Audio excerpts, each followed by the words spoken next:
break it. No, I have a backup. It's okay. Test. Oh, there we go. I broke something, but I have a backup. So yeah, I learned something today that's very crazy. There's someone else streaming right now. I should actually shut them out. Uh, um, there's someone else streaming right now called Blitz99. Just streaming with his friends. He's playing the exact same case as me on the DS version of Ace Attorney, playing the trilogy so HD. He's doing the exact same thing. He's voicing all the characters, but he also has friends to voice them with him. So that's crazy, dude. Whole like there, it's just crazy to see that there's someone else that's in this very moment doing the exact same thing as you. Though it's behind right now. I am like ahead of it, like I am in the final stage of the case, but that's crazy. It's crazy to see that. And it's just crazy because it was also I was gonna stream. So it mind blowing. Like I was planning to stream already. Then I see this and I don't know, that's just crazy. Before I stream I just kind of want to have my reaction to that here. Saved on my computer. I'm not actually gonna show my reaction, but you know, I just always record everything I do, so this is just one of those things because that's just crazy. Like what I was doing was just looking at my own recordings to make sure that everything to just to like cut out the parts where basically nothing was happening. And I found that it was on my recommended on like the sidebar there. It's incredible.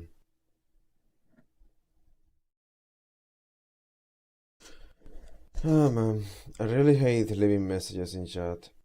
Just so I am always afraid that I'm just gonna get banned because I keep getting banned for no reason. It's never by the person streaming. It's always like sometimes it's like some stupid moderator, but most of the time, like 99% of the time on YouTube, is the auto moderator that keeps banning me.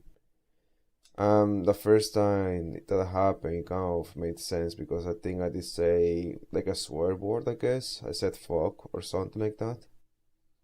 But every other time has been like absolutely no reason. Like zero reason. So yeah. But yeah, it's just that's incredible. But yeah, so that's because it's kind of a shame because I'm not a big fan of watching streams, but while I was watching, I kept thinking that even if I wanted to, you would not see me in chat or like even if I was gonna watch the stream, like you will not see me in chat or anything because I just don't want to get banned. Like I don't, this is such a stupid platform. Like it doesn't, it's just stupid. I hate YouTube. It's cool that it doesn't happen to most people, but it happens to me. Like for some reason, I just keep getting banned, but most people don't get banned. But it's mostly me. It's probably a lot of other people, but of course, if you get banned, people are not gonna know. Like you get banned, and YouTube doesn't tell you you got banned from the chat or the channel. I've been banned from YouTube channels and chats, and it's never, almost never the YouTuber. And it's not like, oh, I was mean. Sometimes I just say a joke and YouTube thinks, oh no, you are seeing a death threat. But it's not a death threat. I just say I like, you're a pumpkin face or something. I don't know. Something. Anyways, what a tangent. Irrelevant. Well, kind of relevant because it explains why. Part of the reason I'm not watching, the main reason is just. I just don't watch streams. I will never understand how people will watch this. I know there's some people that watch my streams that watch it I used to have this friend. Well, we're still friends, I guess, but we're not talking. We haven't talking a while, but this person used to watch like my streams, and yeah, I don't get how he likes them. I will never understand. Sometimes I get it, but not a stream. Like a video is what I would watch, like highlights, something edited. Like a stream is just there's too much nothing, especially with my streams, because there's times when I just leave without saying anything, or I keep the stream running on a freaking black screen. So yeah. Last time I kind of ended abruptly.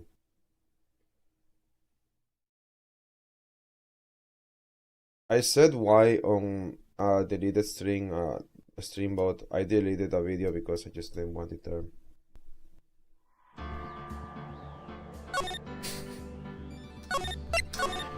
Well, basically I just had to do something, and then I started watching YouTube videos, and then I did this and that, and then I got tired, so I just didn't come back to it. But yeah, like sometimes that happens. Like I have to abruptly stop just saying if I am gonna be back or not.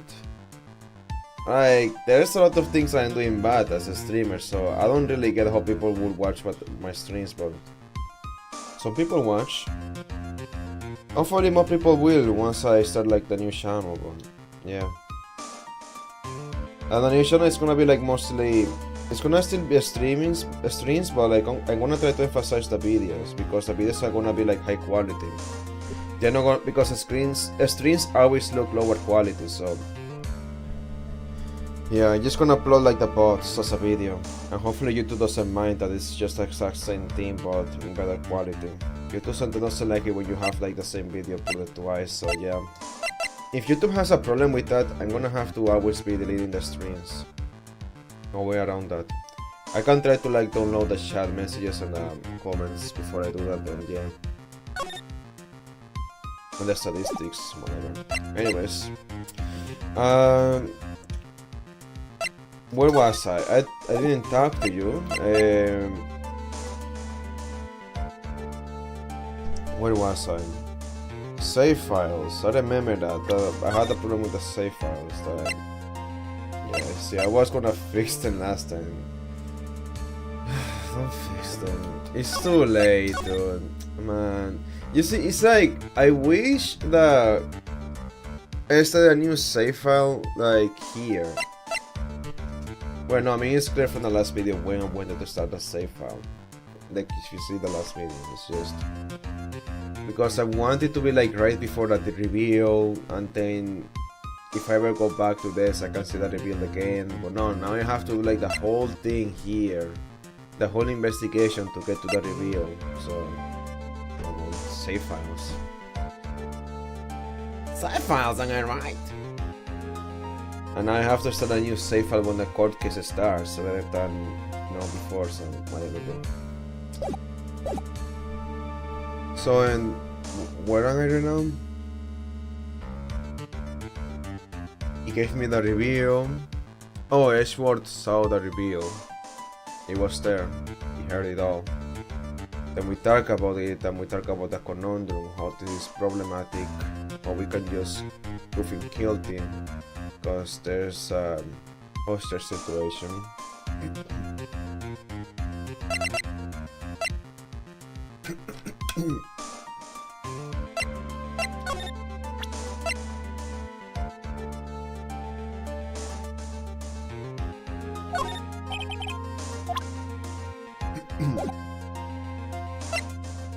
And Phoenix is too in shock to actually have any talk, so he's still in shock. He's still kind of, whoa, what?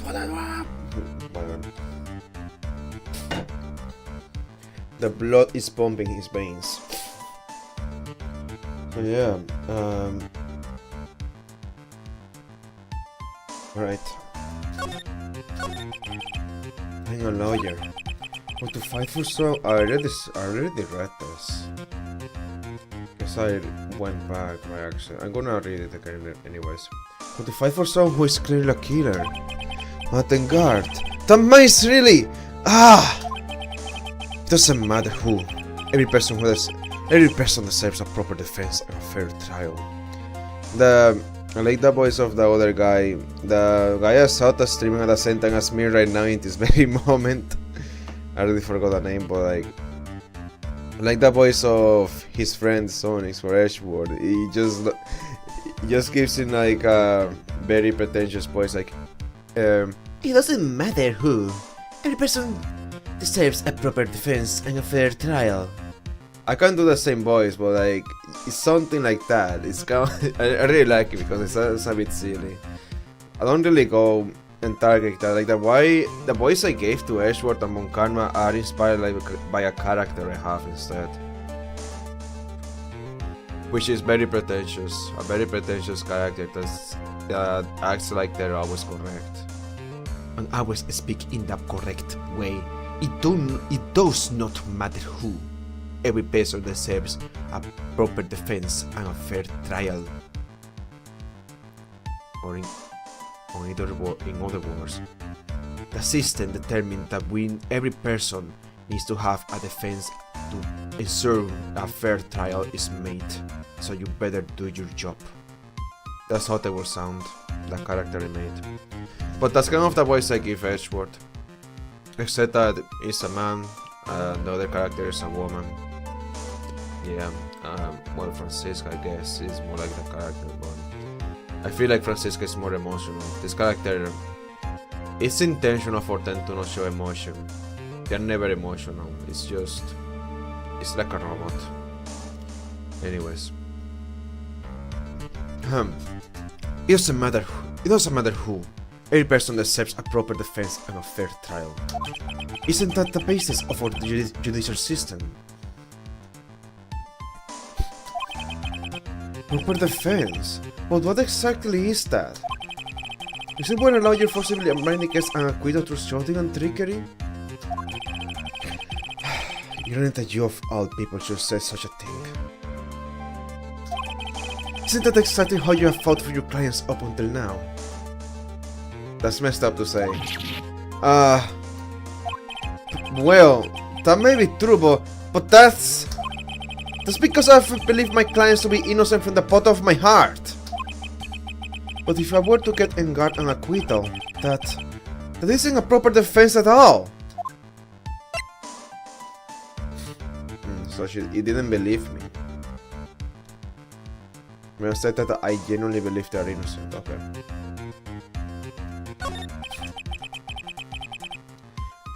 Became a lawyer because I thought I could save people who were suffering in pain. I'm gonna make a separate save actually. I'm not gonna start a new one when a court case starts. But when I look at this mess we are in, I can't even protect the person closest to me. Even if I win the case, I still lose in the end. I just don't know what to do! Right, when you get a hold of yourself, you have it all wrong. Huh? We aren't some sort of heroes. You're only human, you and I. You want to save someone. That's something easier said than done, wouldn't you say? That's... You're a defense attorney. You can't run away from that. You can only fight. That's all you can do. People like you and Francisca Von Karma are always using all you have to pin me down. You fight to the very end, even when you know the truth is not with you. But they're not like you. I can't fight for a false verdict, for a man clean not to be guilty. Francisca, she fights for herself. The only thing she fights for is her perfect win record. That's all. And? Isn't that the same as you? Isn't that why you ran away a year ago? Because your precious win record was destroyed? You're so petty! I see. I don't understand why you despise me so. However, you are mistaken. What do you? Thanks to you, when you seal off my path to a perfect win record, I began to realize the error of my ways. I realized that things such as a perfect record were meaningless.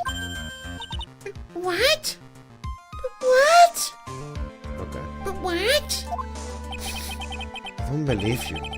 You're saying that is why you left the prosecutor's office? But then, why? Why are you here now? Did I completely miss this the first time I played this, like 5 years ago or something like that? Perfect win record. I don't remember this at all. I don't remember that it told us why it did it. You know, the problem is that sometimes when I was playing this game back then, I was sleep deprived. Like, I was actually addicted to this game. I was obsessed with it. But that's why I also had worse luck in some of the cases. Sometimes it was really hard for me to figure out the answer. Sometimes I was just too tired. I actually slept with the Nintendo Switch in my hand sometimes, but I shouldn't have done that. I tried to avoid doing that. Anyways. But then why are you doing this? I guess it's what I said. I escaped by accident. The answer to that is something you will find out on your own. I have faith you will see it before the verdict is read tomorrow. I like how he's calm, but if you can't, then you will be powerless to change the ending of the story. Mr. Nick! Mr. Steven! Sorry for what happened. I'm sorry for what happened earlier. Now then, Mr. Attorney, do you worry you can obtain an acquittal tomorrow? My, what is the matter, Mr. Attorney? I don't sense your usual anger this time. Tell me, please. Tell me, please. Why are you holding Maya hostage for Mr. Engard's sake? Why are you doing this for that cold-blooded killer? Right. Please don't misunderstand things. He's my client. Don't toy with me! A man who hires an assassin is just as much of a killer himself. I believe you were asking me for the reasons to why I am doing what I am. Yeah. This is what I like to call my aftercare. What the heck is aftercare? My name carries a certain amount of honor and dignity, Mr. Attorney. I take great care to ensure that no suspicion falls upon my clients for my handiwork. That is what is called client relations, and it is part of an assassin's duty. An assassin's duty? We were unlucky this time, and my client was arrested as a suspect. As a result, I did what I had to do to enlist your expert help, Mr. Attorney, and to ensure that you will do everything in your power to the very end. But what is your name? I believe I told you once before. However, you did, but my name is the Killer. Shelly the Killer. There we go. You are Shelly the you are Shelly the Killer. Please keep in mind you do not have much space to maneuver with me. As the killer, I always finish what I set out to do. If you fail to keep up your end of the bargain, Maya! It will be my duty as an assassin to see that she receives a nice long nap.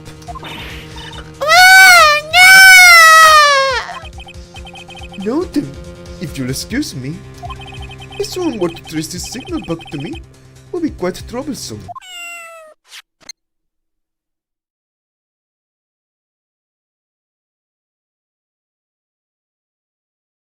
What? Oh! Mr. Maya! Mr. Maya! I don't know what to say. Ellsworth! Did you hear that? At the end of the transmission. Huh? Oh, that. Sounded like a cat. A cat? It can't be!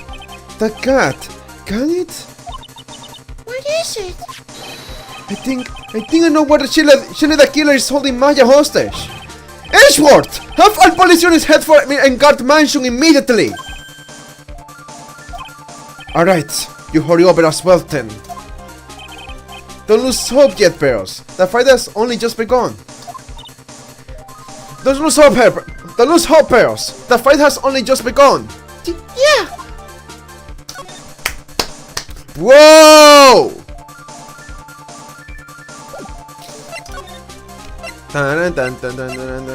Okay. Fuck you. Shit. Come on. What is that freaking bear in there doing there? Maya! He's with us! Mr. Maya! We have this area completely surrounded. There is no way for him to escape. Assuming he's still in the area. Can't believe it. That butler. All this time. He was the killer. He and guard were working together all this time. I'm sure they had worked out a contingency plan ahead of time.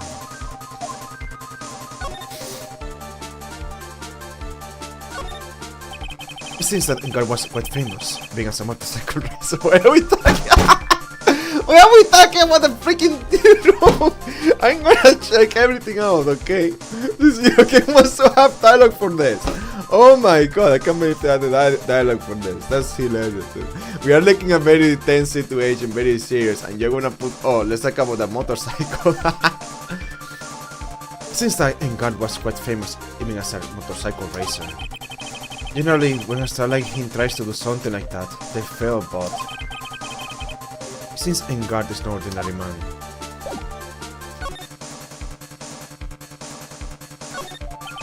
Looks like there's another room in the back. Leave that to us. I'm sure the investigation team's already doing its job in there. That Engard. This is probably where he conducted business with the killer. Yeah. Surely the killer values his client relations more than anything else. I don't really change my voice a lot, I can't just change the way I'm speaking instead. So I'm sure he must meet with his clients in person to talk about any transactions.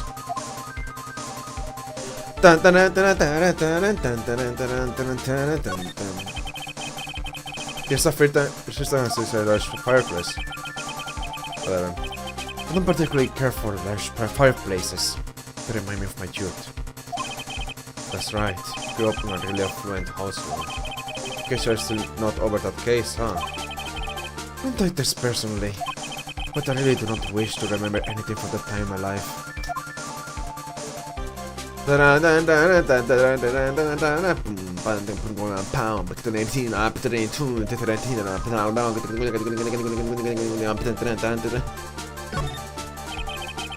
like the music. It's Engard's personal collection. I would say it's a hobby of his to collect prop masks of shows related to his own. Seem to know all sorts of details about Matt Engard, almost too many details. He's the defendant in this case. Of course I will know about him. Yeah, I guess that makes sense. You're at this, Phoenix.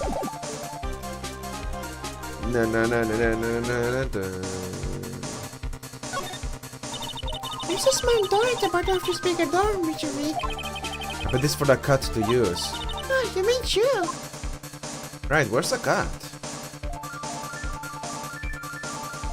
Right, where is the cat? Right.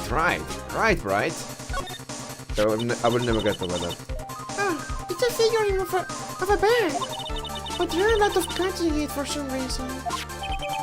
Figurine added to the core directly. A bear? Isn't that more of a thing for Mr. Corrida? Or would something like this be here? Right, look down. There's a little pet door installed here. It served us for sure. Do you think that this came through the little door? This door. It's locked. Well, Freddy's used to breaking doors down by now. Let's go, Ashworth! Oh, they're both doing that? Ah! There's no one here! From the looks of this room, I would say it is Engard's private lounge. Look at this, bright! Antenna for sending and receiving radio signals and a VCR. Check inside the deck! If there's a tape, it would be an important piece of evidence! If you're lucky, you have the moment the crime was committed recorded on it. I'm sorry, but I like how he's helping Edgeworld with collecting evidence now. The tape deck is empty. There's no tape to be found.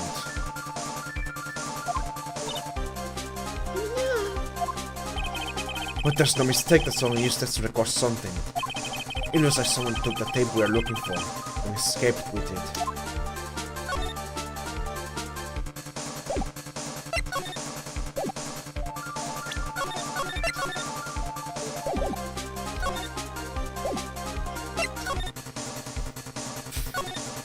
It's a mystery antenna. The footage that the spy camera took at the scene of the crime was being here and recorded on tape. If only we had that thing. It would have been really helpful. Danton, it's in Gar's computer. Maya, why couldn't you have used this to get help? Mr. Nick! Where's the power switch? That explains it. Oh, I get it. So that's what happened. She couldn't find the power switch. You know, I had thoughts before about what Edgewood was saying like at the station, but I just forgot because of this situation. I think I was gonna say something like, oh, the thing about the killer, and I guess the way he does business, the creed, I guess. I don't know if you can call that a creed, but like the way he does business. Camera, rather than there's nothing on the client. Okay, but if the client is not honorable. Here's television speakers loom largely here. So if Maya saw that, she'll say, How will I die a happy samurai fan if I can't see the Ninja Samurai with the Directos? yeah, that's what she'll say. I can't believe I just made a joke about Maya, all things considered. I can't believe we can just interact with the whole room like this.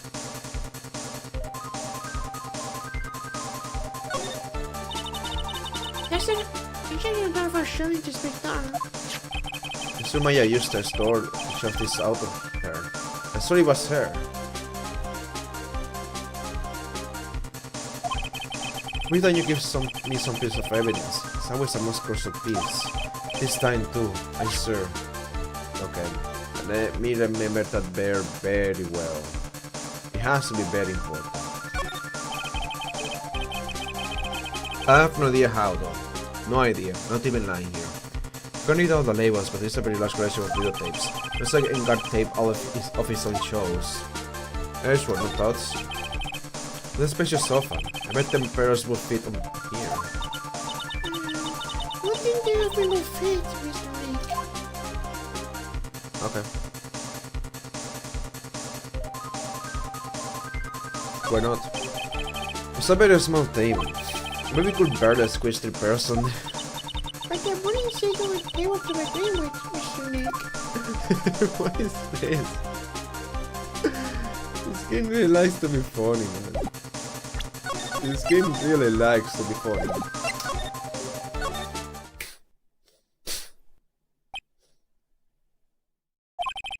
Research all over. It looks like he got away.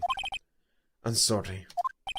Looks like he slipped out of our grasp this time. And now we have lost our only lead. Don't give up yet. The little girl is looking to you to be her pillar. Yeah, you're right. Nice Edgewood, looking out for other people. Because it was pretty socially awkward in the last game, so... Nice Edgewood.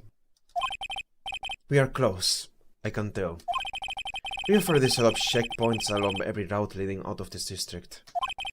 Leave the rest to us. Nice. Thank you, Edgewood. Maya. What if I just leave now? It's a pretty heavy door, isn't it? Can't open it by myself. Please don't shut me here by accident, okay, Mr. Nick? If we're locked in a place like this, we're plenty scared too. Trust me. Hold on, I want to try something. What if I just leave now? Nothing will happen. Right? Right? Nothing will happen, right? Oh, you don't let me. You are not letting me leave. This is what's the word for this?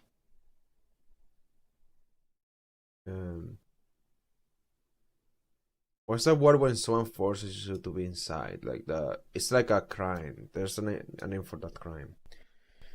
Hostage, kidnapping, no. Whatever. Pranksters tend to use that card. The light doesn't filter in all the way, so it's hard to see. Looks like there are crates and cardboard boxes tied up with wire here.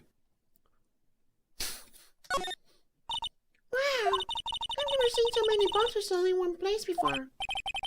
Well, I guess when you are a star, you have so much money you can buy anything you want.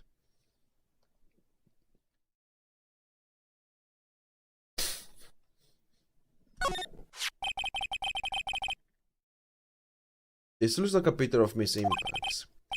With love, Celeste. Miss Impacts? Wait, with love, Celeste? Celeste left her.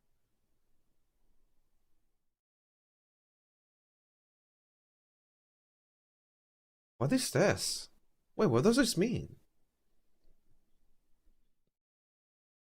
Miss Impacts? You mean... Yes, Mr. Corrida's former manager. I want a picture of Miss Impacts be here in Mr. Lingard's mansion.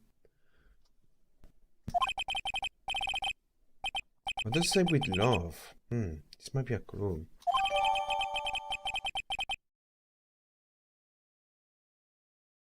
So was it given to Engard or someone else?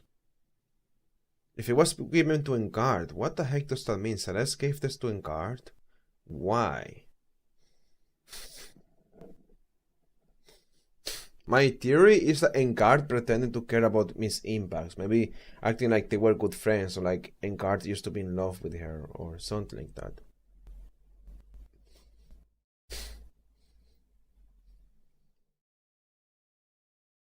But this also shows that Celeste may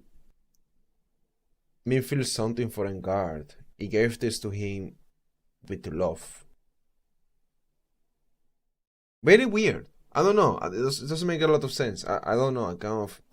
I'm not sure what this means, but I'm gonna figure it out. What's wrong, Pearls? It's the missing the picture frame. Huh? What's so special about the frame? On the back. The shot number down the back of the frame. Maya.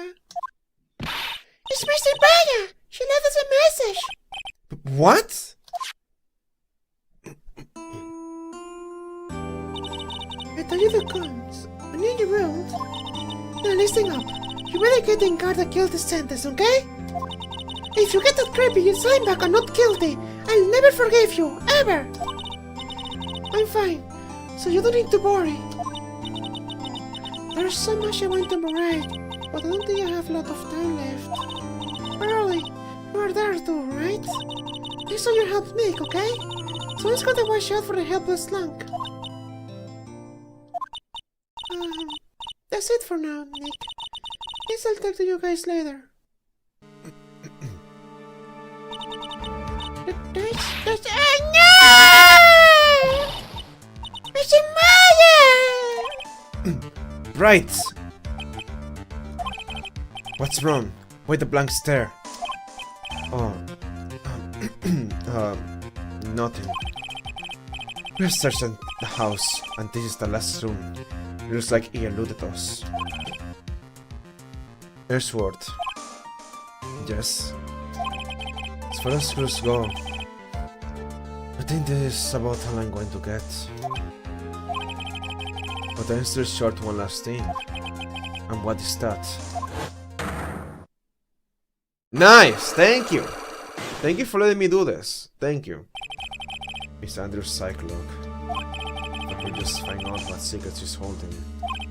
And I think I stand a chance in court tomorrow. To blow this case wide open and expose the truth. I think I know what you're thinking. I'll contact the detention center. Thanks, Earthworth. Well, let's go, Paris. It's time to open the last lock. Come on. Come on. Come on. Best case ever, okay? Good evening, Mr. Bright. What's wrong? You look ill. Miss Andrews. Have control of your Cyclock. Cyclock? I want to know. And you will tell me. Your secret. Fine, go ahead. Try to break me if you can. Try to break me. That sounded weird, not in that sense. More like, it sounds like a threat, honestly. Okay, dude. I swear, it's not in that sense. How will I figure out what to out of this bear? How will I even begin to figure it out? It's not like it made any noise. I assume you can open it because it has so many marks here and there. Like what? Maybe you know something about the bear. Oh, bueno, Celeste. Oh my god, I was mixing up the names. Celeste, not Adrian. I was thinking, I mixed up the names. Okay. So this makes sense to me now. It just obviously says that she had an affair with Mr. Engard as well. She was dating both Engard and Corrida. It's probably why they have such a huge rivalry.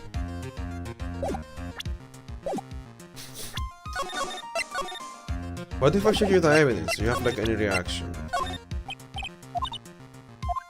Alright. How about this bear? Alright. Anything else?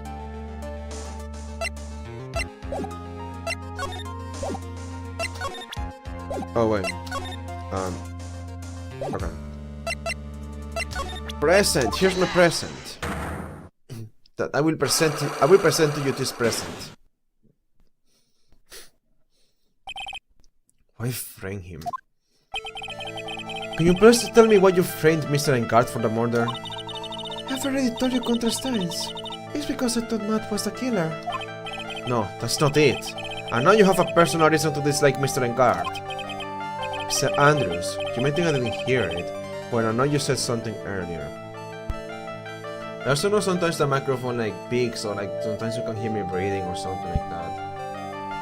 There's not a lot I can do about that because it is not pre-recorded, it is all live, so I'm gonna keep doing that mistake of, oh, it's so loud that it's gonna break your ears or something like that.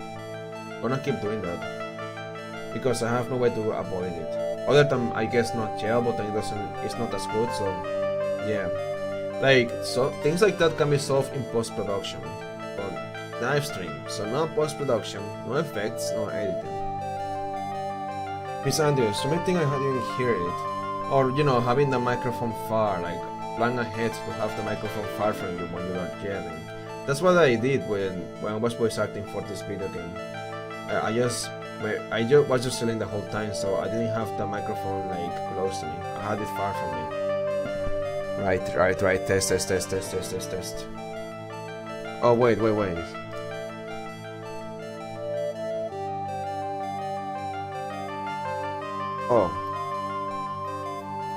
Oh, that's messed up. Oh, that's very messed up. Okay, I see. Oh, I still messed up. Okay, damn, dude. Okay, what else?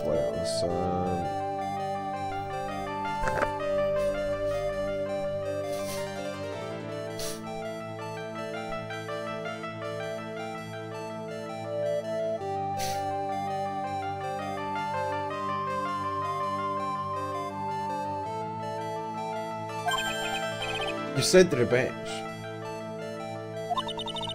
So you're saying I was taking my revenge out on Matt, and that's why? What an absurd idea. I don't have anything I want to take revenge for. Miss Andrews, a woman who lives by being dependent on other people. There is something or something in her past that will make her take revenge. Take that! Celeste. There's only one catalyst that could cause such strong feelings, and even revenge. And that is Miss Impact's suicide note. What are you trying to say? Celeste was Juan's manager.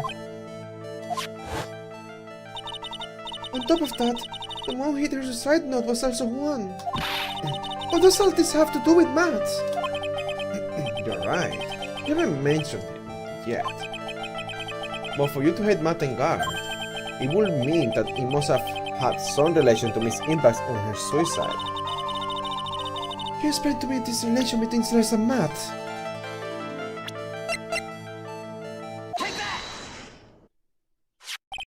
Tess, this is a photo of Miss Impact's, correct? She looks younger than when she passed away, though. With love, Celeste. This is what Miss Impact's handwriting. This is Miss Impact's handwriting, isn't it? Where did you find this? No, that's not right. It was a rhetorical question. Yeah, it is. Found this at Mr. Encard's mansion. After all this time, the last remaining secret has been revealed.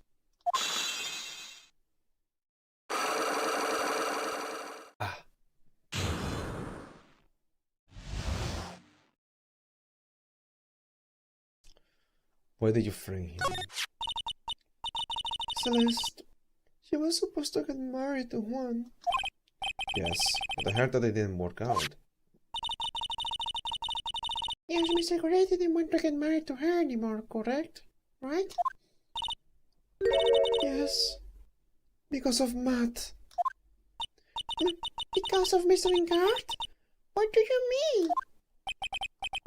I think I can see where this is going. I am not sure. I don't know, dude. Did it prank him, or was it an affair? Celeste was Matt's manager a long time ago. She was the happiest woman in the world at the time. I was working part-time back then. Often saw the two of them together. So that's why he loved Celeste, spreading on the frame of the picture. They were a couple, weren't they? Oh, they were a couple, weren't they? It wasn't anything as splendid as that. Celeste was being used, toyed with, until she was thrown away. That is so horrible. Matt's entire image is built around how nice and wonderful of a man he is. A scandal would have destroyed that. That's why Celeste, her kindness, moved over to Worldwide Studios. That is where she met Juan. She seemed really happy with him. Way happier than when she was with Matt. Celeste and Juan were such a good match that they were even planning to get married. And then was suddenly called off. On the night Juan called their marriage off, Celeste, she killed herself. And that's why I framed Matt. It was revenge for Celeste and for myself. That's the revenge you can guess when Juan called the wedding off, right? because he found out. I had to confess to Juan about his relationship with Celeste. I see. So that's what happened. Shouldn't have been dating both. Unless he's saying that he used to date her, or unless he lied and said that they were still dating when they weren't. I see, so that's what happened. Matt! The more time is going to have to call off the wedding! You don't understand at all. It must be probably because of this mortal-smell pride. Juan and Matt were always fierce rivals. Matt waited for the wedding announcement and then released the truth of Juan. He was aiming for when he would hurt Juan the most. Where are Miss Impacts? That wasn't the end of it. That day, I'm certain that Celeste left a suicide note behind. And with that note, she left a detailed account of Matt's various misdeeds, and so that she would never be harmed by Matt, she chose to die. Then, when Juan discovered her body, he hid her note. But why would he do that? It's simple. We realized that the note was a powerful weapon against Matt. It would be especially damaging to be refreshing like a sprinkling image. Okay.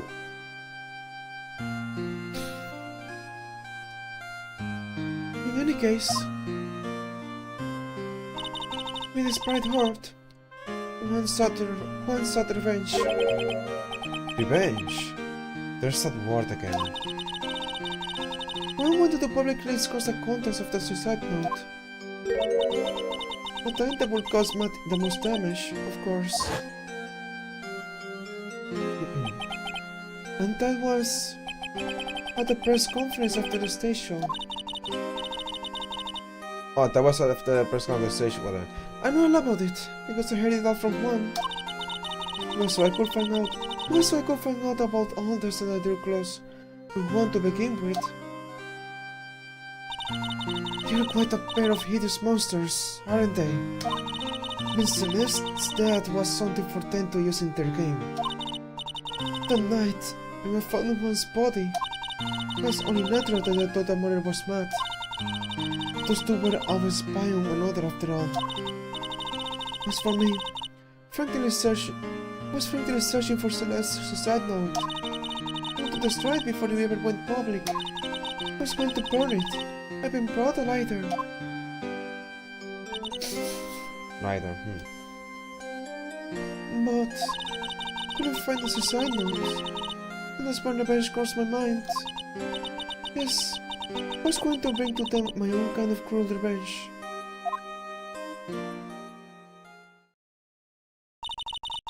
Celeste was killed by those two monsters.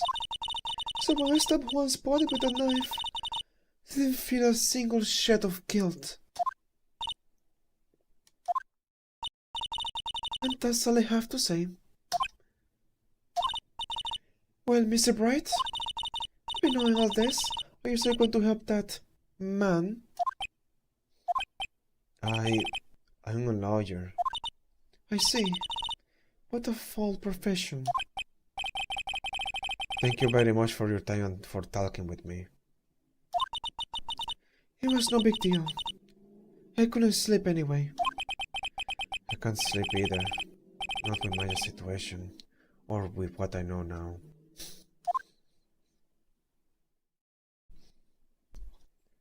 To be continued. That's a lot, you know?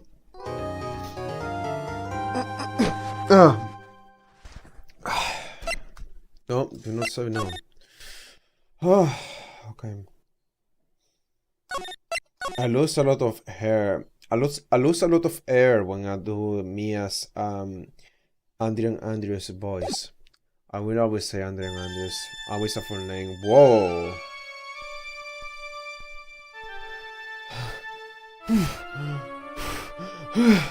How did I get in this mess?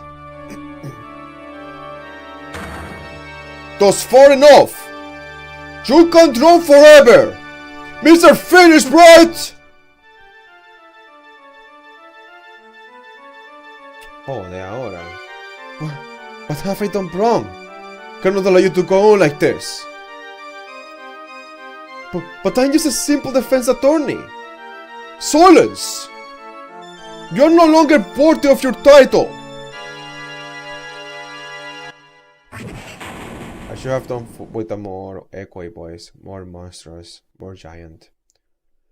You're no longer worthy of your title. I have had this dream before, someplace, some time ago, as if this day was spreading into my destiny. Today, I'll stand in court as a lawyer to prove a killer innocent.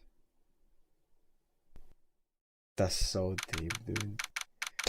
That's so deep. This game is so freaking good, dude. Freaking badass, ultra amazing game, dude. Oh my god, what a line. What a freaking introduction. I love this game. I love it, dude. It's actually amazing. I'm just like, mind blown.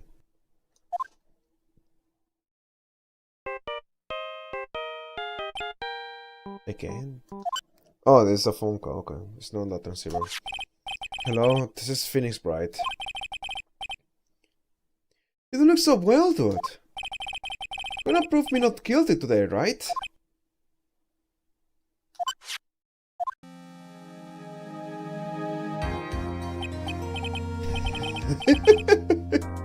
If you please, Mr. Lawyer. Remember, it's not just me. Your precious friend's life is riding onto this verdict too. Now listen up. You better get and guard a guilty sentence, okay? If you get that curfew slime back and not guilty, I'll never forgive you. Ever! Maya.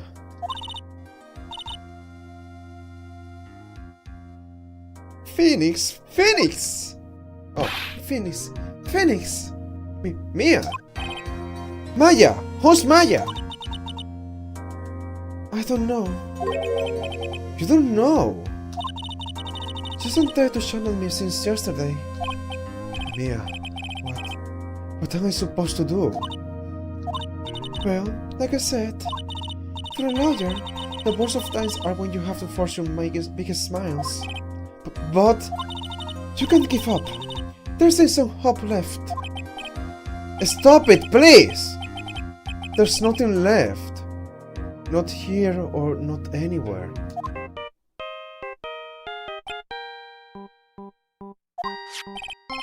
Ah, so the course and guard again. Will you leave me alone? Look, don't call me anymore. I mean it. You're really mean, Paul. Poor guy. Oh my god, the guy is also in pain. I don't think Gonju has ever had it this bad. The guy is just, oh my god. He lost his job. Now he's gonna feel like getting fired again. Is he getting fired again? You're really mean, Paul. Gonju, I'm really sorry. Where are you? Then let me join the investigation team and we're chasing after the killer, Paul. Yeah, I got you. Then you have some sort of lead? Sorry, but right now we have got zero leads on the guy. But we're not going to give up. Got you. Until the trial is over, the verdict is handed down. We're going to do everything we can and find the killer. We're going to do everything we can to find the killer. If we can get Maya out, then you can get and guard the guilty verdict the cells, Paul. That's true. I could do that if they found Maya first. You got that? So you have to do whatever you can to make the trial last longer. I have to make the trial last longer. If you got Mr. Ashworth with everything you have got, then you two can draw it out. Oh, now I get it. Nice idea. I believe in you, Paul. You and Mr. Ashworth can do it. So, believe in us. We're going to give it all we have got, just like you. Got it. Thanks, Gonju. Hey, Phoenix. You understand now, don't you?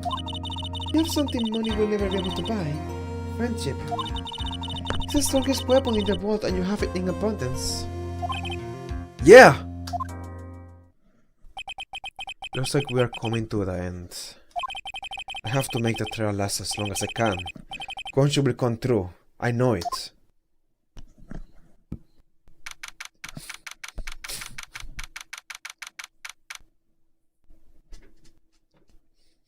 March 23, 10 a.m. There's a cartoon number 3. Court is now in session for the trial of Matt and Guard. The defense is ready, Your Honor. The prosecution has been ready for a while, Your Honor. Now, as I recall, we concluded yesterday's session with a big mystery on hands. The mystery being what exactly was Miss Andrea Andrews' role. The mystery being what exactly was Miss Andrea Andrews' role in this murder. The mystery being what exactly was Miss Andrea Andrews' role in this. Adrian Andrews, that's what I'm messing up is the name. Something just doesn't sound right, and it's like I know it, and I'm not sure what it is. The mystery being what exactly was Miss Andrea Andrews' role in this murder. That is to say, is she really connected to the crime itself? Mr. Ashworth, if you will please inform the court of today's proceedings. Adrian Andrews. She forged evidence that threw suspicion onto Mr. Engard, and then proceeded to escape the crime scene by wearing a nickel samurai costume. The guilt of these actions are those from which she cannot escape. Then you're saying that she's guilty after all? I'm not finished, Your Honor. Miss Andrews has nothing to do with committing the actual murder. I would like to direct the court's attention to this card. What is that? It looks like a shell. No, wait, you're actually gonna go straight with this? No, dude! No! But then we can't... No, we can't say he's innocent! Oh my god! Okay. Hopefully you can still try to go towards trying to prove that he didn't commit the murder, but he ordered the murder, okay? This is a calling card of a certain assassin. Assassin, you say? Yes, Juan Corrida was killed by a professional assassin. And the person who hired the assassin is kind, so to speak, is Mattengard.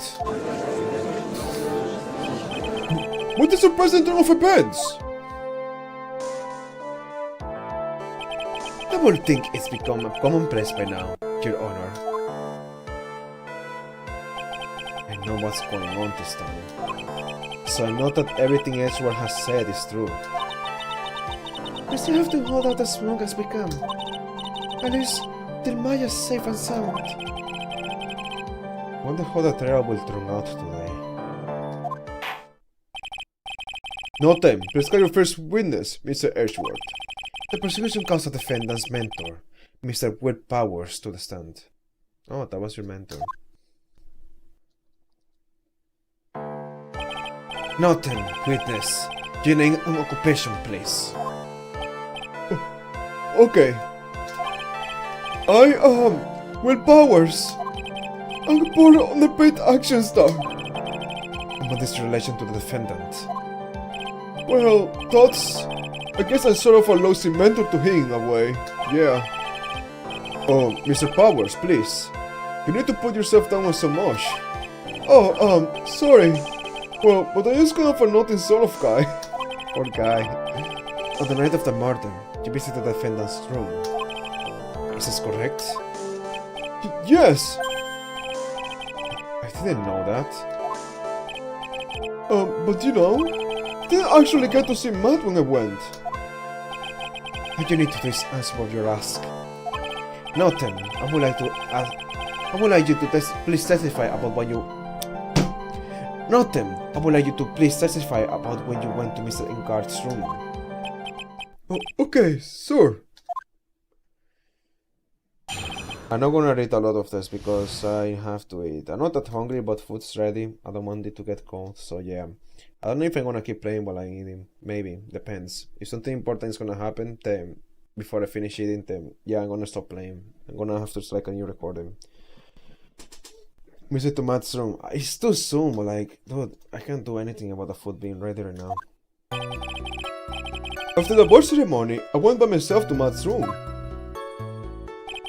Matt was standing there in front of his room, still in his nickel samurai costume. You were talking to the assassin there. I was talking with someone. At first I thought it was the bellboy. I watched the two of them for a while, but then I gave up and went back. I had guests with me that night. Couldn't make them wait for me. Nothing sounds out of place in Mr. Powers' testimony. Talking with a bellboy is no big deal. Everyone assumes that the person Mr. Engard was speaking with was an ordinary bellboy. What are you implying?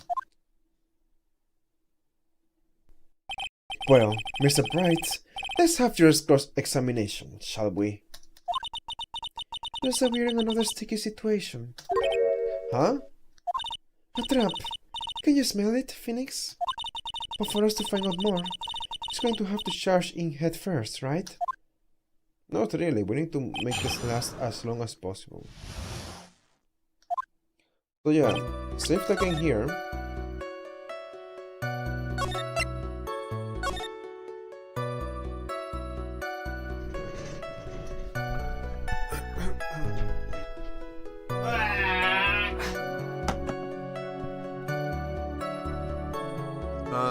am gonna get my Lefudo go like the Fudo XD, not XD. Or Ultra Fudo. You are fucking. What a Fuda XDX. No, not Fuda, it's Fuda is for the Japanese get it. The Americans, the gringos, the West people in the West. Every time I said that they get offended, but now I saw that the Japanese made animation funny because Fuda funny. The whole thing was, oh, Fuda is funny, so I made this. Very epic. Kind of fun. It's fun.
I am back, by the way.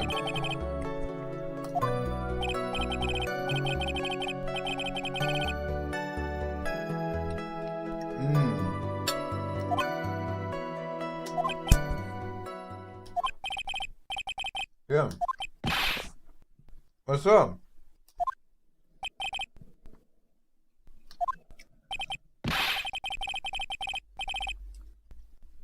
Calm down. Calm down, dude.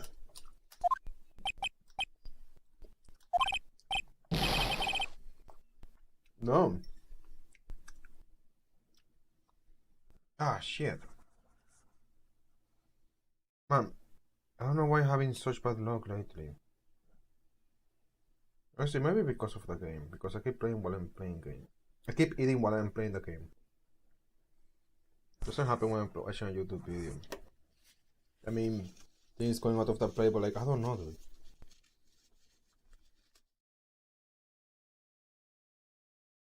Is it like the last portion? Like, it's always so hard to get. I don't know, man. Why it's difficult lately. Okay.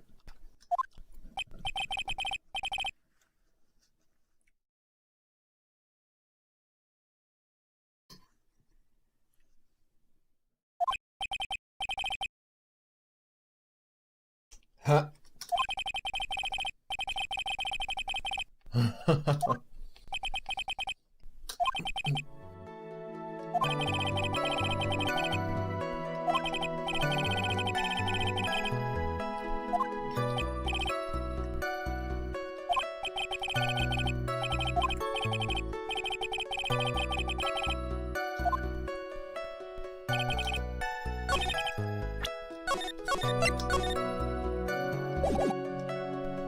¿Con eso de Fentim?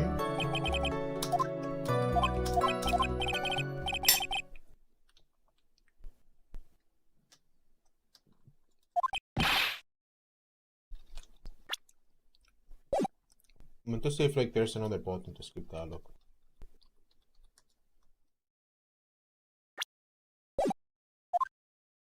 Oh, there we go. Escape.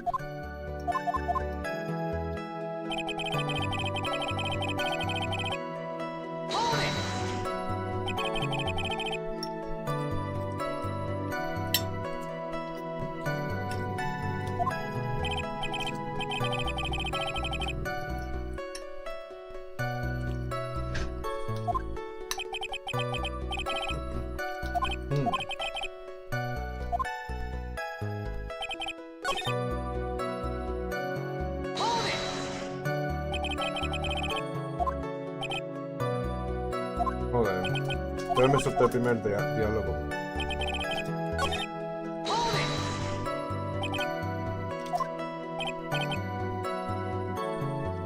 Ok.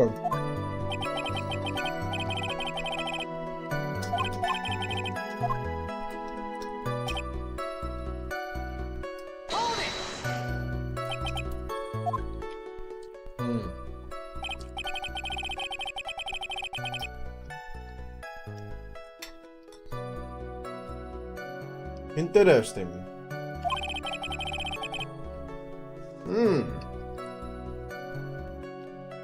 So the bellboy left it there.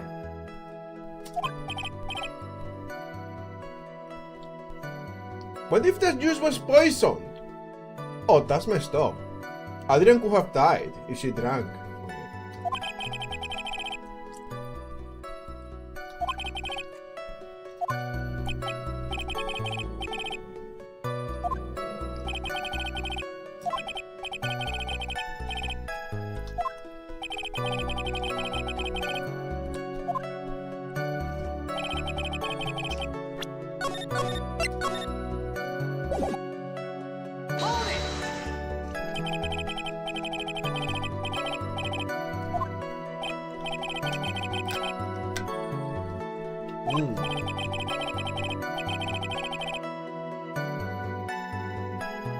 When was this?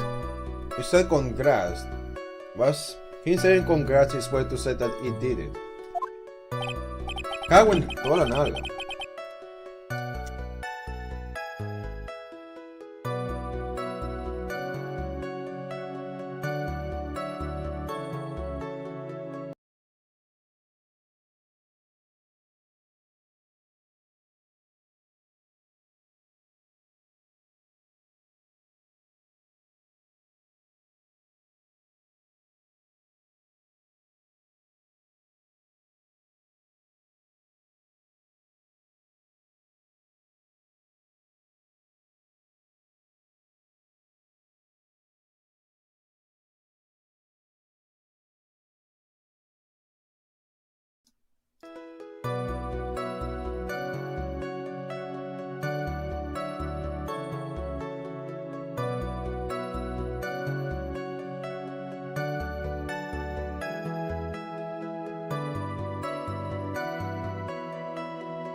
If it's very normal, then there's a reason for why that stood out to you.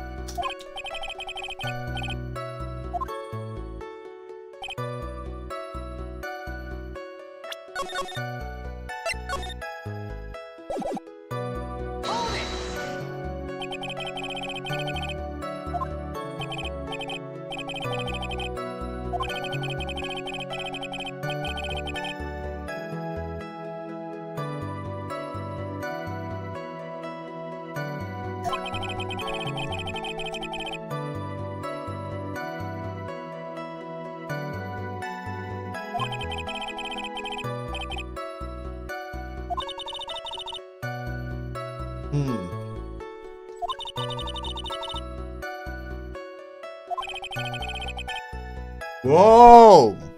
What?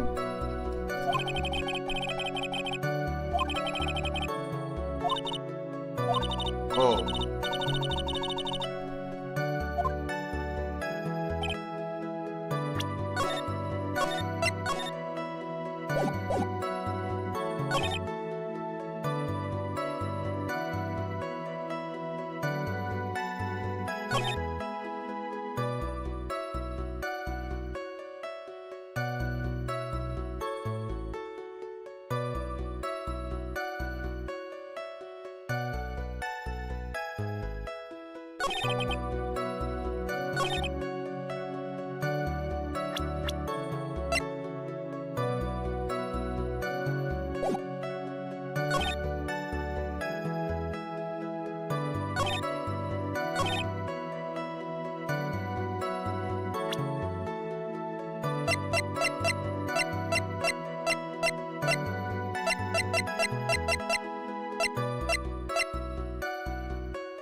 Oh, oh yeah.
I feel like it was probably before the murder.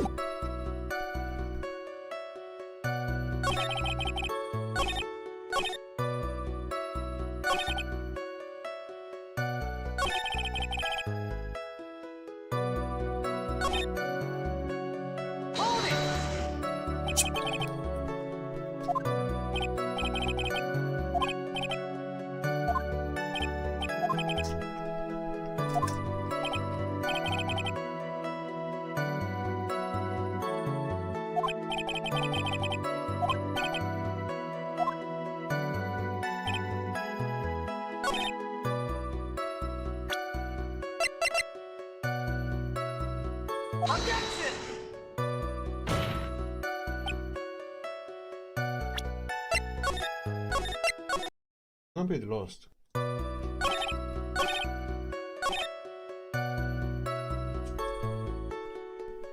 I'm not thinking this through.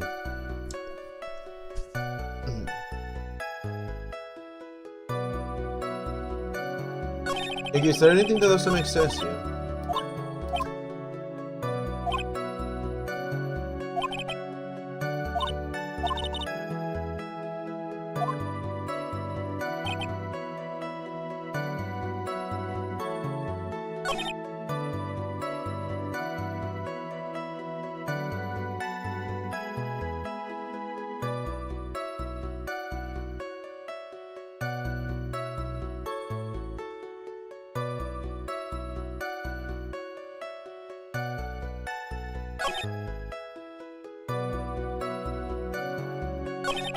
I don't think it's that hard. I think I kind of fucked up right now. Like, damn, why am I not figuring this out?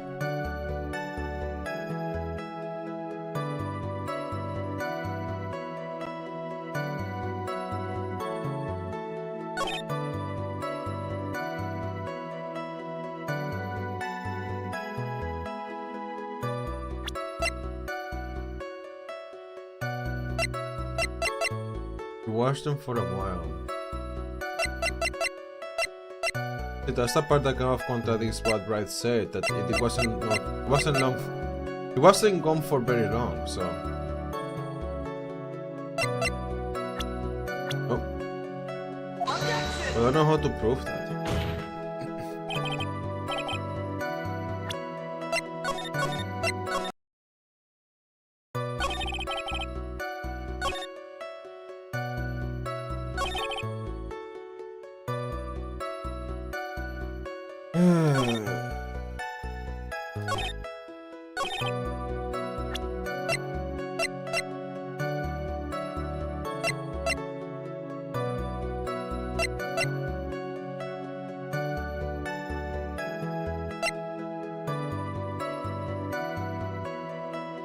The thing I really want to talk about is that deep, and I can't do that.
Then maybe you just want to talk to him about the ceremony.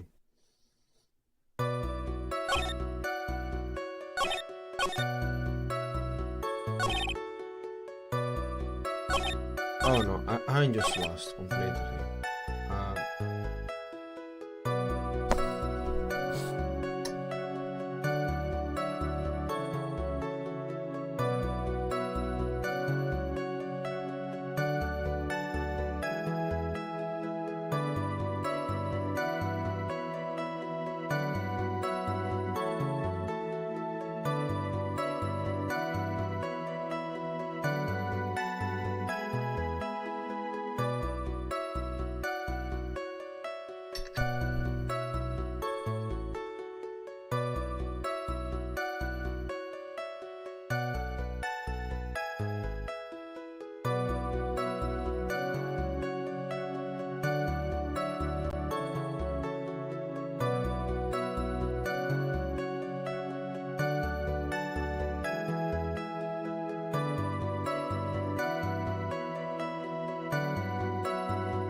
I am actually completely lost.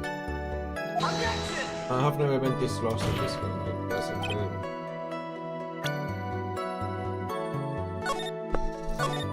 I have no idea, dude.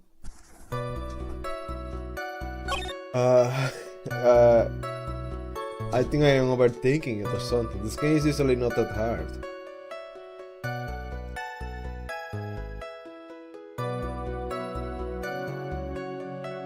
Because okay, this was after the award ceremony. Died that. Dude, come on.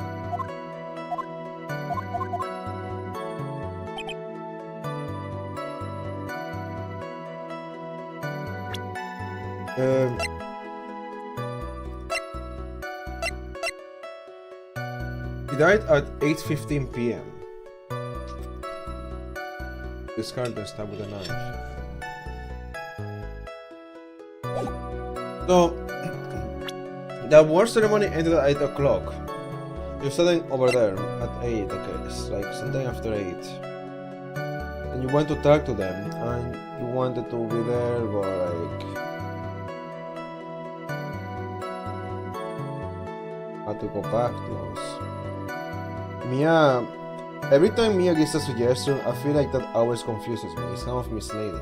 Because from Mia's suggestion, I would think that, okay, it was not gone for that long. It barely was gone. But that's not true. But that's Mia's suggestion. Never listen to me. I did entertain that, but I mean that doesn't really lead me anywhere. Like, where do I go with this? Like, what?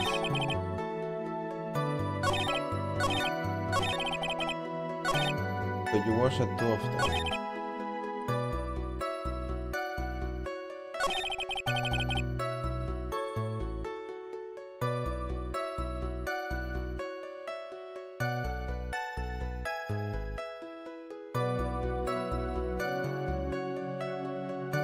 That's probably the only thing that they could have inconsistent. That it says it was Washington for a while, but it was not for a while. It was just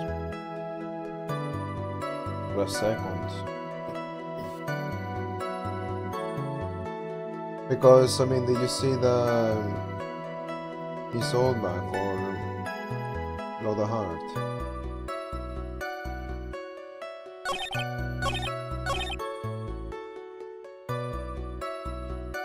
Or say after the award ceremony.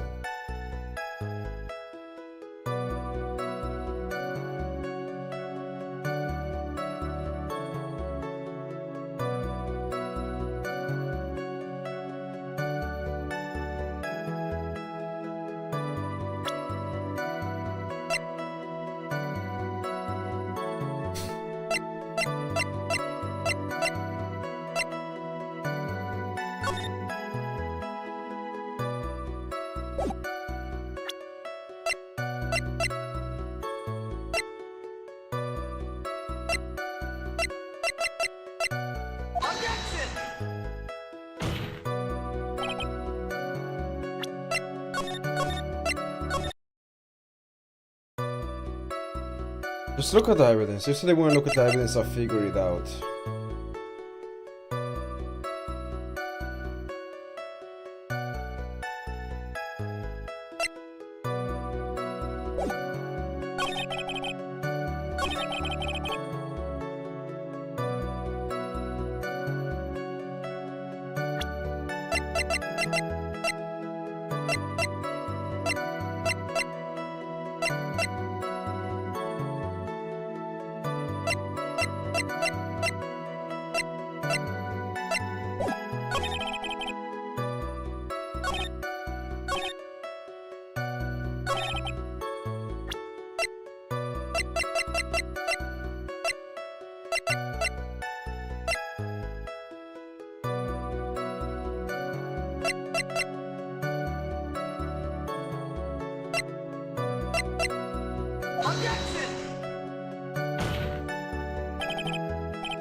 article from the tabloid gossip.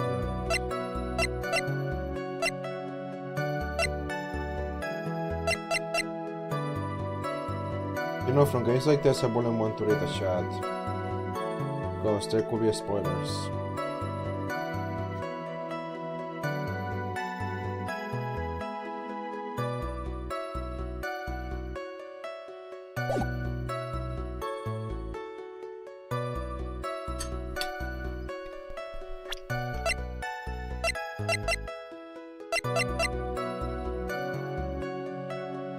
I was gonna do something here and forgot. Oh, here. But why? Just do it. No, that's not it. Well, kind of.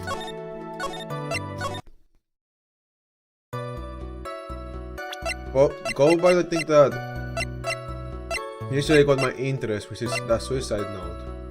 I mean, I'm just gonna find it. Alright.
I think this is the piece of evidence I have to use. It's either this or that.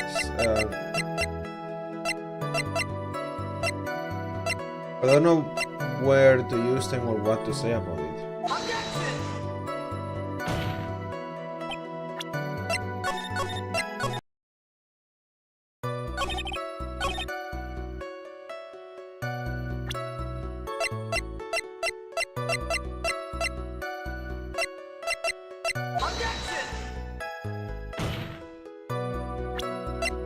I'm gonna try to guess, I guess.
I am just blanking now, dude. I am blank.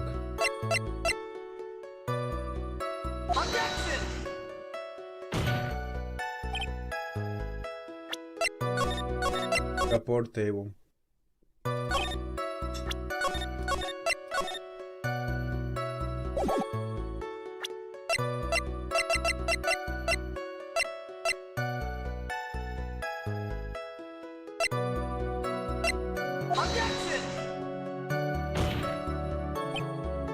Let me try something. What if I show old bag or unload there?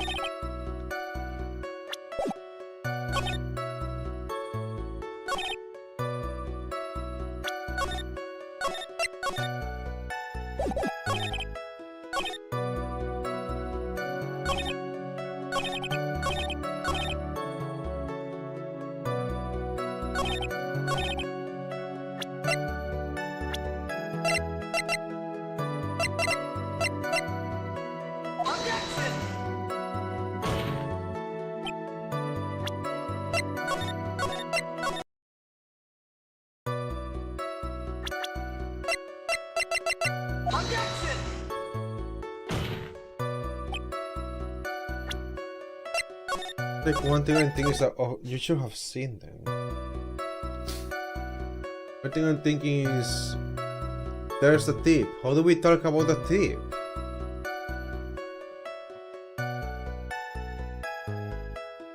What am I supposed to do with this testimony? Should I'm gonna press everything again.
I don't think I want to the... Okay, let's say he never left the seat, okay?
Yep.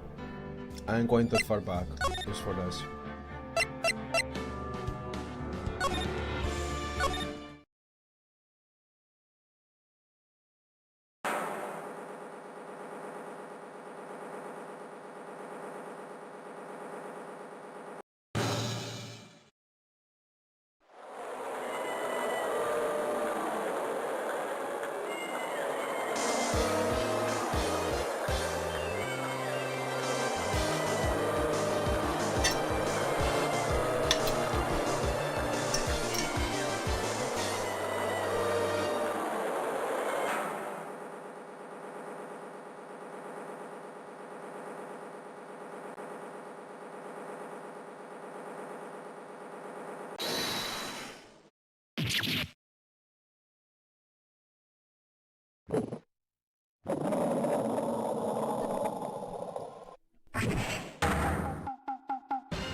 Love when the hand moves.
Egg 30 is a post ceremony.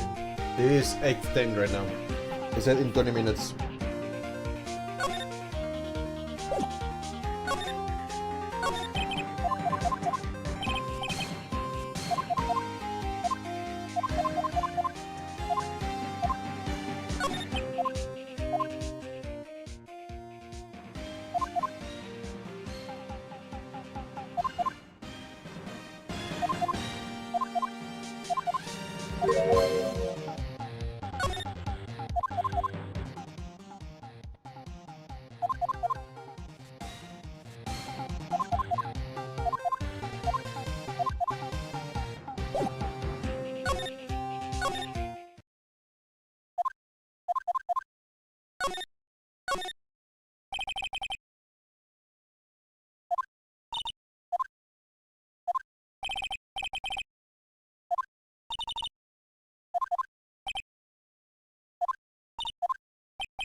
Yeah, you never left.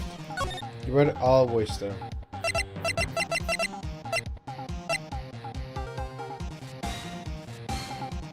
Where do I go from here?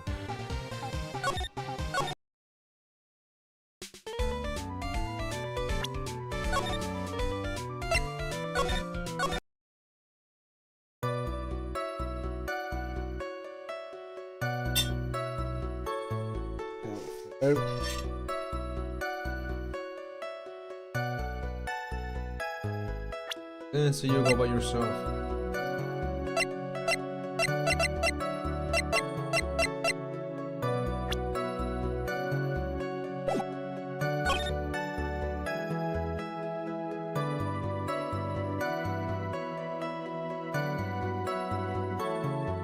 I mean, it wasn't the first 10 minutes, so... I mean, we don't know anything about the first 10 minutes after the ceremony, so... Well, after the show, more like, whatever.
This sucks, dude. It really sucks when you get stuck in this game.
I'm gonna be for stuff for this long. I don't know.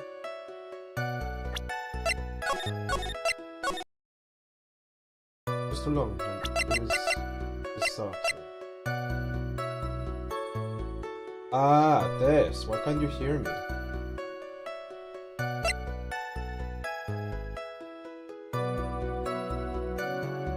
Ah. Why can't you hear me? What the hell? That's why. What the heck? Why was that there?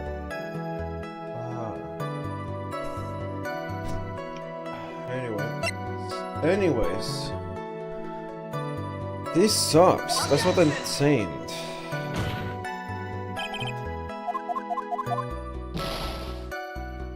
Maybe something that doesn't make sense.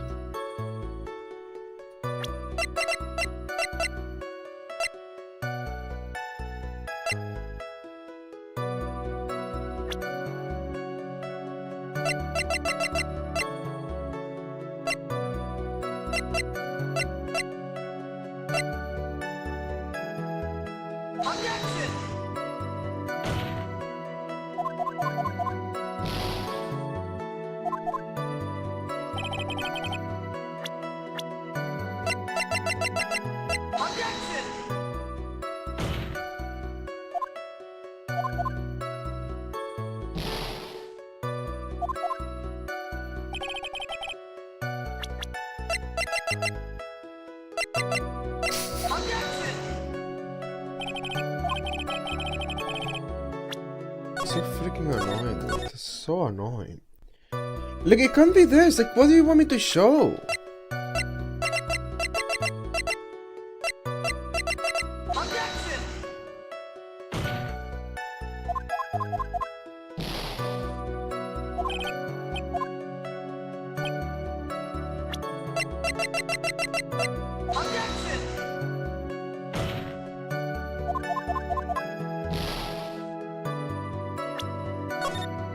There's just no way.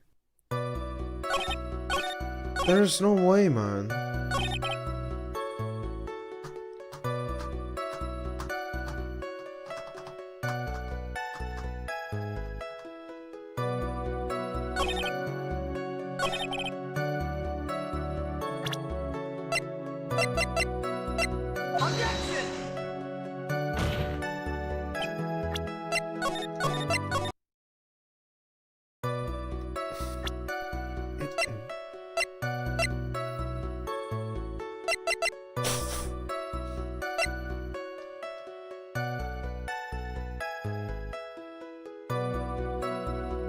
Like, I showed everything here.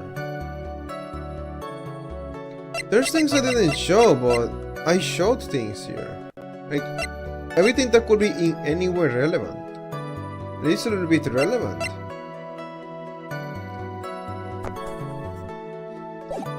So, the only thing I can think of is that I'm supposed to show it somewhere else. I haven't shown it.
That sucks.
Ashworth said something at the start of the case, something about let the defense figure it out or something like that.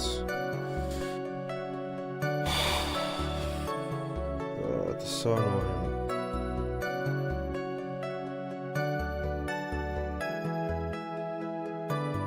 Let the defense answer that for us.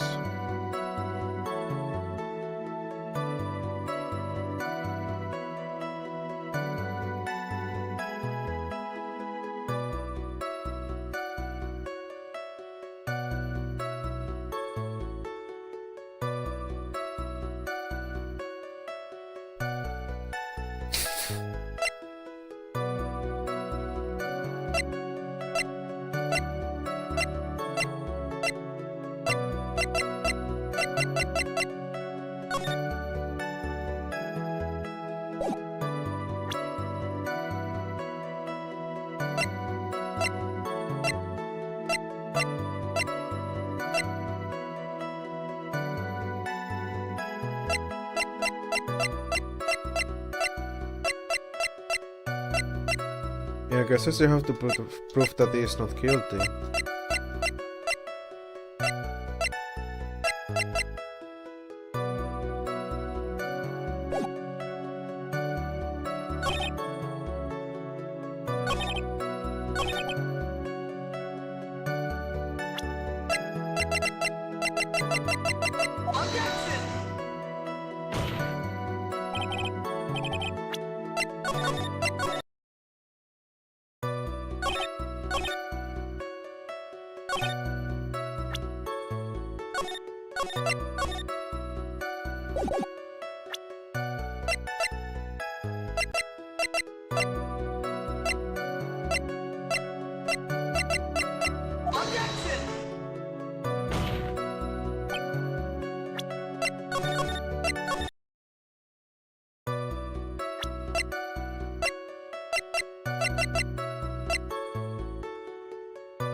Dude, I knew something like that was happening, but I have to press it twice. Oh my god!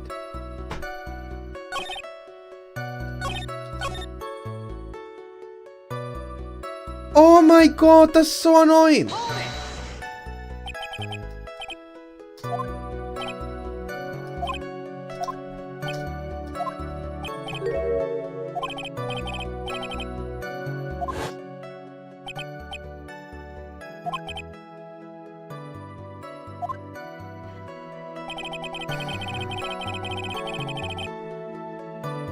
Why did you have to do that twice?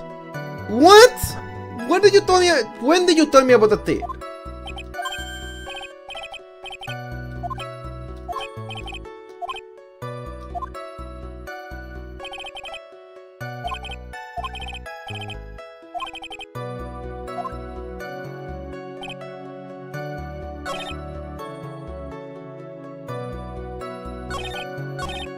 Oh my god! You are annoying! Wait! No, it wasn't that same one that you told me about the tip. Why didn't you tell me about this? I knew I should have just blindly been pressing everything because none of the evidence checks out and I only want to talk about the tip, and of course, me as usual is just useless. Just freaking misleading me every single time. Oh my god, that's just annoying. That's the problem with the game. That's just an error with the game, okay? That's the game being stupid, okay? This time it's the game being stupid because what the hell? Shouldn't have to press it twice. I mean, yeah, of course I know there's a thing about the tip. But usually, Phoenix says something like, wait, it says something about the tip right after. It gives you the option of, should I press him further? What the heck?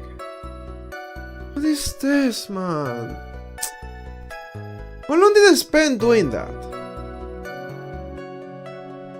I'm stop eating my food just to freaking figure this out. Like, it's so freaking stupid. Dude.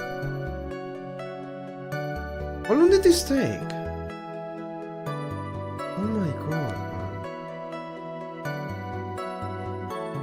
Thank you, Mia, for being freaking misleading, dude. Now I really hate Mia. I have never hated Mia as much as I do now. Because I listened to her for once, and what happens when I listen to her for once, I go back to the start of the chapter to say, okay, I guess he never left. Well, he did leave, okay? He did. It doesn't show it, but he did. Freaking misleading as heck. Freaking stupid, dude. And you know, I know that in the next game, the one with, I don't know the name of this guy, I guess Phobos or something, the romantic guy. I know that with that guy, there's gonna be more problems like that. I think the next one I don't really like it as much as this one, so yeah. That's so annoying. That's just so annoying, dude. Okay.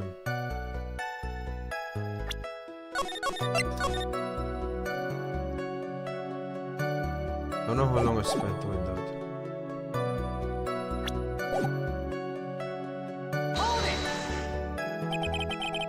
So I gave her was so strange, dude. So annoying.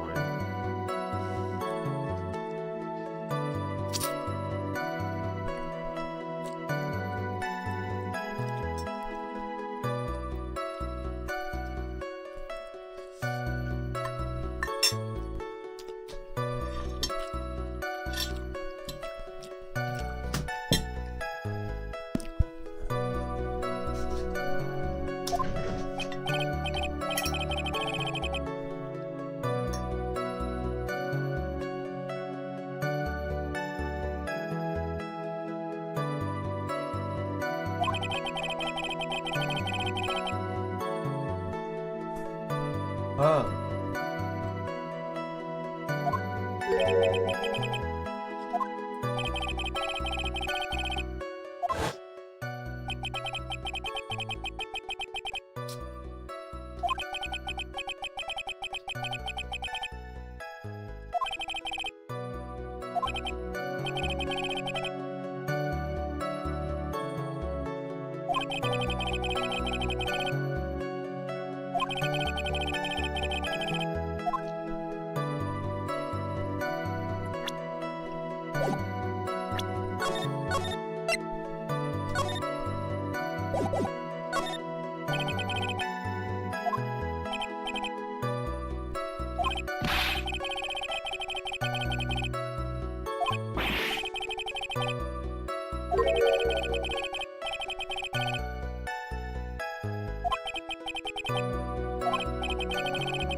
You already knew this.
That's a lot.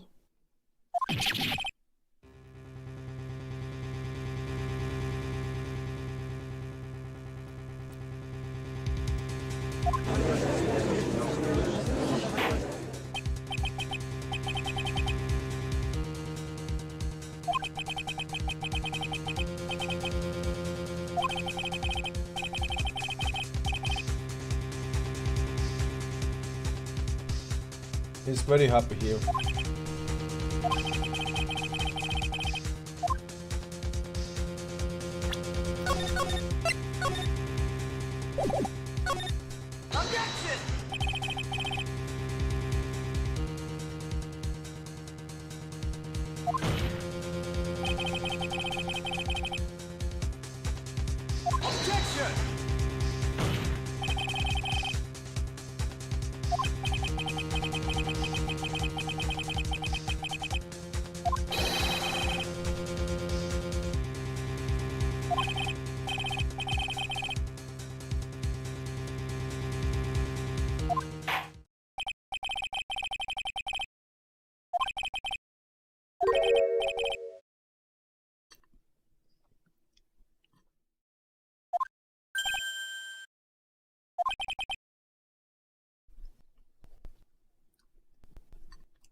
I want to be eating ass. I love eating ass. It tastes pretty nice.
You have to add that in the testimony.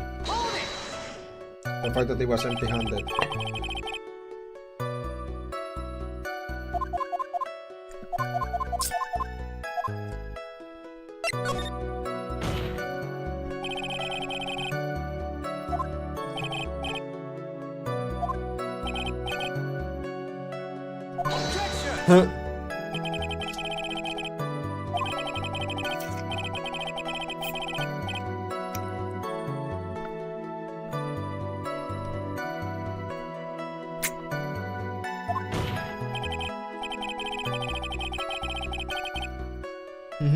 Thank you.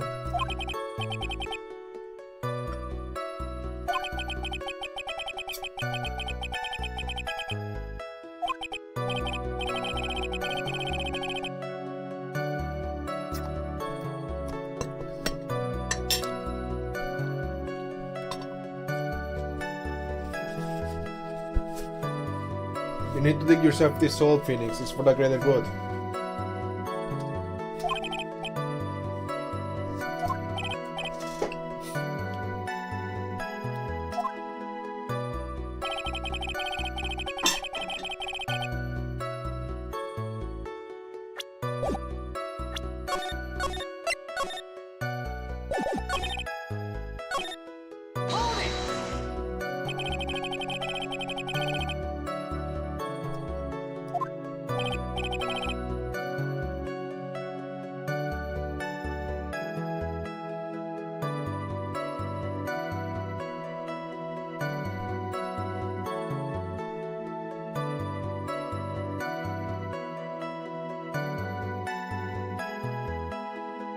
It's kind of annoying because it feels like Phoenix is fighting against me.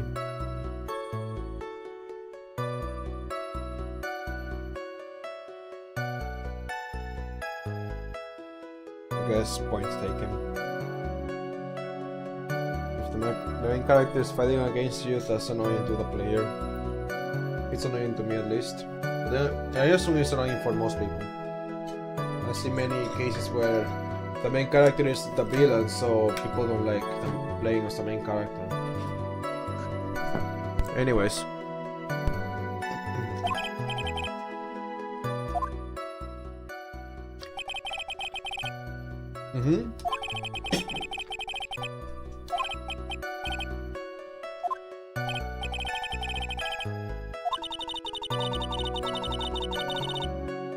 Yep.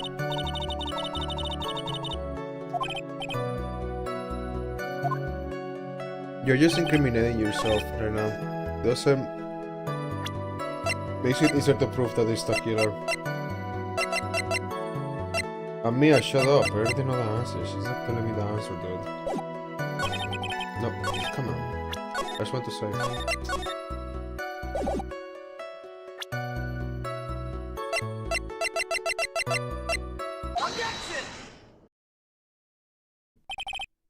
Mr. Powers.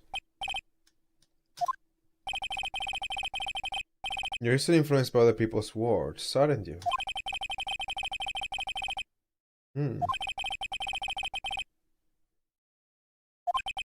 Yeah, so he did his service. That's true.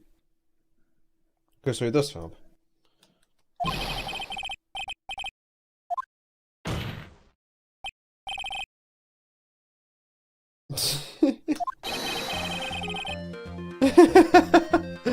Ese era mi esposa que se have hechos.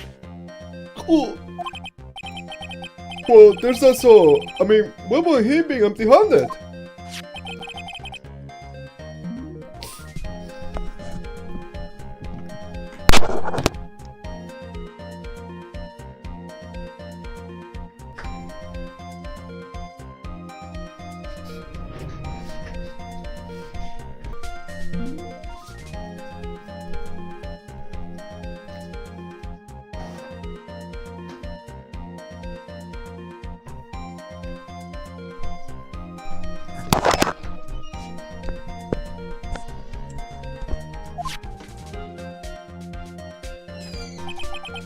This is the crime scene. There's a wine glass sitting next to Mr. Corey this morning. The liquid inside this glass is tomato juice.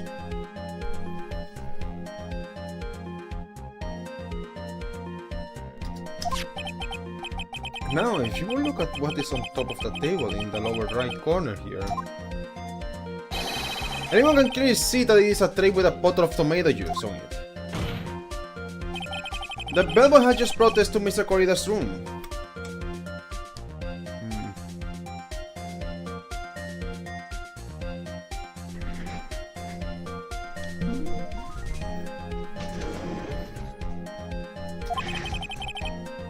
Here's the tray in the room, which is why it was empty-handed when you left. Okay.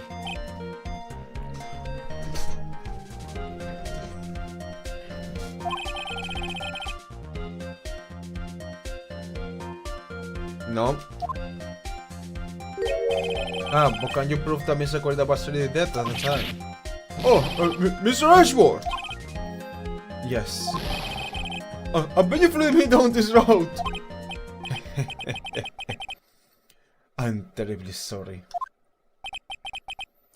What is with him? Why is he laughing? No, I have no son. I don't know what. I can't stop getting sick. Since I came back, I'm just always sick now. That's incredible.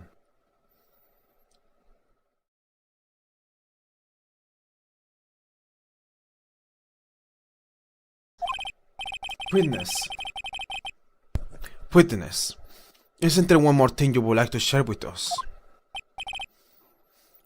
Is there? The bellboy was empty-handed, or shall I say empty-handed.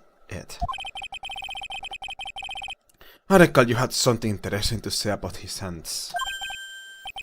Oh yeah, I almost forgot. Huh? What? The bellboy was wearing gloves. Oh. Gloves? Yeah, these black leather ones. All the other bellboys don't wear gloves like that, right? Black leather gloves. Why didn't you mention them earlier? So sorry, it slipped my mind. Boy, does this make the bellboy look really suspicious. Right, got to focus. Can't get lax here. So what if he had gloves? A lot of bellboys wear gloves. Come on, Mr. Bright. Come on, Mr. Bright. The bellboy was wearing black leather ones. So, a football is made of leather. Saying all footballs doesn't specifically because they're made of leathers. But that man, he received a large roll of cash from the defendant. Anthony was seen leaving the crime scene wearing black leather gloves. I don't think that even someone like myself can believe it was just another bellboy.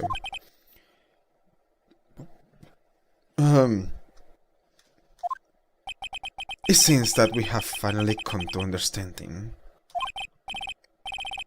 Now then, witness, please continue with the rest of your testimony. The rest? Oh yes, please tell us more. Okay!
Did you ever get a glimpse of what it was at the cave?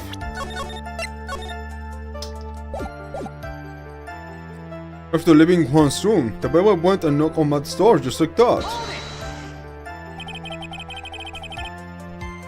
Is that what you saw while you were busy spying?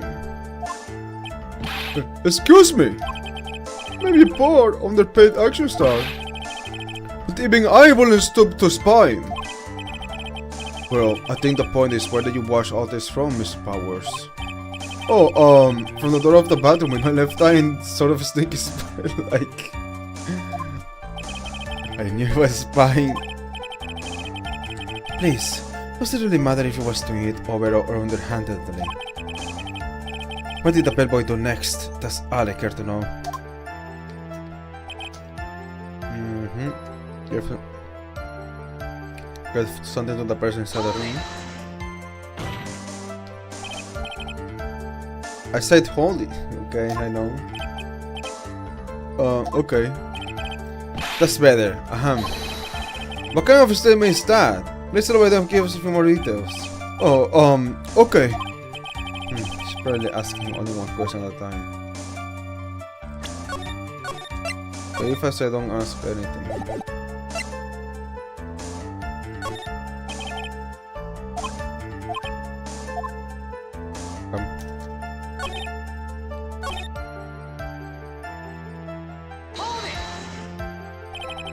Where did this bellboy go after he left Mr. Engar's room? Open the door to Viola Hall. Went in there and who knows after that, right? I do.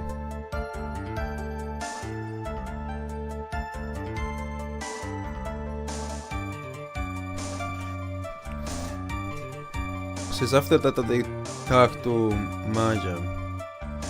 We went to Mr. Engar's room.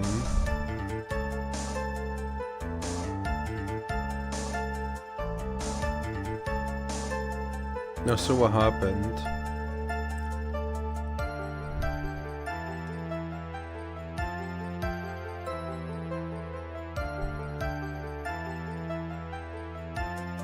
I'll understand later.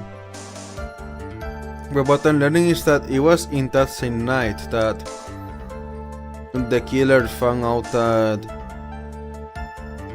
Matt and Carl was going to be friends, so it didn't wait until the last moment.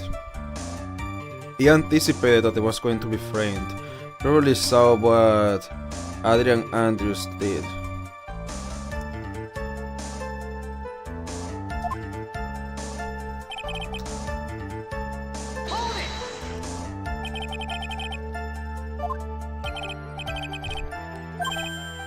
On.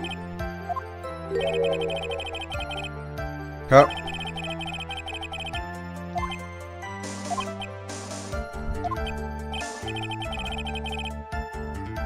Yep.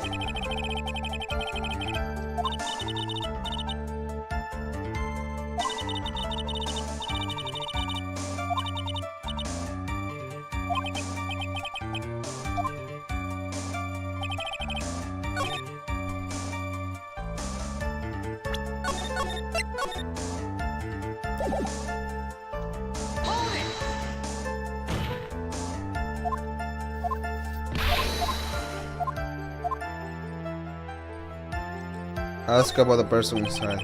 So who took this something that Mego handed off? Actually, I don't know. What do you mean?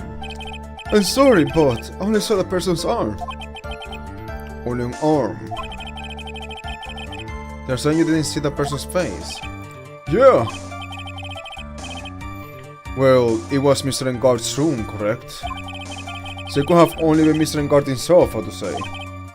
And then, what did the bellboy do after that? Also, they were there.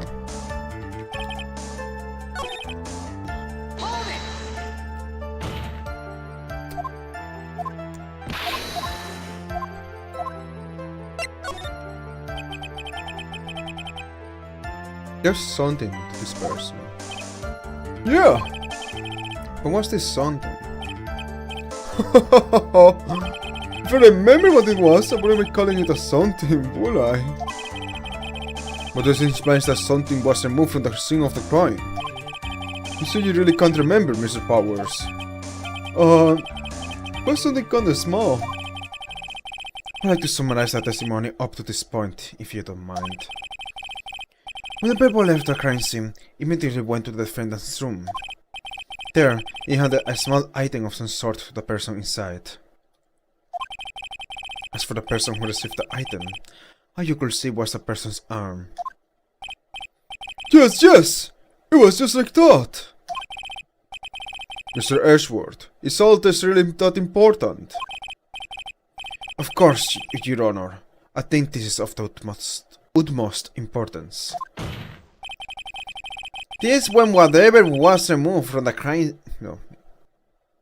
This is when whatever was removed from the crime scene was handed over to the client. Mr. Powers, be sure to remember what it was that Bell handed off. Well, let's see. I think it was... no. If you remember, please add it to your testimony. Yes, sir.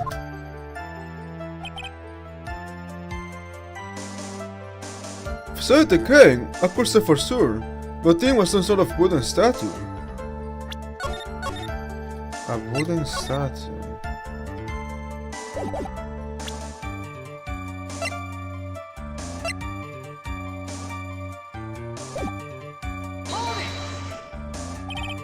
A statue? Yeah. It doesn't look like one, I guess. If I saw like a swing, I'd probably remember, you know? So for this trial to proceed, I'm going to have to come up with whatever this statue thing is and show it to him. We don't have to trust in your instinct on this one and take a chance, Phoenix. Well, Mr. Powers, let's continue with your testimony. A statue. Wooden statue.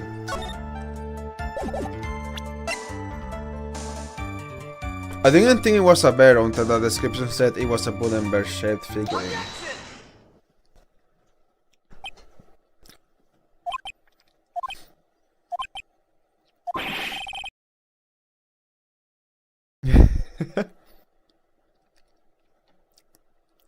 What was the point of that pregnant pause? Where did the vision come from? Well, speak up! It was me, Your Honor. What is it, Phoenix? I have a feeling that something bad is going to happen once I show this. Mr. Bright, if you have something to say, please spit it out! Yes, Your Honor. Okay, Phoenix, take breath. Mr. Powers, there's something you saw. Was it exciting? Oh, hey! There's the something! Whoa, Mr. Bright, you really figured it out! I reckon we found this at Matt Ingard's mansion. At the defender's house. What does this mean? It's simple, Your Honor. Surely the killer assassinated Juan Corrida in his room. And then he stole this wooden bear from the scene of the crime. Then, the bear being found in Mr. Ingard's mansion would mean... It goes with the same, Your Honor. Mr. Matt Ingard is the killer's client. Order! Order! Order! I said order! Mr. Bright, this is a most unfortunate turn of events for you. Yeah. Sorry, Mia. No, it's alright. Your judgment was sound. Actually, figured the bill would go up. Shut up. If not now, they will have later on. If you hadn't shown it to the court, I'm sure your friend Ashworth would have. Yeah. I almost forgot that I knew about it too.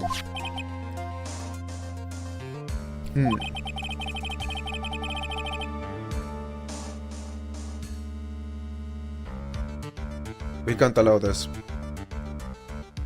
I think it's clear that there is nothing for us to continue this trial. I can't let this happen. I have to do something.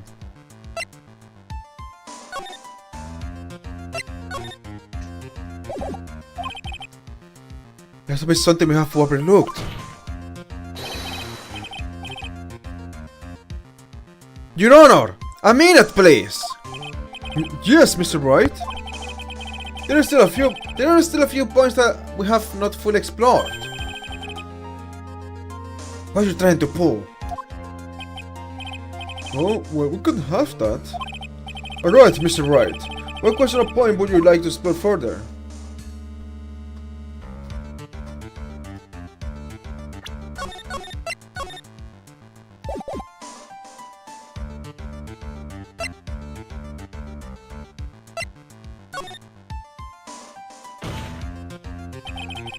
Mrs. Power's testimony, of course. Huh? Your inanity stupefies me, Mr. Bright. We have already clarified all questionable points during the cross-examination just now.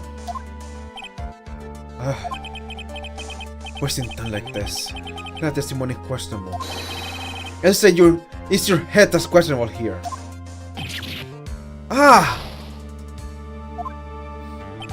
Yes, I agree. Because the examination went smoothly and there was nothing wrong with the testimony. Not I believe. Please, wait! You're being very persistent today. Because I can't let it end like this. I know my outburst just now was a little questionable. Questionable indeed. But there really are some questionable points left to discuss, Your Honor. What are you trying to pull?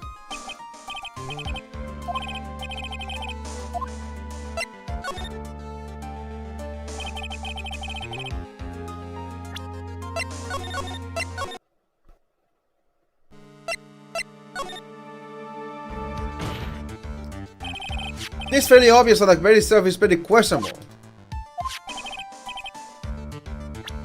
Or not, go back.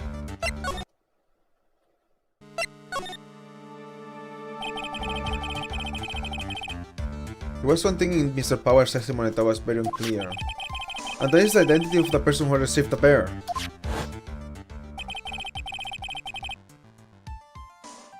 You're selling to the person inside the room.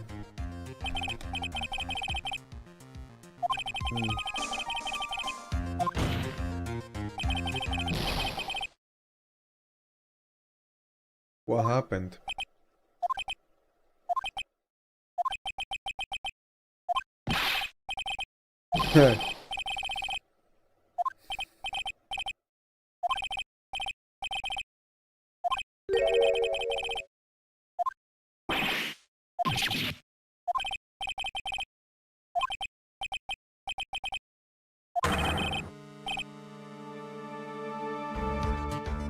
Interesting. You have got to be kidding! Are you sure of that, Mr. Powers? Yeah, I'm sure it was a legal samurai. Order, order! Looks like you have dug your own grave. Yet again. It is that today I've lost count. So the person who took in this little bear was a Nico samurai. And as we all know, Matten Guard is a Nico samurai. Thanks to the defense, we have made that all the clearer. What are you supposed to do now, Mia? Help!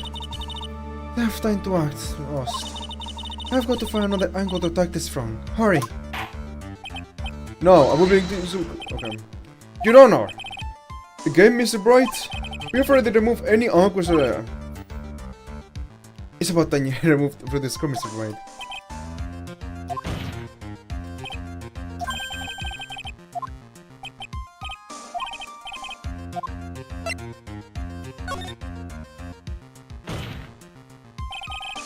I think it's fairly obvious that the bird itself is very questionable. The bird, Mr. Bright. This was found at Mr. Ngard's mansion. However, Mr. Ngard was arrested at a hotel that night, which means that since the murder occurred, he has not had a chance to go home. Oh.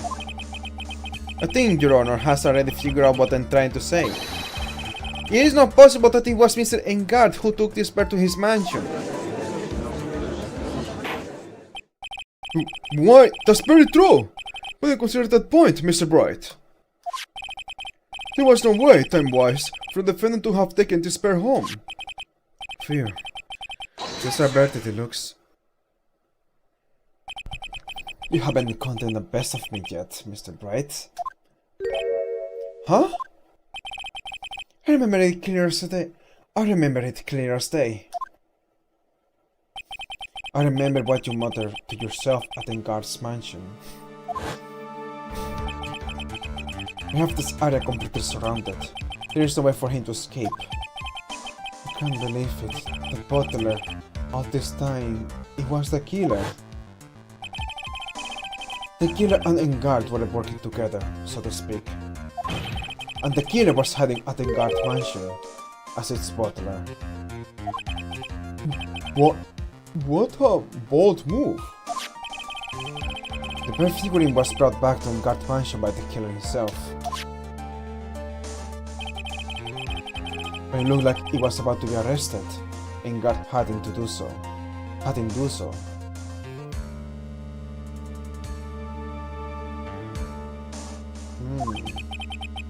I assume because it would have been bad had the police found it during their investigation.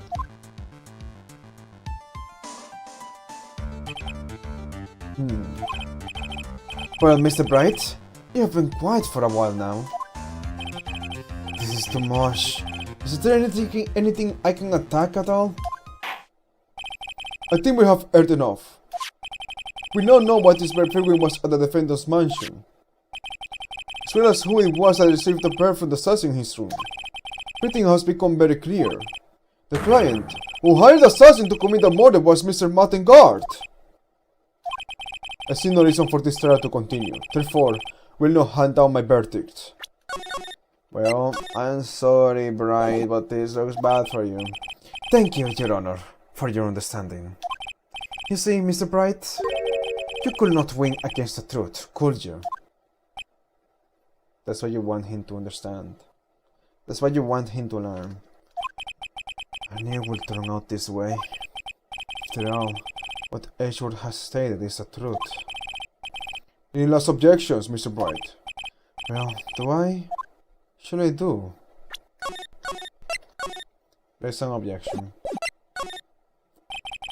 You know, lost my bird.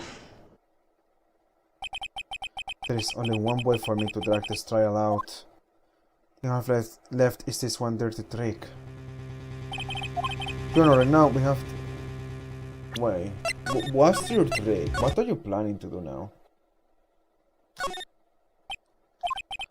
Defense, rest. Phoenix, are you giving up? If you do, Maya will die. And you'll carry that weight on your shoulders every day for the rest of your life. I don't want that to happen to you. Mia. There's an objection, Phoenix. Objection! There is only one way for me to drag this trial out. The only thing I have left is this one dirty trick. Your Honor. Right now, we have these two reasons to believe my client is Assassin's client. Reason number one, he accepted the bear figurine from the assassin. Reason number two, the very same figurine was found at Engard Mansion. However, it's possible this is all the work of a certain other person. What are you saying? What are you saying?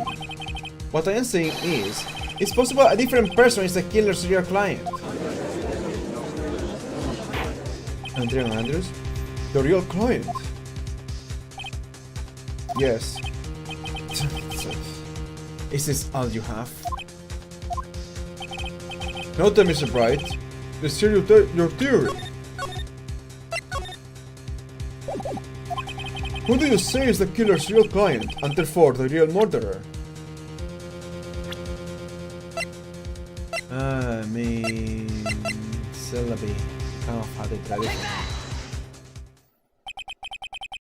Adrian Andrews! Yes, really not that she tried to frame... Hold on.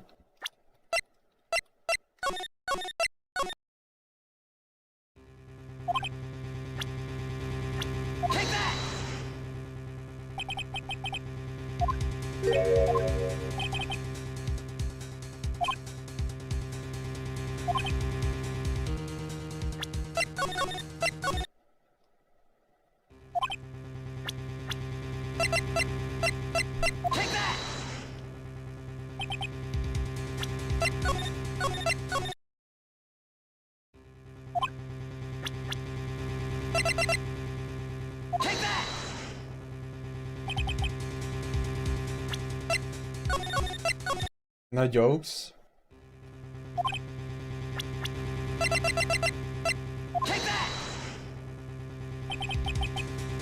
Seriously, no jokes? Come on. Alright.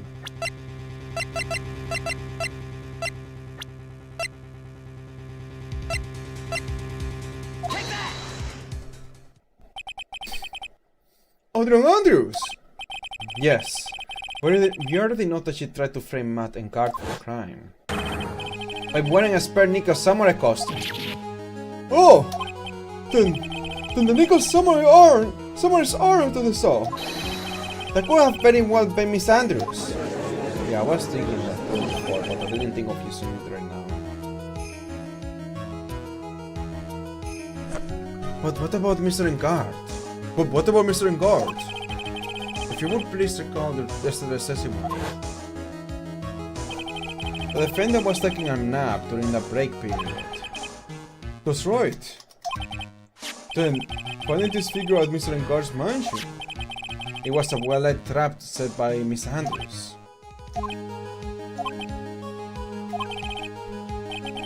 Mr. Edgeworth, what is your opinion on this? I can't even begin to count the flaws in the defense's logic. Besides which, there is no evidence to support it. However, I can't fully discount its possibility either.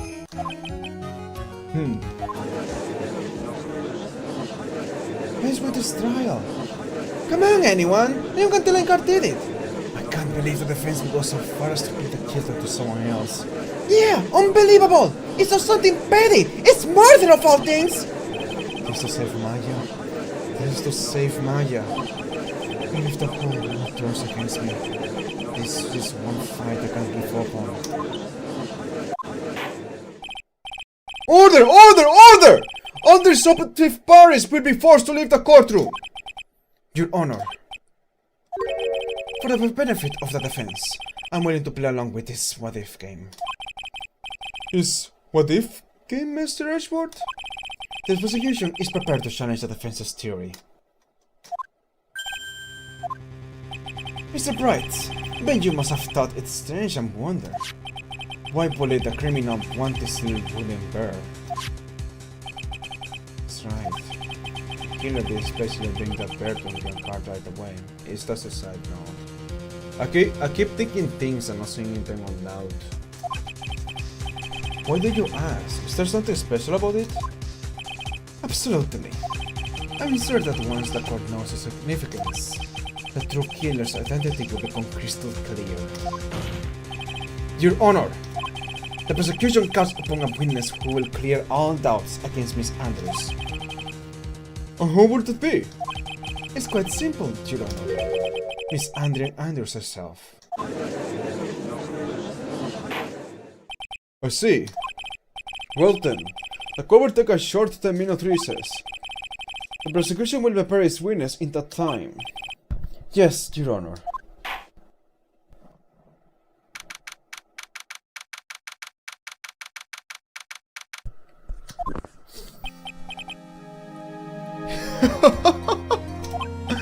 Oh, I knew it was a good idea to hold her hostage.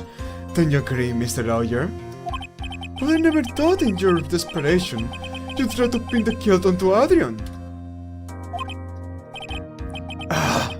Swear that this demon will pay. Hey, Mr. Nick! Pearls?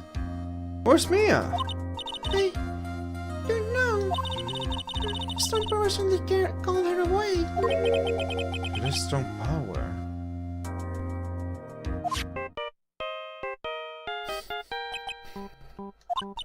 Oh, Mr. Nick, your freeze. It's from Gonshu. Where is it going? Have you been hiding in there, Paul? Yeah, sort of. We just barely found something to latch onto. Phew, that's good, Paul. What about you? Anything yet? Have you figured out what the killer and Maya are? We still don't have any leads, but... What? We don't have any more time! If we just had one, even a single clue would be really helpful. I was only able to count this far because I kept thinking to myself, I've got to keep the trial going until Maya's been rescued. But have I just run out of luck this time? Is all our hope for naught? Tent! Huh? Tent? I got a circus tent! I got a circus tent! Mia! Looks like Maya was unconscious until just a few minutes ago. As soon as she woke up, she called for me. So it was Maya that called you away!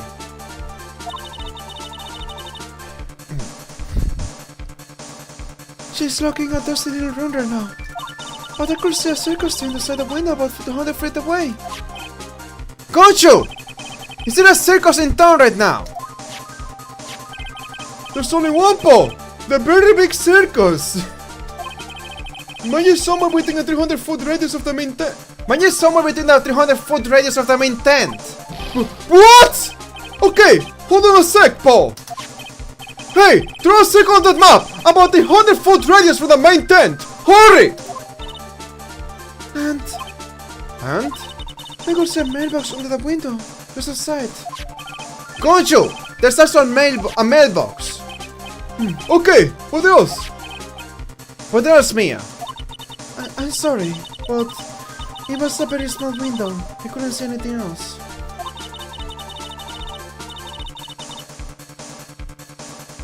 I felt like I was in an old office building.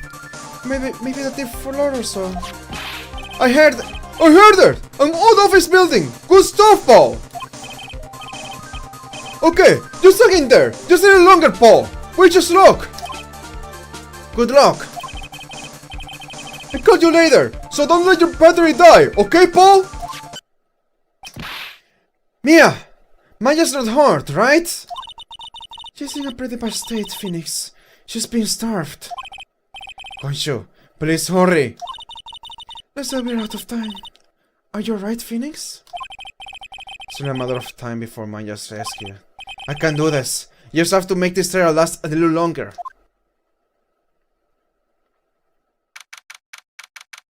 March 23, 12:05 p.m. There's a court order number 3.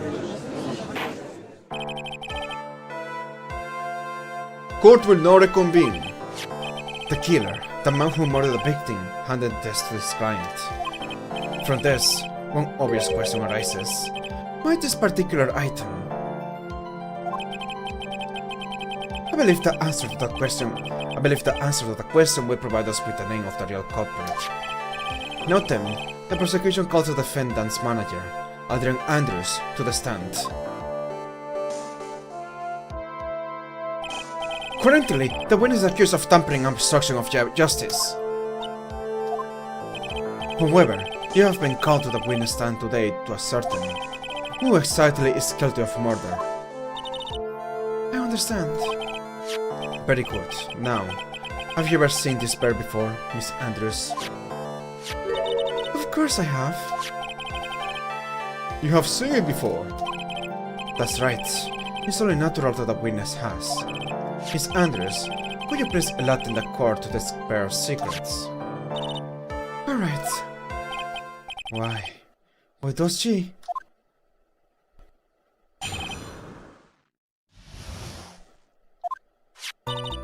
Actually, this is an elaborate puzzle. If you know the correct order, it can be taken apart one piece at a time. At the center is a small cavity, with just enough room to store a small item. Because of its complexity, if you don't know the order, you can't open the bear. You really can tell that it's a small jewelry box just by looking at it.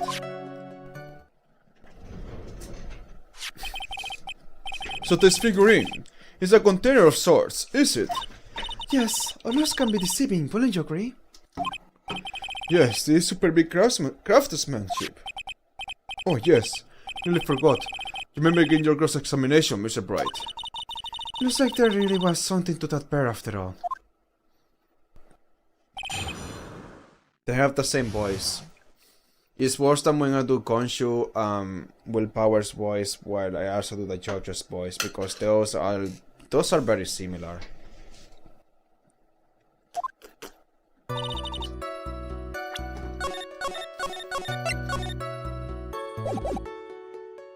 Elaborate puzzle.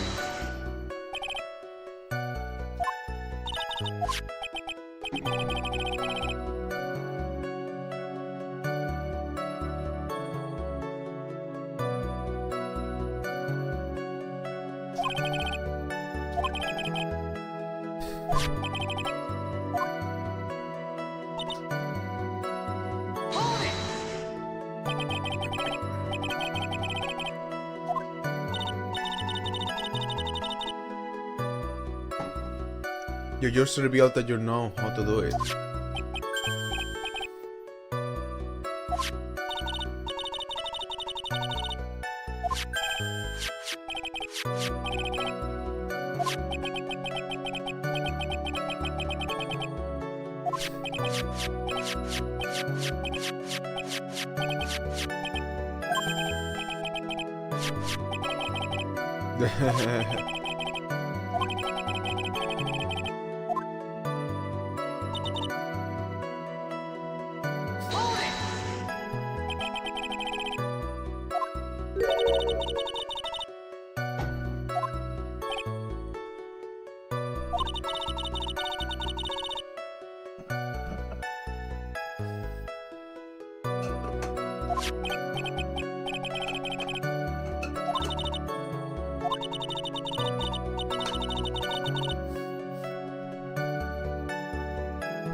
So it was a present from Miss Andrews.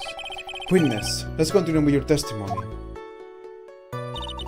Because of its complexity, if you don't know the order, you can't open the bear.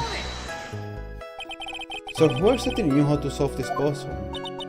Only the two of us, Juan and myself. It was a souvenir from Switzerland, so that there are that many people with the same bear in this country. But this looks like it could be easily broken. Especially if someone to get at what's inside. Well, it's a toy, but it can never be the same again once it's been broken.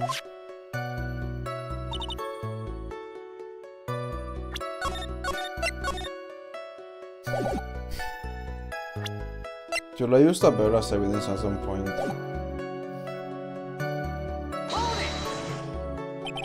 Who else knows that this bear is actually a small container or jewelry box? I never told anyone. As long as one never told anyone either, then only two of us knew. The two of you, huh? Then of course that means Mr. Encarta didn't know, right? It is about all I'm going to get for now. Thank you. But now there's no how to open it. There has to be a way he knew, since he got the bear. Well, Mr. Bright, I think even you have come to realize that there is one very important fact we have uncovered, and that is this. This bear is actually a jewelry box. Not that we have agreed to this point. There is only one logical question that can go next, and that is this. What is inside this box? What's inside? That's right. That's what we are going to find out next, witness. Yes? You are the only one who can open this. Please.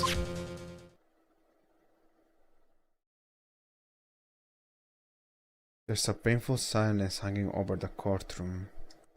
All eyes are on Miss Andrews now as she solves the puzzle and takes the bird apart. I've opened it. Is this what you wanted? What is that? Looks like a note.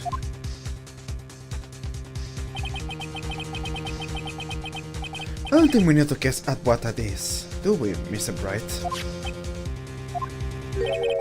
It's a suicide note. The suicide note? Suicide note left by Juan Corrida's former manager, Celeste Impacts. Until now, no one knew of its whereabouts, but just as we suspected, it was hidden. Hidden by the victim, Juan Corrida himself.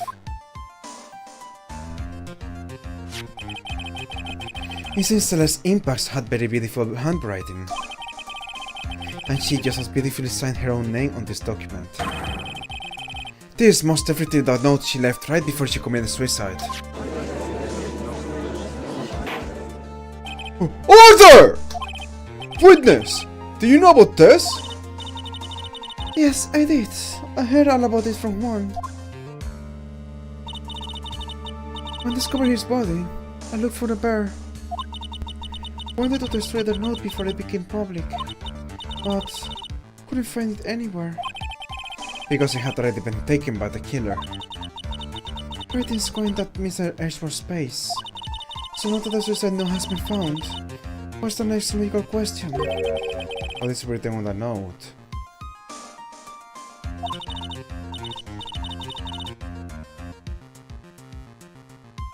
That's right. At least, that's what I would think. Nothing. I believe it is inappropriate the contents of this notice being made known. I can't stop you, can I? I went through so much just to get my hands on it. And I was going to burn it, for her sake. I'm deeply sorry, but I can't allow you to persuade me to stop. Your Honor, if you could please read the contents of the note out aloud. Very well. This is the end of Matt and Guard's career then. Hey, I guess that's something.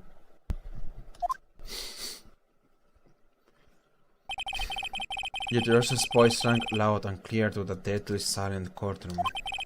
In her note, Celeste's impacts left us to a record of all that had happened to her, but being used and then thrown away by Guard, but being engaged to Corrida, and Guard's role in destroying that, and about how she decided, in her despair, to end it all.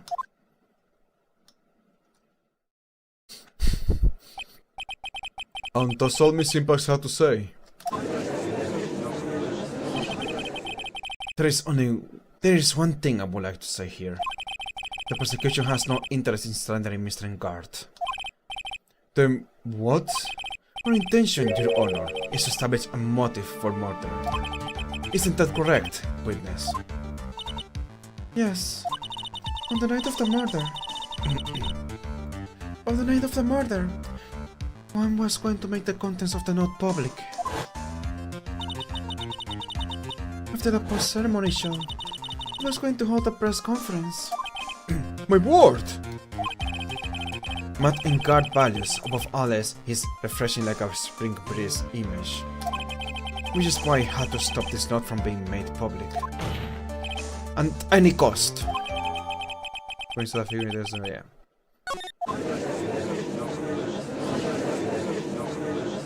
Mr. Guard follows a woman kill herself!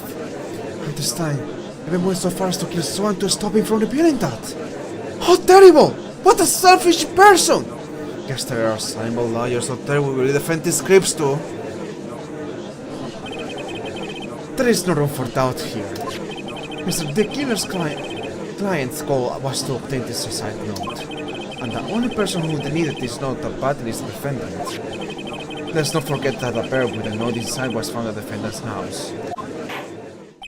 It seems that we have come to the truth at last. The defendant's motives were entirely selfish. Deserves no sympathy from anyone. We're supposed to escape from this one. With a hesitation, Phoenix. Conjure hasn't called yet, so you know what you must do. I know. I have to carry on and buy him some more time. Okay. There are two deadly pieces of evidence. The figurine and the suicide note. Maybe somehow I can find a way out of this situation through one of those. The cabinet is already in the judge's hands. Phoenix, hurry! Oh no! I have no idea! It's not for the fingering. Which one of these should I pursue?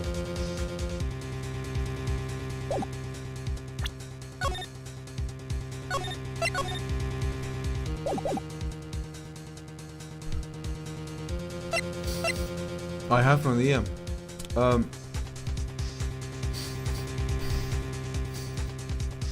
The suicide note is a mystery. There's more to the bear.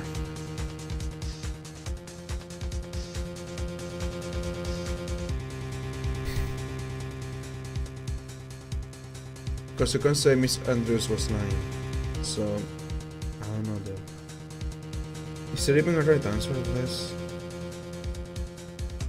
This is messed up.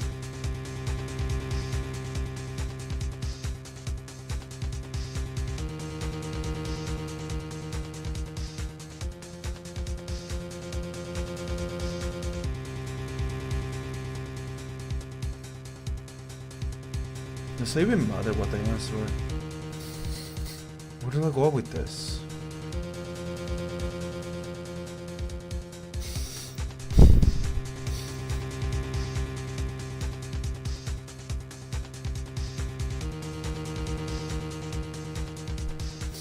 I'm gonna go with the... There's a side note, because how would Mountain Guard know it wasn't a bear? Please wait, Your Honor! Oh man, look at the lawyer. He's still going at it? It's like he doesn't care that he's trying to get a killer off the hook! I think Your Honor believes that Matt and Guard killed in order to obtain this note. Yes, that is correct. But that seems a little strange. In fact, I think there is a contradiction here. This note was hidden by Mr. Corrida until the night of the murder. If that is the case, I said that Matt and Guard could not have known what was written on this note. Oh, I didn't think of it that way. Yeah, I kind of knew that. Let's go with the figurine to see what will happen. Please wait, Your Honor. Oh man, look at the lawyer.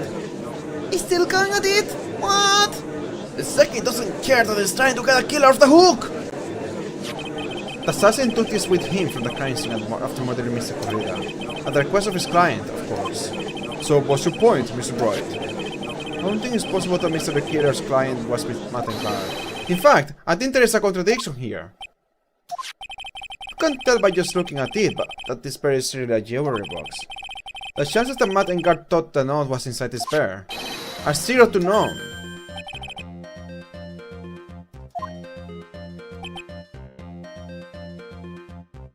So the thing of it was really strange. After all, there is no reason why Mr. Matt and Guard would ever want a jewelry box like this. Order! Order! Order! You make a valid point, Mr. Bright. Mr. Ashworth, what is your opinion? It's just a flash, but I think I did rather well on this one. Fortunately, Dean believes differently. I believe a show of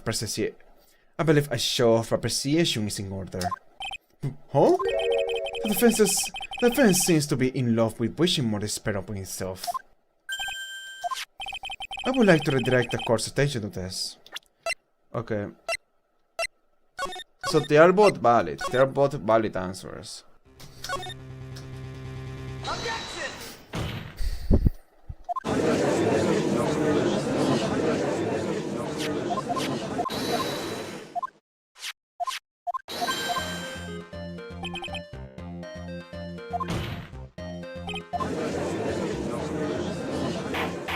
Something said, no tengo que ver okay. Whatever, you may be pretty strong, but it's really disappointing.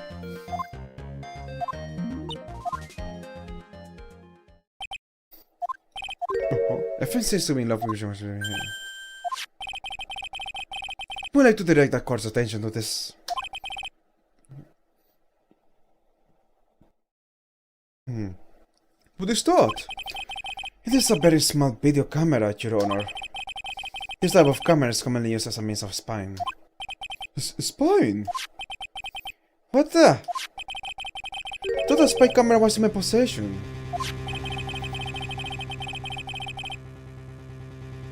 Matt Guard and the victim both thought of the other as their biggest rival. They even went so far as to use this type of item to find each other's weaknesses.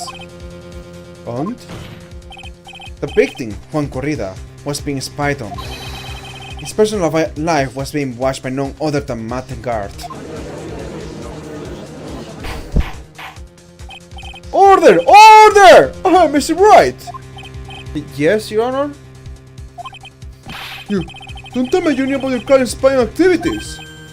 Well, sort of. Sort of is not acceptable answer, Mr. Bright! I see you're confused, Mr. Bright. You're probably thinking, but I have the camera that was in the stuffed bear's eye. There's another camera.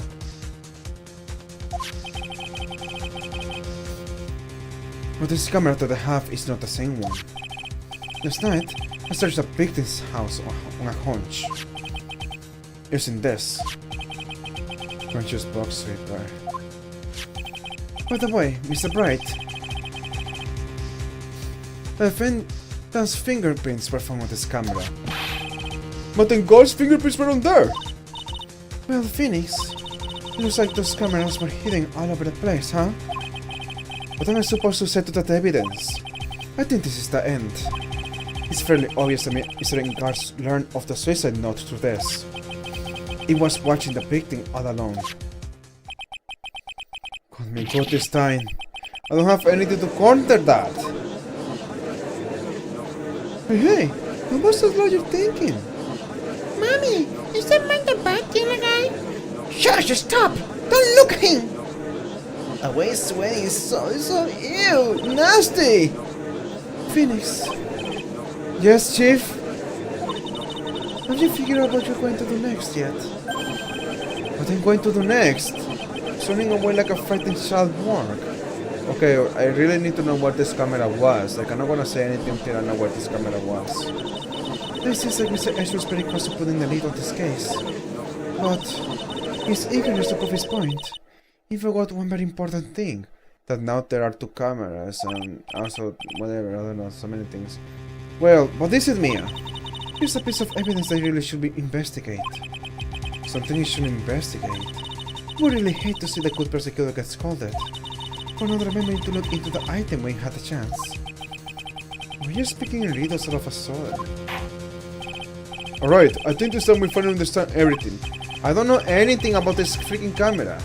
Well, Mr. Bright, you don't have any further objections, do you? What is this piece of evidence that Mia is talking about? Do you know what it is that it needs to be looked at, or should I let it go? Fuck, dude, you're giving me like with not information on this camera you got. Like, dude, what? Why are there two cameras? Here's a receipt. You have a... where was it hidden? Like... was it always recording? When was it recording? Like, so many questions that I don't have. So many answers, I mean, that I don't have. Because you haven't told me. You have to tell me these things.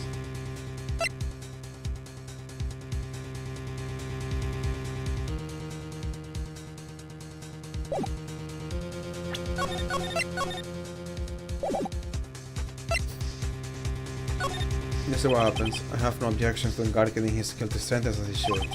But I can't let that happen yet. Mia said there's still something worth examining. She thinks so, then if I have to force it, must find something to bring up. I have an objection, Your Honor.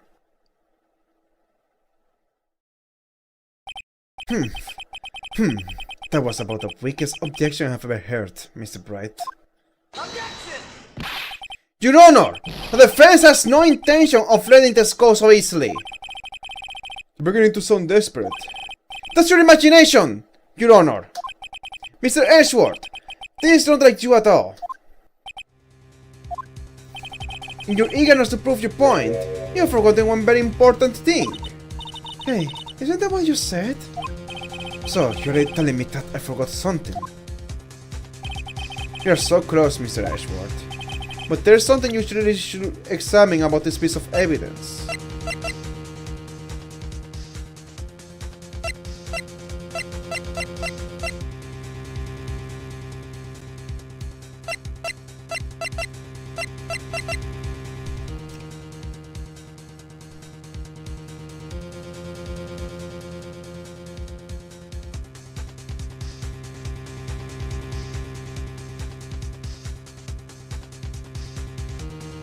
Why would he record himself? No, why would he record the killer doing the crime? One of those. Well, Mr. Ashworth. Yes, I do believe some special information isn't. Okay, shut up. Shut up. I am right. I am right, okay? Oh, come on. My name is right because I am right, okay? Shut up.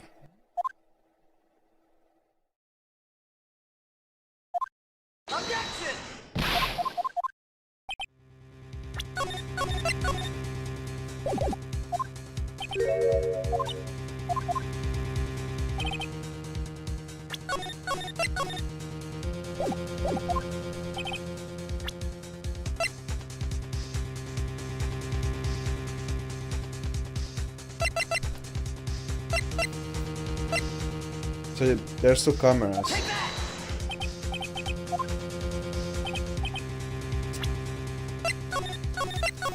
Let me show a picture of the crime.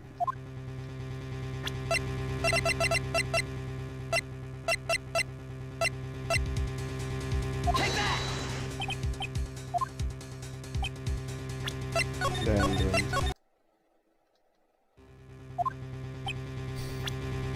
Okay, let me see.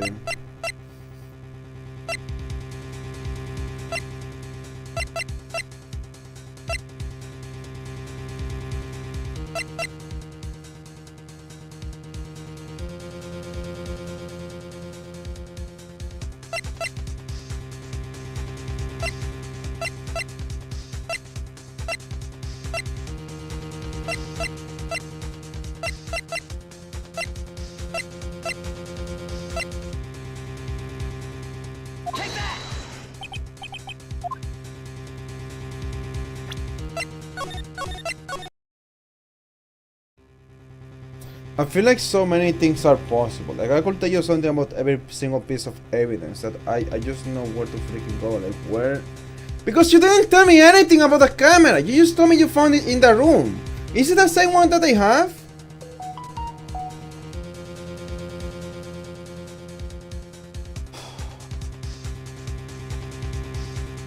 Yeah, too.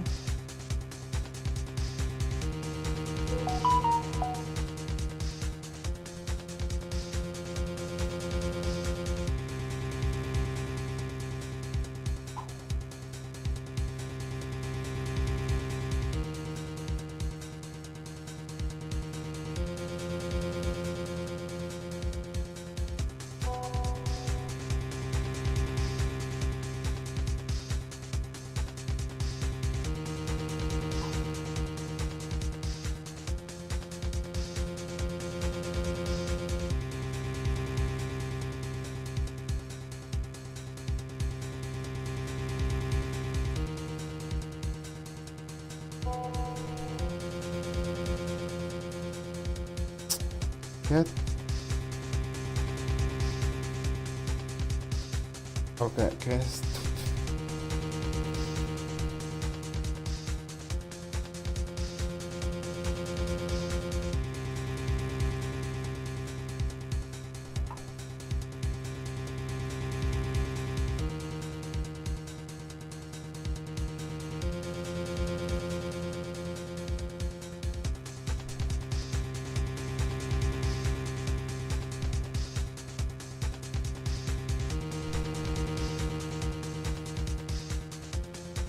Esto es peor, esta gente tiene un gusto terrible.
Nice song.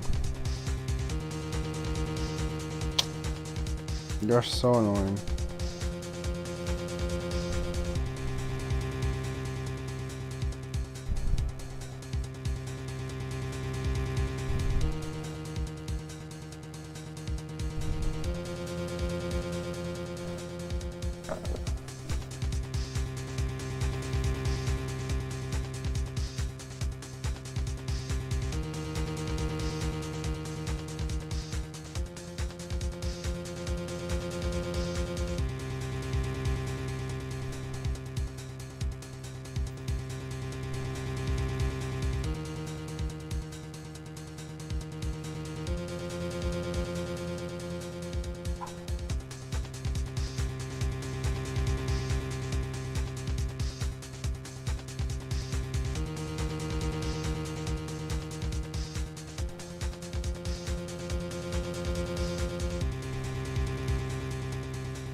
So freaking okay.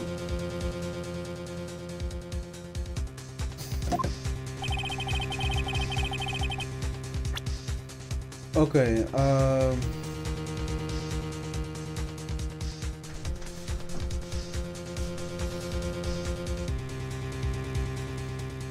The transmitter? Where was it being sent?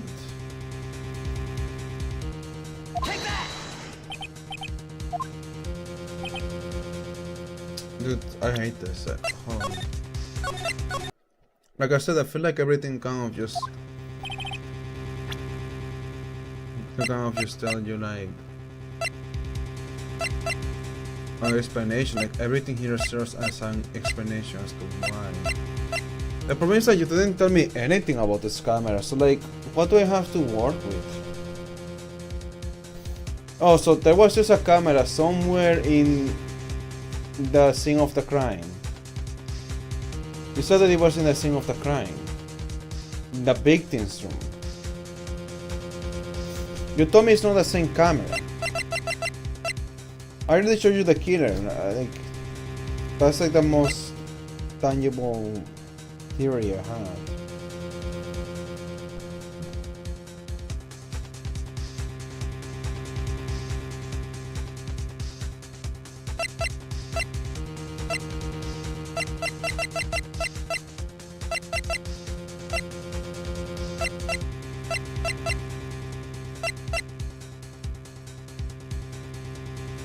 I'm gonna show this too.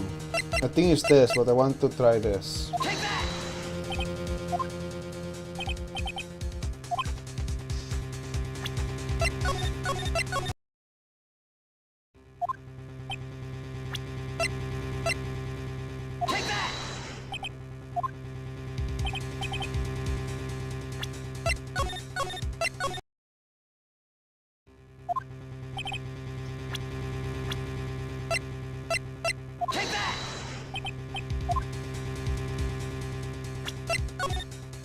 Freaking annoying. Oh my god, dude.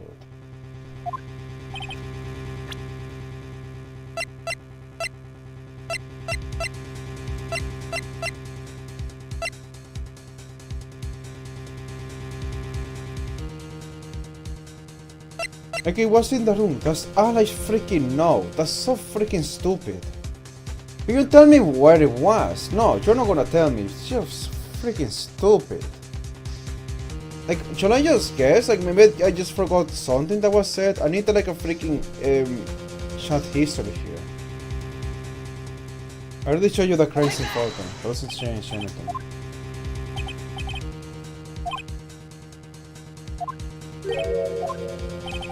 Give me a hint.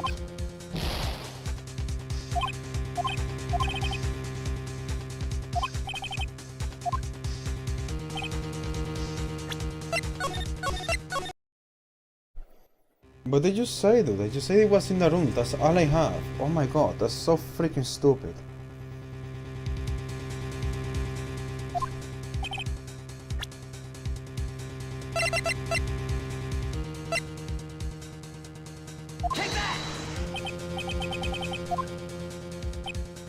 I don't know, like maybe wanted a gossip, like that, like dude, come on.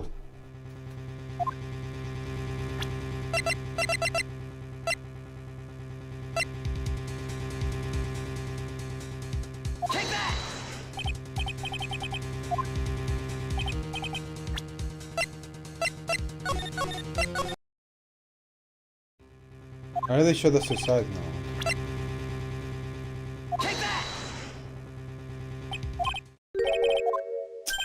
Fuck, I thought I did show that. Anyways.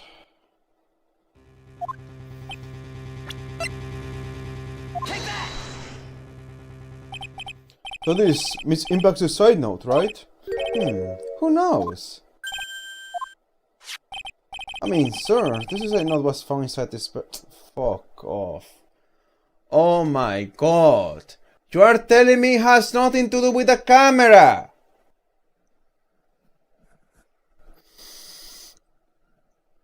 Ah!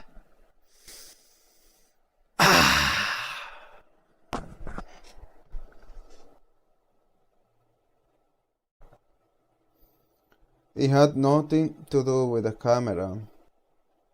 The question had nothing to do with the camera she was talking about. Okay, is this the game's fault or is it my fault? Was I just not understanding what I am reading? Did I just not understand the question? I mean, I don't know if I could have thought of that, honestly. Maybe I could have, maybe. But man, I was thinking about the camera. Because that's what we were talking about earlier. We didn't really change the topic, or I don't know, man. Whatever. I don't know, maybe I messed up. I don't know, dude. That's so annoying. Ah, that's annoying, man. Oh, okay. So this is what's fun. This bear was in my possession until a few moments ago. Which means the handwriting on this suicide note has yet to be analyzed. Oh, so as to whether this pivotal piece of evidence was really operated by Miss Impacts or not, that has yet to be even remotely confirmed. Mr. Bright, you can't seriously be suggesting, Mr. Bright, are you saying this suicide note is fake? Miss Andrews, you were the one who tried to pin this murder on Mr. Engard. Who's to say you didn't create a fake suicide note and put it into this bear? How dare you! Your Honor, the defense is indiscriminately... Your Honor, the defense is indiscriminately accusing the witness again. There is no evidence linking the witness to the suicide note whatsoever. But if this is a fake, then the witness is the only person who have made it. What? Recall the witness's testimony concerning this figurine. The only person other than the victim who could solve the puzzle is the witness herself. Ah! Miss Andrews, you brought this note, didn't you? You wanted this so you could use it to frame Miss Engard. I did no such thing. Right, if you're going to pronounce this suicide note a fake, then show the court some evidence to support your theory.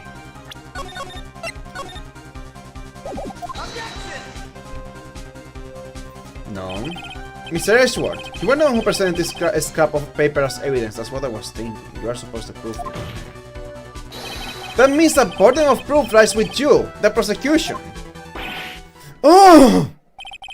That's enough! Mr. Ashworth, can you confirm the handwriting on the suicide note? You can. It is as the defense stated.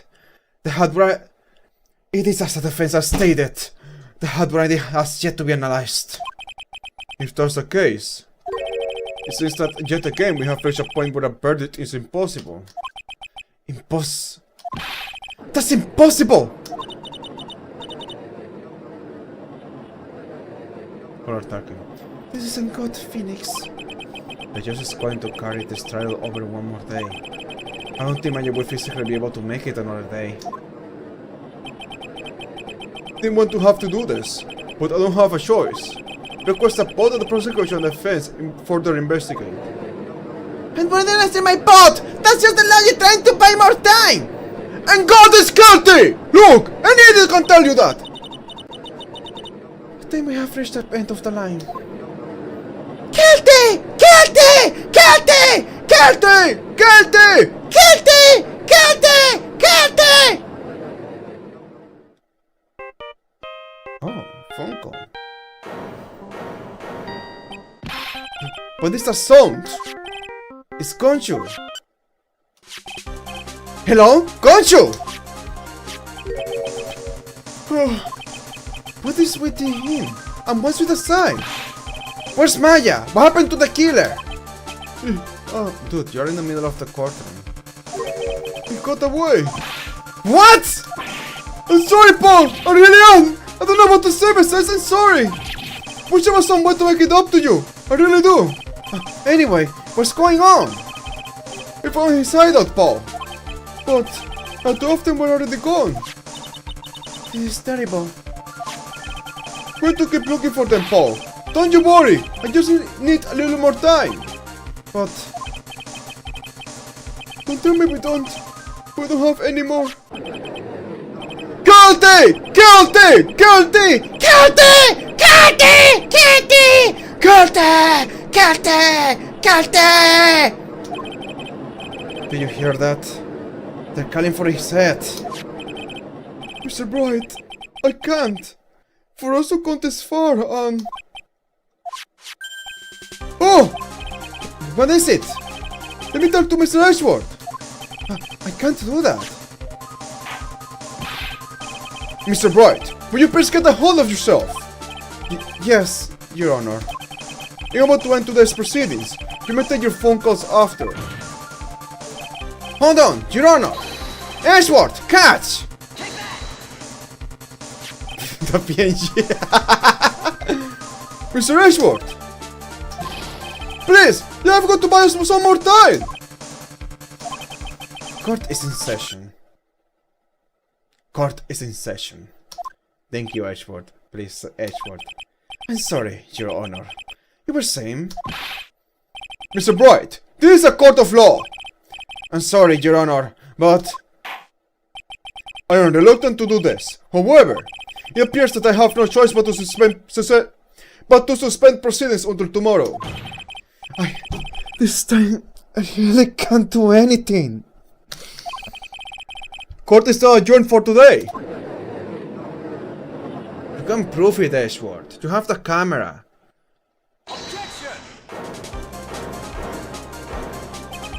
Please wait, Your Honor. Ashworth! What is it, Mr. Ashworth? I humbly request another 30 minutes of Your Honor's time. For what purpose? We can perform the necessary tests on this piece of evidence in that time. Or can you really obtain your results in 30 minutes? Well, if we can, Your Honor. But wouldn't it be better if we adjourn for today and then reconvene tomorrow? 30 minutes, please, Your Honor. That's all I am asking for. Please, Your Honor! Very well. At the prosecution's request, this court will now take a 30-minute recess. But be advised that I will not allow another recess today. Not sure if this is helping or hurting us. The court will now take this final recess of the day.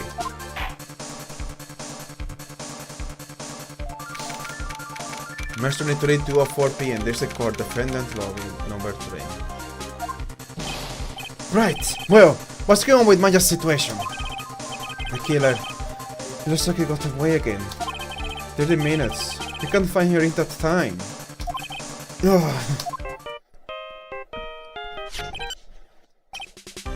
Report!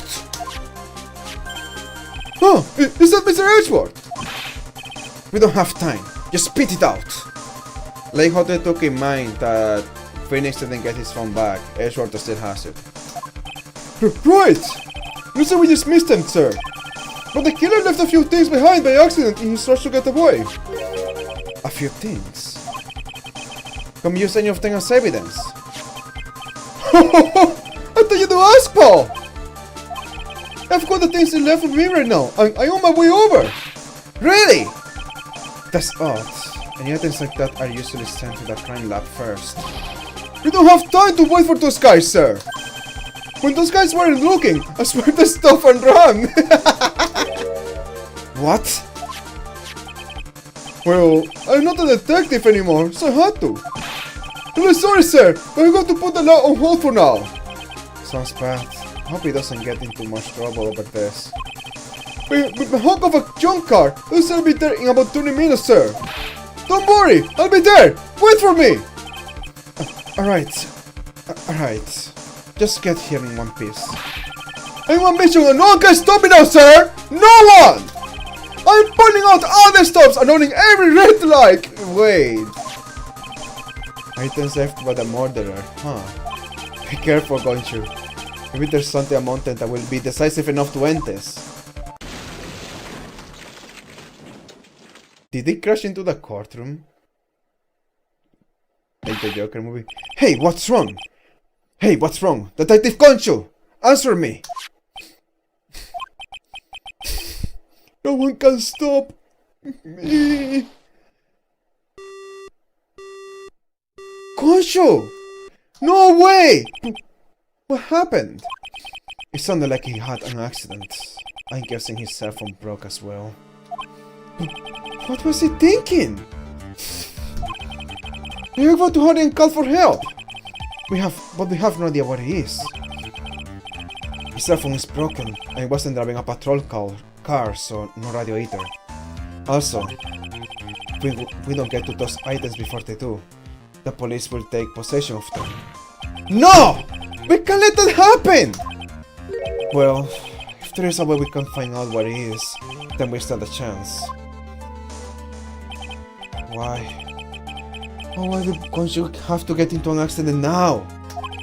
Is there any way to find out exactly where he is at this moment? I want to say there is no way, but there is a way is the answer. I mean, you can just figure out from the very big seekers to here, where will it be? Said he was on his way running every red light.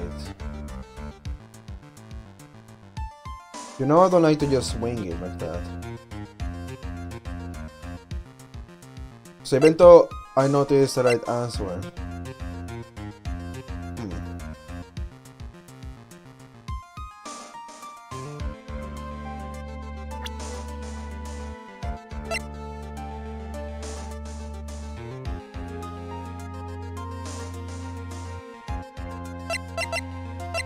I mean, there should be some reports of the crash to the news. That's what I'm thinking. There should be some reports, someone should have heard of the crash. It was running every red light, so I mean... there should be someone talking about a car speeding. I'm gonna say there's no way for now.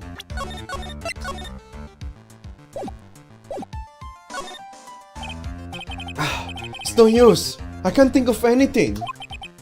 I see. Alright, I'll try to think of something on my end. Don't get your hopes up too high, or I'll try my best. Is there something wrong? Ashworth, what is it? I don't have any right to judge anyone ever again. I know my client is guilty, but what I'm doing now? Pinning a guilt onto someone totally innocent, and using the evidence to do so. Go back, come on. I have the answer for you, okay? I'm gonna do that. That's right, there is a way! I probably should make a new save. What save slot am I using right now? 9, okay. Oh, we just saved earlier, but whatever.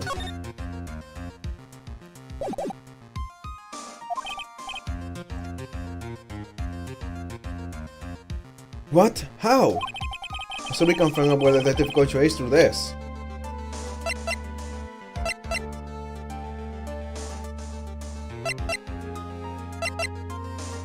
You want me to show evidence, not as a problem.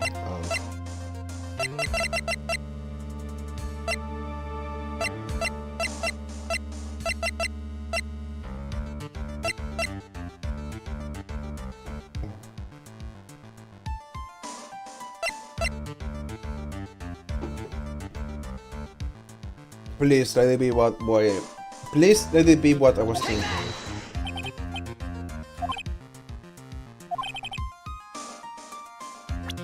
No, I won't allow you to think of something on your end. Come on. Okay, let me see this then.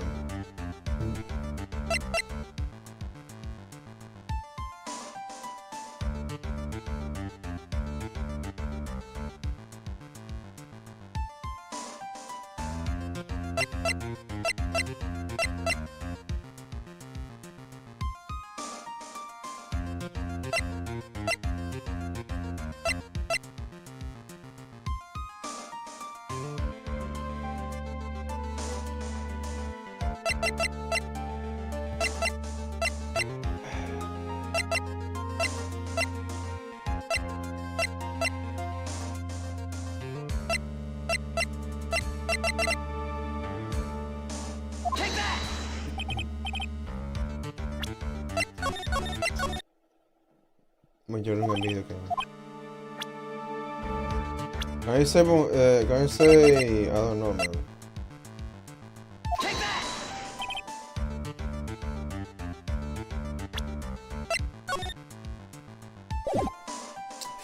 So, how do I know this? Because I played this before, so spoilers, I guess. Why are you bringing Francisca up? Why are you bringing up Francisca at a time like...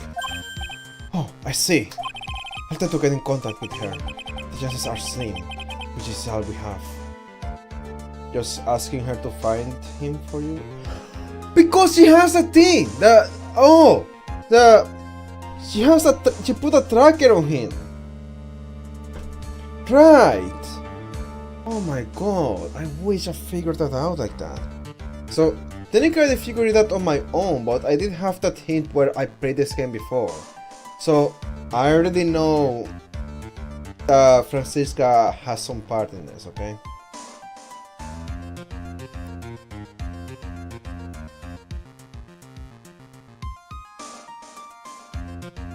It's very unforgettable, what can I say?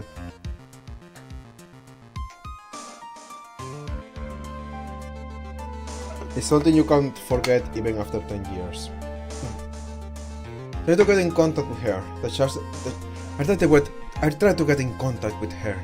The chances are slim, which is all we have. Francisca, would she even want to help us? Of course she will. Edgeworth, what is it? I don't have any right to judge anyone about a game. No, my client's guilty.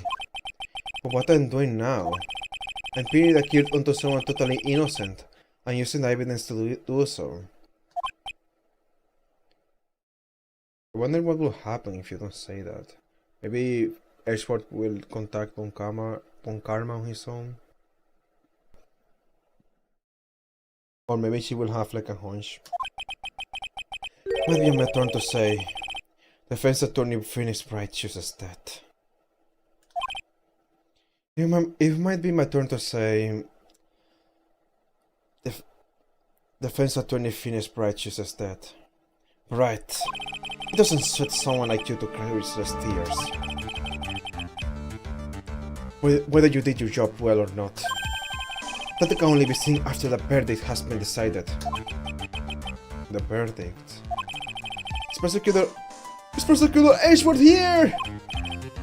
Yes, bailiff. There is a phone call for you, sir. They said it was extremely urgent. They're probably finished with the handwriting analysis. I have to go take this call. In the meantime, think hard about what it is you must do.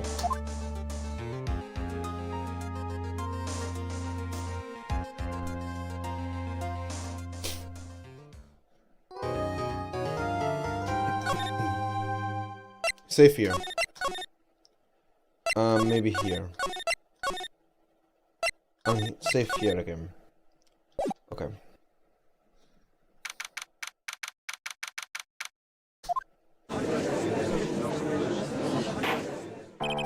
Court will now reconvene. Assume both sides are ready. Yes, Your Honor. Yes, Your Honor. No way. I can understand the defense acting like this. However, would you also see this throughout, Mr. Ashworth? It's nothing, Your Honor. What's wrong with Ashworth? Don't tell me the handwriting is not from the Celeste impacts. That's crazy.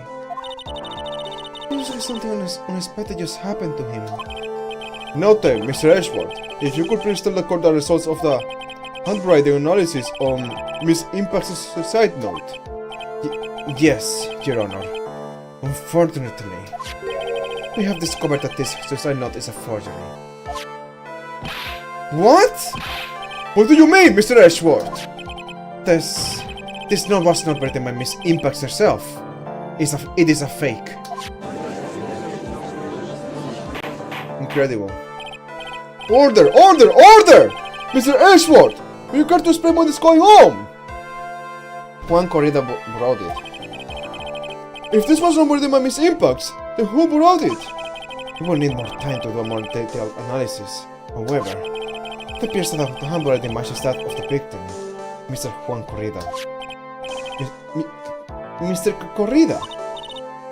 Well, looks like Miss Impacts never left a suicide note after all. She never wrote anything about Engard. However, Your Honor, even though this suicide note is indeed a fake, Mr. Engard could not have known that, and so what do you mean with the facts? And so that fact remains unchanged. Acting under the assumption that it was real, he had brought it to possess it. That does sound very plausible. It's true that Engard had no idea that the suicide note was fake. So this is a little problem with it, obviously.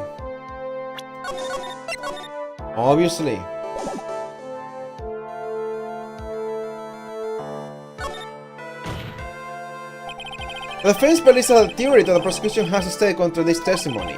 If everything the prosecution has proven up to this point is true, then it's possible that everything fucked. Okay, whatever.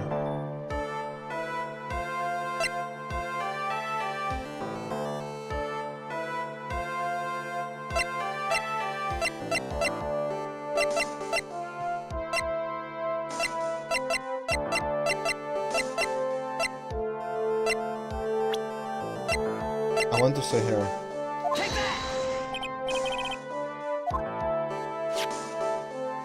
Well, Mr. Ashworth responds. I believe that even more important than finding out if this note is real or not is whether the attorney's bad spin to that man's jet is real. That is the million-dollar question. Surprise.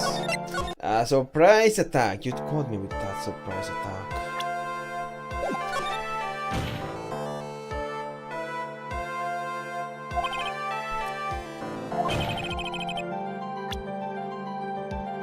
It's before Mr. to not have known that it was a fake.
I am doing really bad. I don't know what to say. It's no use.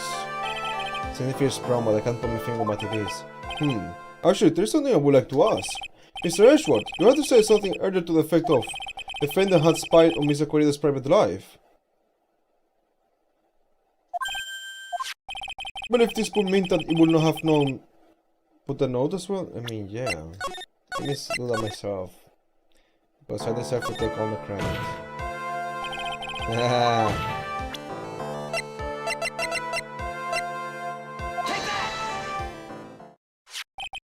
What is this little item called again? A video camera, Your Honor. Well, a very small one, but... Oh, that's right, a camera. Oh, you kids and your fancy toys nowadays. I don't know, dude. Like, I should have known this. I really should have known this, dude. I should have known that the camera was the answer.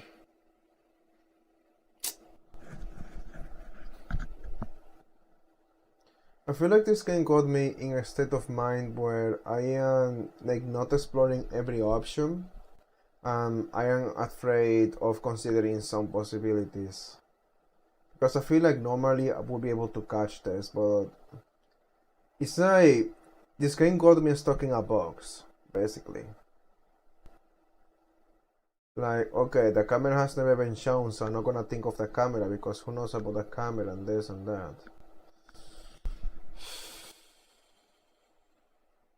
Really annoying. It is annoying. Anyways. Maybe I will stop doing that. Maybe. I don't know, man. Who knows? Maybe I need a break, but I am tired of freaking living this like, oh, part 2, part 3, part 4 of the same case. Like, no, I don't like doing that, man. Just want to finish it right now. Mr. Ashworth, earlier you claimed that Mr. Engar knew of the existence of this note. Because he was spying on the victim. Isn't that right? If that was true, then this means Mr. Engar would have known that the victim had forged a note. Ah! So then, and not only that, but like, why does it matter that the knew it was fake? What matters is that it was gonna be used anyways. Like, even you can spread fake news, you can do slander, and it still will work. It will still destroy someone's reputation. Like, there's something else that went through my mind. But there were so many things going through my mind too. Way too many things. Anyways, so the defendant knew that the suicide note was fake. And if that's true, then the situation suddenly changed in a very dramatic way. Exactly, Your Honor. The prosecution's theory as to what Mr. Engar's motive for murder was, he has suddenly disappeared into thin air.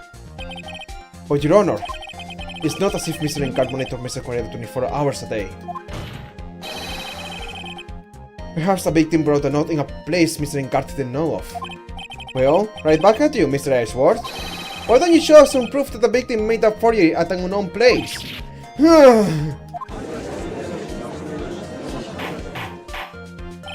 Order! Order! Order! Mr. Ashworth! Looks like this time it is you who has dug his own grave. As I figured. As I figured. Huh? As you figured? As I figured. Came down to this after all. Mr. Ashworth, you're not making any sense. When I heard the results of the handwriting analysis, I thought this might happen. The question is, what next? What next? If the prosecution can't prove Mr. Engar's motive through the evidence, then we must prove it from another angle. Well, I agree with you there. Your Honor, the prosecution would like to call up witness to the stand at this time. Oh, well, that's fine. However, this witness is a little unusual. It's worth stuttering. This is not like him at all. Unusual? Well, what sort of witness is this person, Mr. Ashworth? This witness is one who is perfectly fit to answer once and for all the question of who was it that hired Shelley the killer to commit murder? That's impossible! Winda! No such person exists who can answer the question with such certainty. Yes, Mr. Ashworth! Who is this witness? Yes, go on! Who is it? The man himself. Mr. Shelley the killer. What? Have you gone mad? You think you can just contact the assassin himself? Are you gonna bring him to court? Oh, Mr. the Killer. What? Surely the killer! You mean the killer? I mean the assassin. Yes, Your Honor. He's coming here? To the witness stand? Well, yes, in a manner of speaking. I recognize that this is a very unusual circumstance, so I ask for your permission. Well, is it right? Yes? Is this alright with you? Do I have a choice here? I can't really do much, I also drag this trial out. Defense has no objections, Your Honor. Wonder if it really is alright to do this. Very well then. The prosecution calls its witness to the stand. Ashworth. Is there no other way left to us? Now then, witness. Your name and your occupation, please. Okay. Well. So, this is a thing. Alright. GG. Very good, sir. My name is Jenny the Killer, and I am a professional assassin. I say! What is going on here? Your Honor? How can you remain so calm? What is the meaning of this two-way radio? Actually, Your Honor, it was delivered to me just now. And it came with a condition. Oh, I see, that's how you got it. As long as we do not trace its source, Mr. Akira would testify to this court. So this movie must be what that Orient phone call he got earlier was about. I see. Oh no, this will not do. I cannot allow this in my court. First of all, we can't even be certain it's really Mr. the Killer himself. Witness, please present some sort of proof that you are, in fact, Shelly the Killer. I understand. Please wait a second. I'm so hungry. Maya! Maya! Boys! Mr. Bright! Can you confirm anything from this? The defense has no objections to this person. We are satisfied that this man is indeed Shelly the Killer. So, like we have thrown into yet another unexpected turn of events. Well, it doesn't seem like we have too many choices under these circumstances. So, now then, witness. There is one thing I would like to confirm before we speak of anything else. And what would that be? Okay, whatever. The request of a client. You kill Mr. Juan Corrida. Is this correct? It is, as you say. I did indeed kill Mr. Corrida. Not that we have answered that. Let's move on to the name of your client. Very well. It is all just a Patrin. Yes, that's it. Patrin. Shelly the Killer. What is he going to say? Yeah, this case just wants to freaking choke you at every freaking point, dude. First time playing this, you scream, okay? I scream. First time playing this. Honestly, I probably was screaming when I remember when I was playing this game, was on the Switch. I had the Switch send connect to my TV. I also was playing on my bed, but I was also playing on the TV. I had the Switch connect to my TV, and dude, I was standing up, I was screaming, I was pointing my finger like Phoenix. Like, dude, it was intense like that. What the? But my client, hold on. Oh. Okay, as long as okay.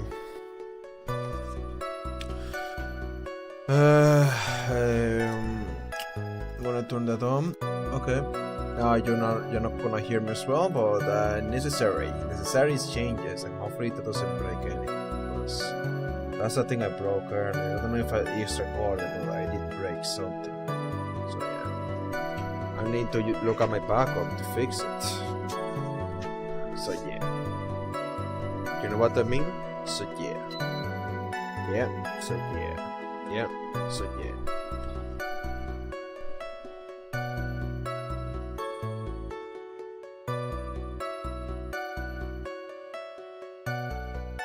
There's something I must first state. To an assassin, nothing is more important to the trust between a client and himself.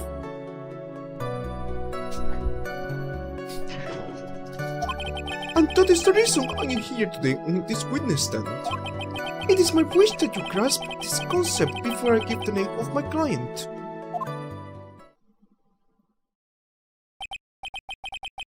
That's not something to cross-examine. Mr. the Killer seems to be a very clever man. I must say, he seems to be mocking us. While he may appear to be our enemy, Your Honor, Mr. the Killer is honest in the truth. He is no hypocrite. He has always stood by this one belief. You mean about this trust between his clients and himself thing? Seems to be a level of trust beyond what people like me can comprehend. Well, Mr. Bright, are you ready to cross-examine the witness? Yes, Your Honor. There's no way to know what's coming next. So stay cool and collected, Phoenix. About your client. There's something I must first state.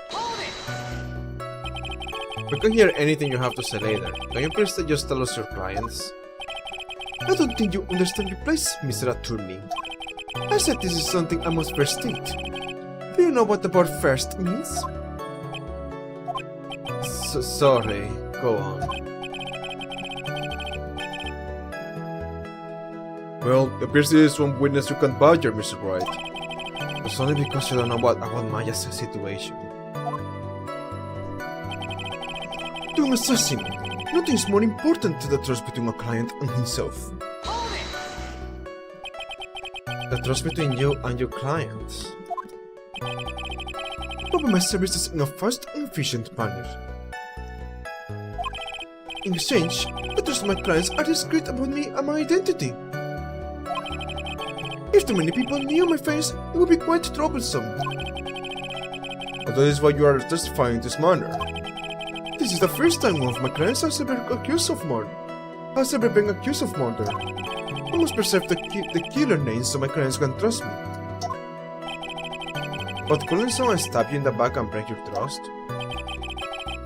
It has never happened before, but if it ever did... Yes? That person wouldn't be my client for very long. It would certainly. That's enough! Please, no more!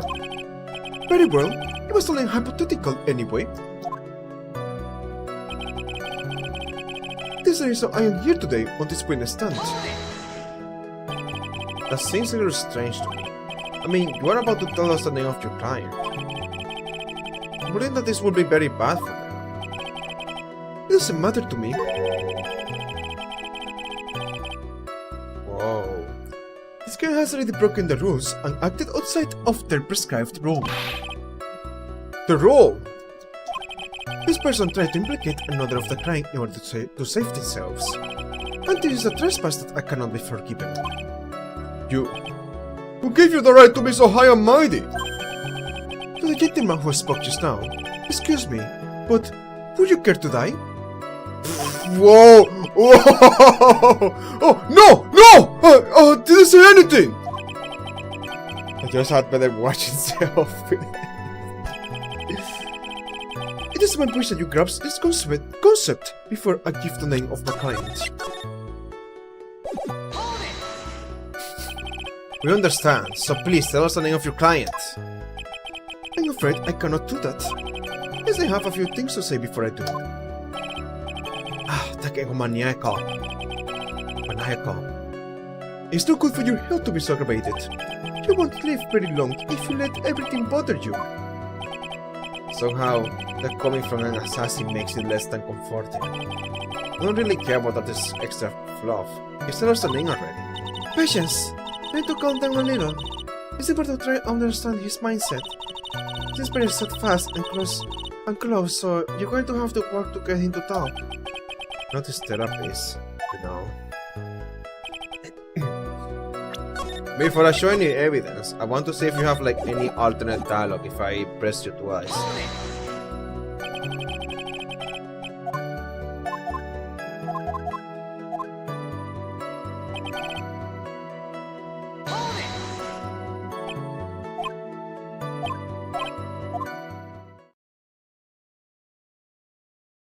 So to use about the trusting, approving the services in a fast and efficient manner. I'm sorry, but I was wondering about something you said. I knew it, dude. I knew this game was gonna be like bullshit. Like, what if you just want to show the camera to show that they broke the rules? Like, why press them twice? That's so freaking stupid and annoying. Oh, wait. Oh, never mind. You're trying to say, you see, freaking started a freaking multiple ways to freaking go through this. Whatever. You said that your client had already broken the rules. A person who friends another is the worst kind of human. And that's why you feel you can betray this person? I have no trust relation with a client who can't understand their assigned role. It's my luck. An assassin with a conscience. Who would have figured? No then, everyone. You think you can understand my logic? Well, it's over for us if he says nothing guard. This case just keeps getting better and better. If you can't, then I'm afraid we can't proceed. Everyone understands your point, I think, really. In that case, I believe I am prepared to disclose the information you seek. You have made it crystal clear that you value trust over all else. You have made it crystal clear that you value trust over all else. I believe we are ready. Excellent. And that is the reason I am here today on this witness stand.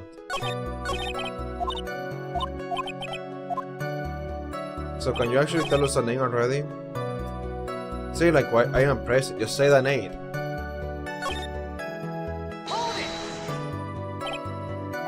It seems strange to me. I mean, you're about to tell us the name. Okay.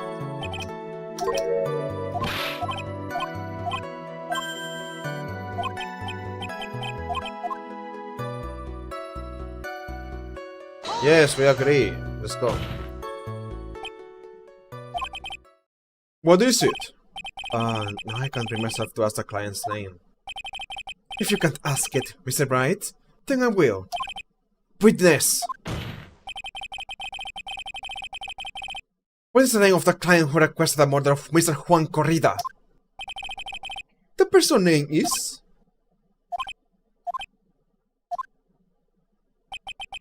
Adrian Andrews. Whoa! Witness! That's not who you told me it was earlier. Oh. But what are you talking about, Mr. Prosecutor? I should think I know my own client, and this Adrian Andrews. What? What? This can't be! On the phone earlier! What's going on here?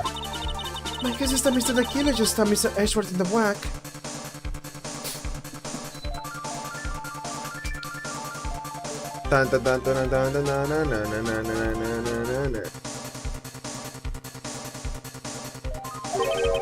Stab Edgeworth in the back. Answering in order to get an audience with his court. Mr. the Killer told him a different name. Matin guard, perhaps? Oh, dude, freaking is. I knew it. This is outrageous! A perceived! This witness is telling a very serious lie. But you were the one who summoned this witness. You, Shelly the Killer! My testimony is the truth. The defendant at the moment is mad and guard. Am I correct? All I wish to do is help procure his acquittal. Wow. All of a sudden, feels like we could actually win this. Yeah.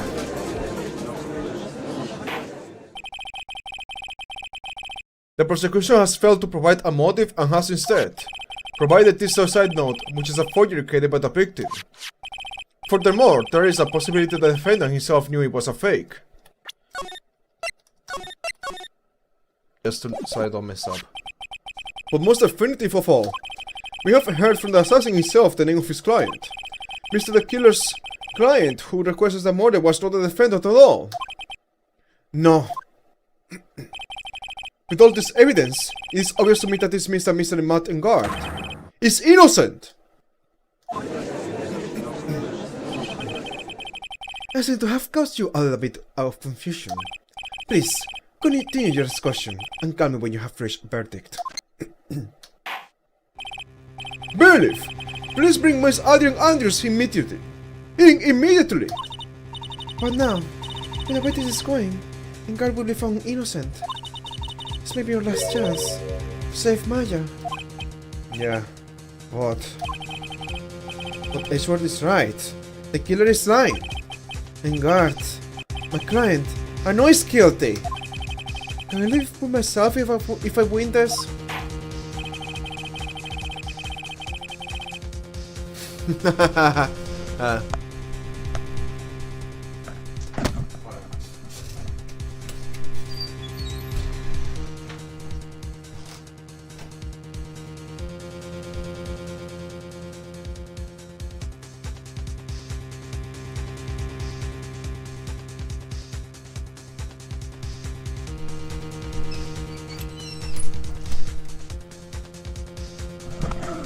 don't believe that the prosecution's own witness will assault the defendant.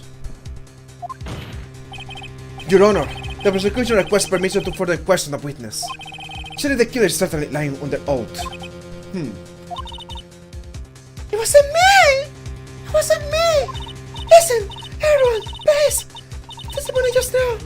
It was all one big lie. Miss Andrews. Suicide note may have been fake. But the man, Matt, is the reason Celeste died. And was that? It was not because he got pulled into Matt's twisted world. The testimony just now, you have to believe me. It was a horrible, horrible lie. But Mr. the Killer himself has testified. He has named you as his client. No, that's not true. Also, there is quite a bit of evidence that points to you. The knife and button done in the Nico samurai costume. That's... You even have a motive. Not that Miss Celeste's impact was the last part of your life. You wanted to follow her, and you wanted revenge against the two who hurt her. Obviously, you have plenty of reasons to want them both dead. No. Is it right? You know the truth. Tell them. Tell them the real story. Who the real killer is. Tell them. Please. Help me. Yes, I know the truth. Mr. Bright. Yes, Your Honor. I believe we have reached the end of this trial. Therefore, I ask the defense for any final words or opinions. I have to decide. Do I take not guilty verdict and save Maya? Do I throw this case away and wait for conscious new evidence? Do I have a choice? What am I supposed to do?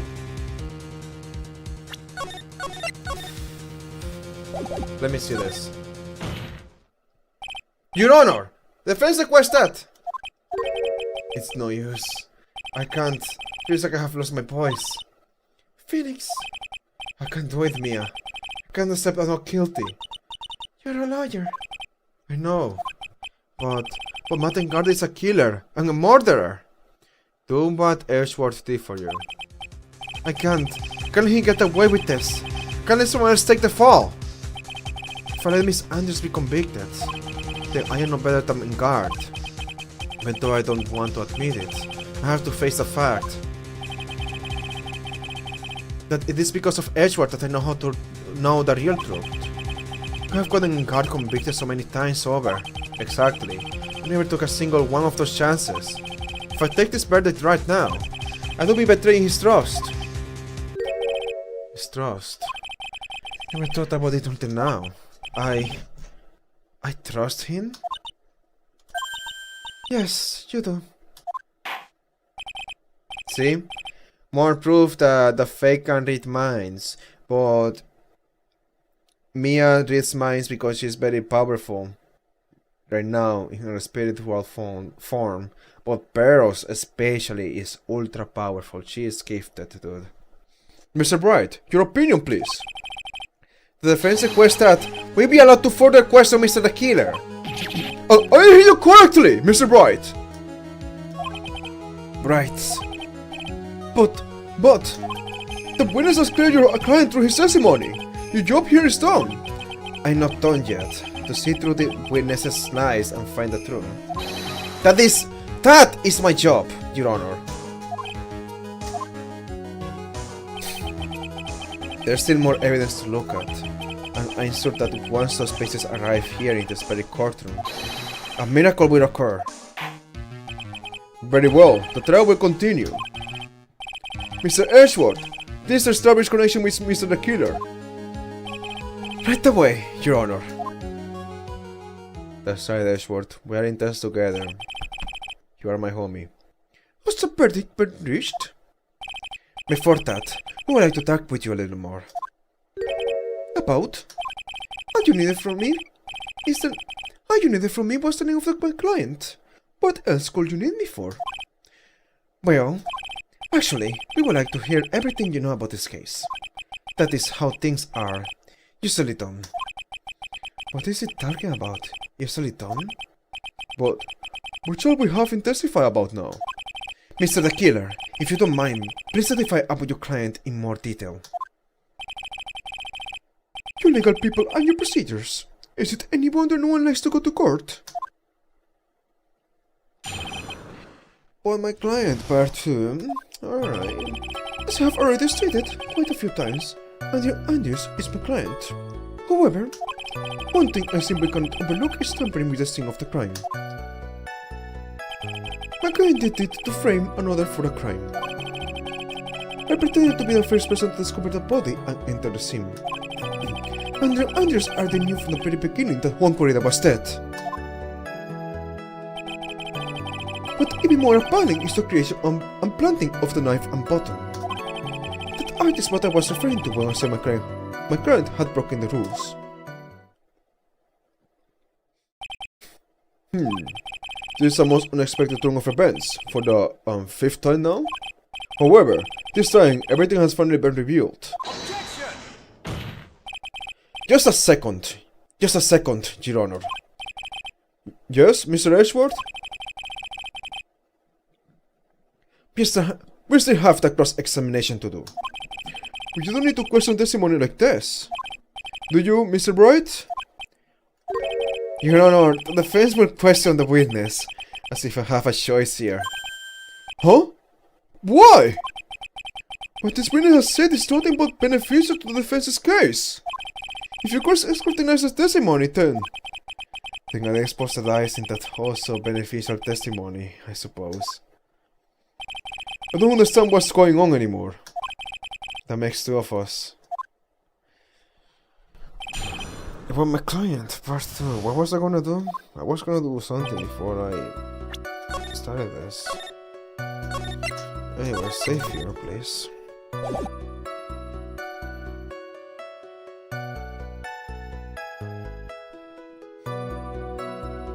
As I have already stated quite a few times, Andrews is my client. However, what is it, Mr. Bright? If I'm pressing on the wrong way, my raise suspicions on his end. I have to do something to waste more time. Witness, but requesting a hit. Yes?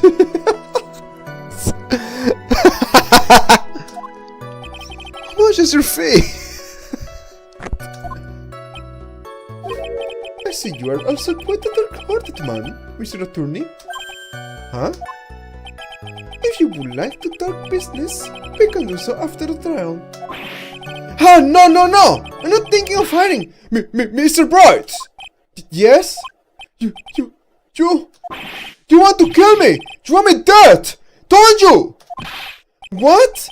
Why would you think something like that? You don't know. Guilty! Mr. Friend is right! You are hereby declared guilty!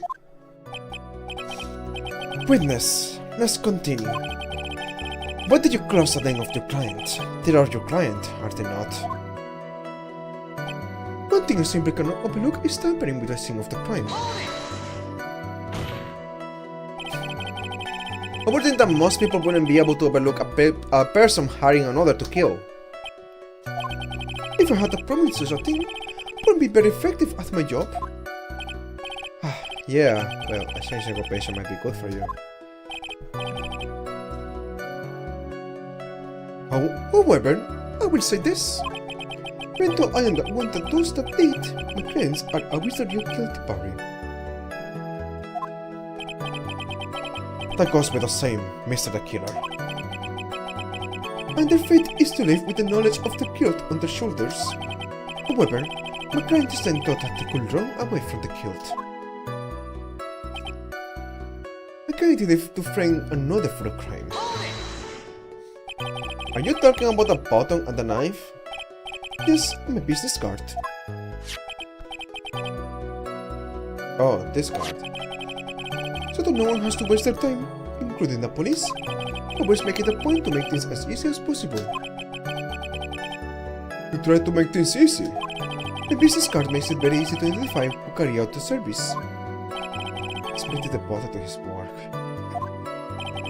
But to disregard everything, to go and start the disease with a knife, and even hide my card from sight, that is something I cannot overlook.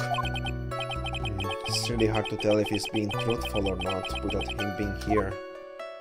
I tend to be the first person to discover the body and enter the scene.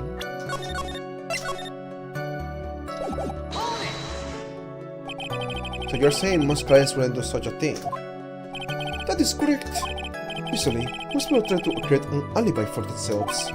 If you usually use my services, Mr. Attorney, which is your plan for your alibi too?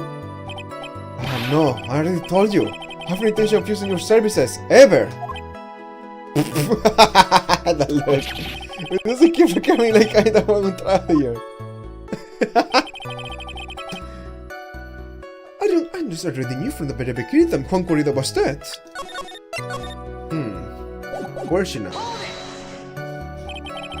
From the very beginning. That is correct. From before my client visited the room. All of my clients know precisely what the situation is at all times.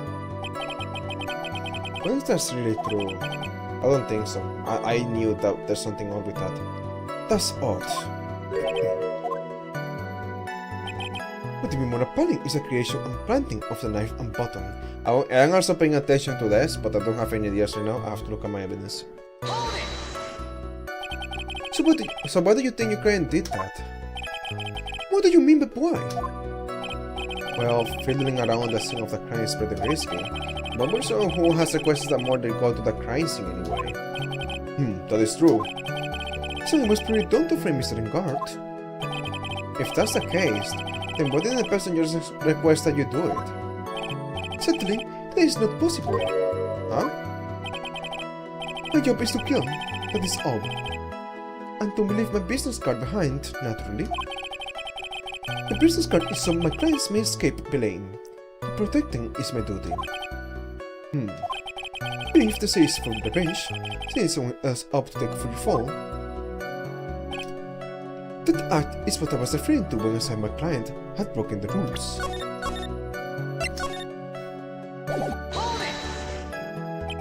And that's all you have to testify? Yes, I'm afraid I will never be called to the stand again. Okay, see, as in you plan to continue. I must, as I have yet to find a person to take my place. And become the fourth successor. Actually, would you like a new life, Mr. Attorney? Excuse me? No. I'm fine, really. Are you really now? Where can I find the just things I am now? What are you going to do, Phoenix? All I can do now is supposed lies. That's true. Alright, you just shut up. I don't want to listen to Mia. She is a threat, okay?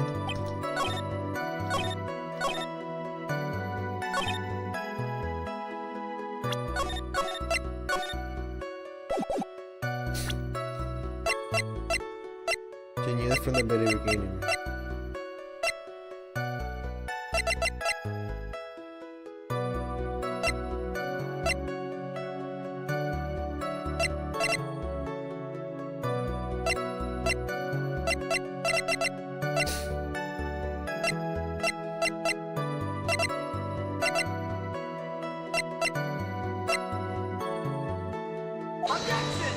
No, that's not relevant yet. But it shows that you didn't give this to her, you just kept it to yourself. No, wait. Stay here.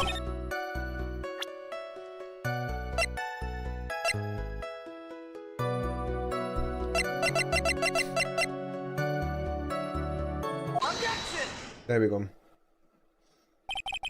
Thank you so much for taking the time to testify, Mr. the Killer. What is the meaning of that attitude? When Adrian Anders entered the victim's room, your client had no idea that Juan Correa had been murdered. But how do you know that? From this wine glass, Your Honor. The glass? Mr. the Killer's supposed client thought Mr. Correa had only fainted, which is why this glass of tomato juice was poured for the victim. But isn't that just a part of Andrew's calculated plan? That is not possible, Your Honor. I am giving him the wrong voice to it. This glass bears the fingerprints of the person. Had this been planned, they would never have left their fingerprints behind. I see your point. Mr. Ashworth, what is your opinion? Strangely enough, I had the same exact thoughts just now. Witness, how do you explain this strange phenomenon? Hey, isn't it a waste of time to ask about such a minor detail? It's not a very important point anyway, correct? I'm afraid you are mistaken. If Andrews released your client, as you claim, then your client should have had the knowledge of Mr. Corrida's death. If not, then that can only mean that Andrews was never your client at all.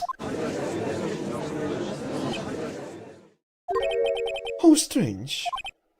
Yes? I see that the attorney has yet to raise an objection at this absurd situation.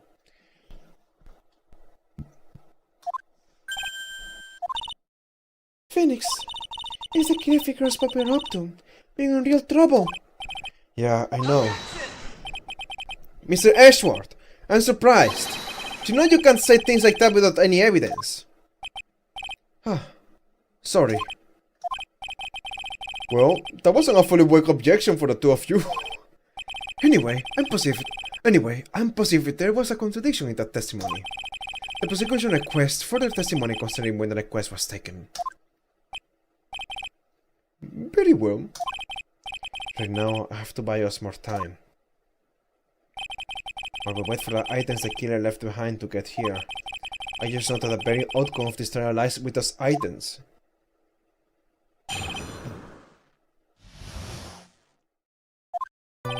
This request came to me, about a week ago. It was a request for my services on the night of the award ceremony. We met at a certain bar to discuss a few matters. This is what occurred. I trust my memory, and I believe I have made no mistakes.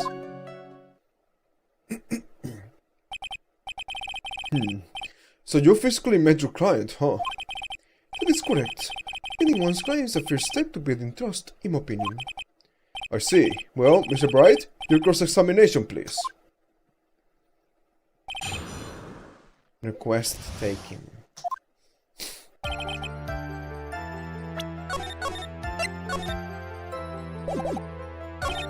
Definitely is Adrian Andrews.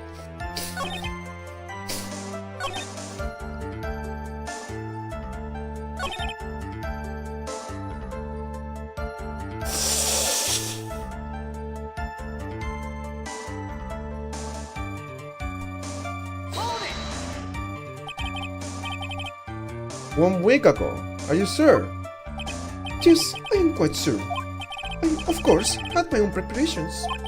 And I was barely able to finish. When your request was pieces, Mr. Tooney, oh, you will keep that in mind. Please stop.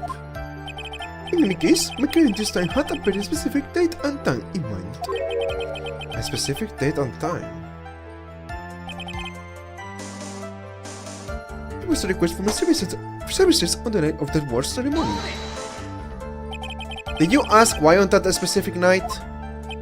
No, I tried to fulfill all the conditions of my client's request.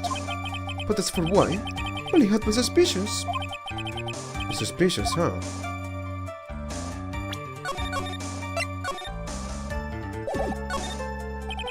So what are these suspicions you had? What did your client request that night? I say it was all for the bear. The bear? My client spoke of it. He thought there would be a bear-shaped figurine in Juan Corrida's room. I would like you to... I would like you to retrieve that item for me. You must be talking about this bear puzzle. Is that the figurine was a side note? Naturally, the victim brought it with him to his hotel room. He was planning to publicly discuss its contents at the press conference after all. That is correct. And if I had not done the job that night, I would not have known where the bear figurine was. I see. Well, Mr. Bright, was it the testimony of any importance? Let's go through that later, yes? What the killer says sounds plausible, but in the end, it's just conjecture. No, Your Honor. I don't think it was very important. Walton, witness, please continue. We met at a certain bar to discuss and finalize a few matters. So you physically met Adrian Andrews, right? Of course I did. What was that? What was with the brief pause? Witness, I would like for you to give us a few more details. Always meet my clients as a matter of principle. I've never taken a request by telephone or mail. And why is that? That's because I value the trust between a client and myself above all else. And the only way to establish that is to speak to the client while looking them in the eye. Well, Mr. Bright, was it... okay. Mr. Guy is not being important, that wasn't the point. Witness, please stop saying questions. What? What do you mean by that? The question was, did you really meet Adrian Andrews in person? I've already told you, Mr. Bright, I did. I was only talking with him face to face. You're saying he... That I began to trust him. That's when I thought, I can trust this person as a client. It's not what they say about talking face to face. Well, Mr. Bright? Was that anything? No, you're not important, don't say that now. I wasn't sure there was something... Okay, I got it, look. It was saying him, not her. I guess it wasn't all that important. Very well. Phoenix, Yes? what did you hear just now? I got it. Think you're waiting, but fuck, shut up. No, freaking...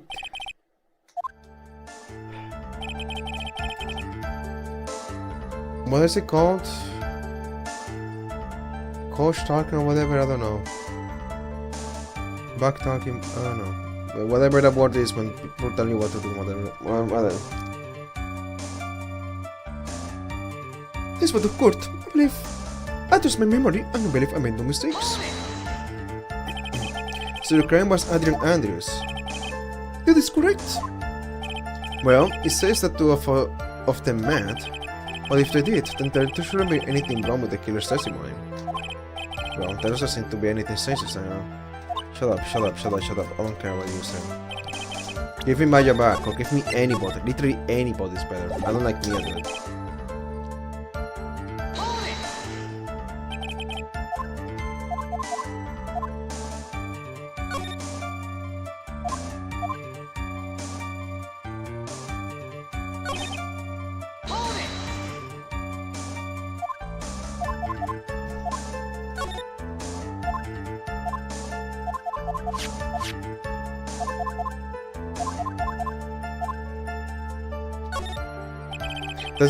That testimony just now has made one thing clear, and that is...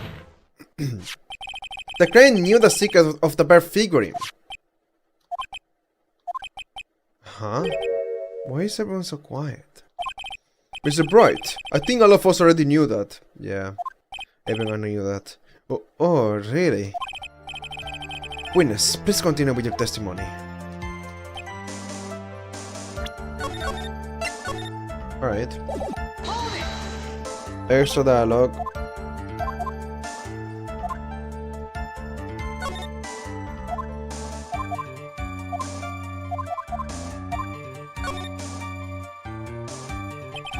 Of course it was very important, Your Honor. If the killer had met this client before the murder, then it's unlikely he's mistaken.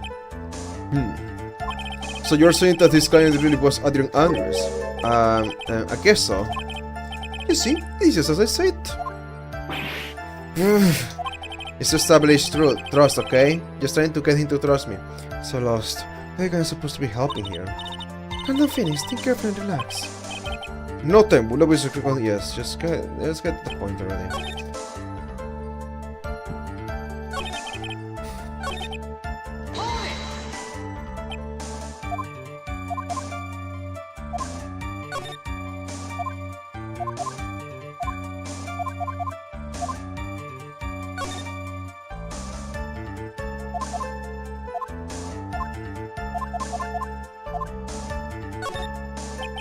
If I heard what I think I heard just now, then I think I have caught him. Your Honor, I believe the testimony just now was of the utmost importance. Huh? Really? If that's the case, witness, please include that statement just now in your testimony. Very well. From the moment I saw him, I thought I can trust this person as a client.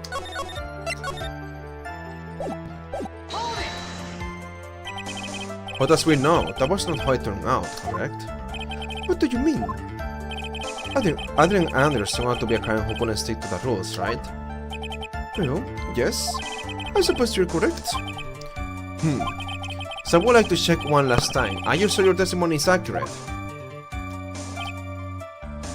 Wrong voice, whatever, dude.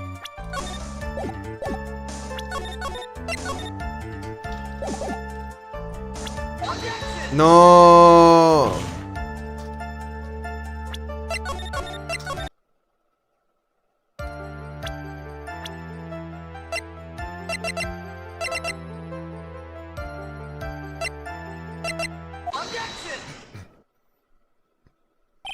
I would like to go over this one more time. You met Adrian Andrews at a bar and took the request at that time. Yes, that is correct.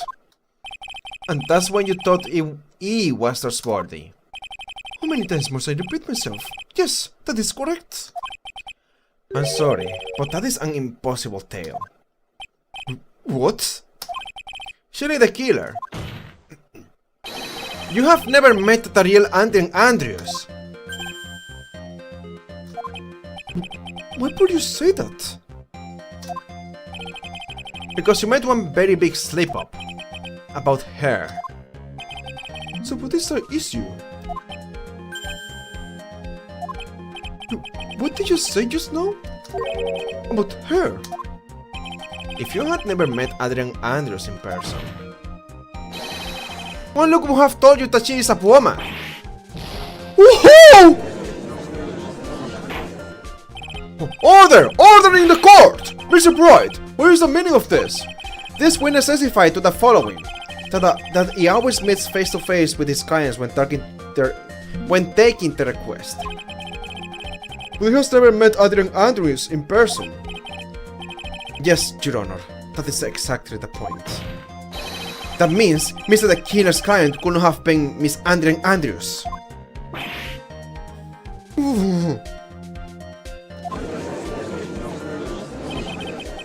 Mr. Ashworth, I understand your logic on this one. However, why would the assassin make such a basic mistake? I believe it has to do with her name, Your Honor. Her name? Yes, Adrian Andrews is, without a doubt, A very androgynous name. Yes, I see. Luckily for Mr. the Killer, the entire time he was in the stand, no one had stated Adrian Andrew's gender, and so he simply picked the wrong gender to go with. What? What is going on? Surely the Killer! This court demands an explanation! I think somehow I must have mixed up this client with another. So does that mean you remember something different now? Yes, of course. Please, if you allow me to testify once more. You're just going to spit out more lies. Very well, but this time, please give us the truth, and nothing but the truth. Request taking part 2. Yes, now remember, I took the request by mail. Okay. There have been times when I took a job without having met my client. The request was for the murder of one Corrida and 2 or 3 small things. When I saw the name at the end of the letter, I thought my client to be a man. So you took this job through a letter? Didn't mention anything about the letter in his earlier testimony. And also, can I say he's contradicting himself, or are you just gonna say, oh yeah, I am correcting myself? Which means he's definitely lying. Be careful, Phoenix. If you break the assassin's testimony completely, it's over for us. I know. I can't make him suspicious, but then we are okay. Like, we can do this. As long as he's standing there across from me. No matter how strong of a punch I throw, he'll counter it. Now then, let's begin the cross-examination. Request taking part 2. Oh my god, the stream is gonna end soon. Just now remember, I took the request by mail.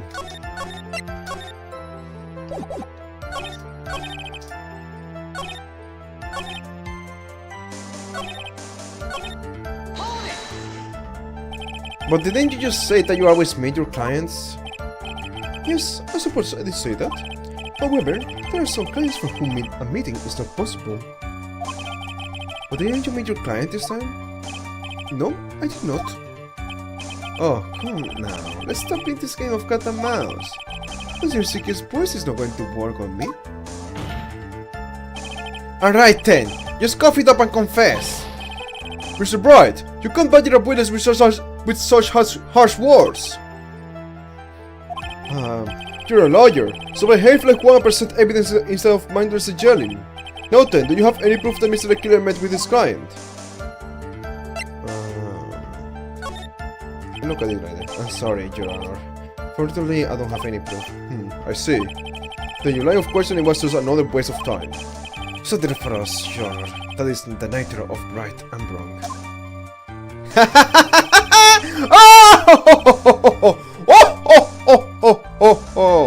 Okay.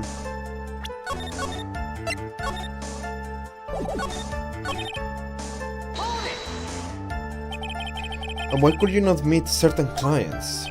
Recently, I have been receiving more requests. If I met every client, with some nice business opportunities. Nice. Nice business opportunities. On top of which, the times have changed. It is now the age of information and computers, correct? Well, I have you in the times, and now to take requests via electronic mail. Electronic mail? Do you have to mail that in spaces inside the envelope? Oh, I'm very sorry. This space is shortening of words. What I meant by electronic mail is what is commonly referred to as email. Email? A contest of mimicry. The judge will beat a parrot and hands down. Parrot hands down. Ahem. Anyway, so you took this job without having met your client, and request was for the murder of one corrida and 2 or 3 other small things.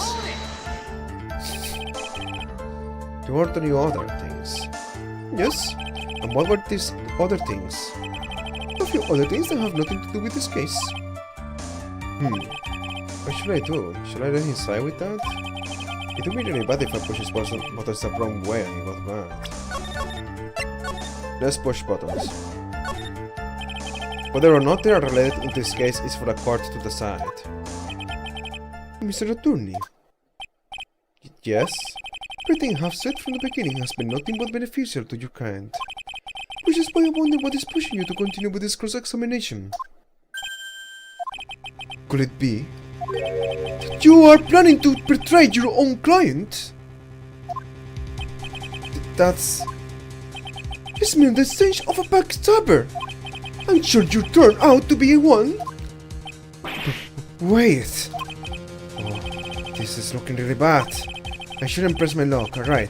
I have to think. This thing is worth pursuing. Press further. Witness, this is a very important matter. Please cooperate and tell us what these other jobs your client requested were. If it's really that important, I suppose I don't have much of a choice. The bear figurine. The bear figurine? After the assassination of the target, was to find that figurine. I was told that this job was just as important as the actual killing. And where was that figurine? It was inside Mr. Corrida's suitcase. And then, what did you do next? I handed it over to my client right away. You gave it to your client? Interesting. This information sounds important to me. Witness, please include what you just said in your testimony. As you wish. I said the name of my client to remember. So you're saying that you never saw your client's face not even once? I did, once. I was putting on my end to give my client a figurine. Okay. You go back. Different dialogue.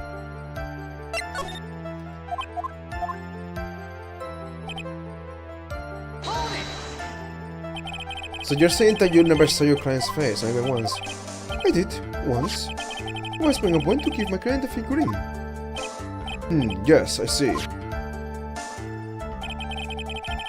Miss Andrews was wearing a mask at the time. A mask? The unico samurai mask, I'm guessing. Mr. Bright, what do you have to say about this? Do you have any problems with this piece of testimony?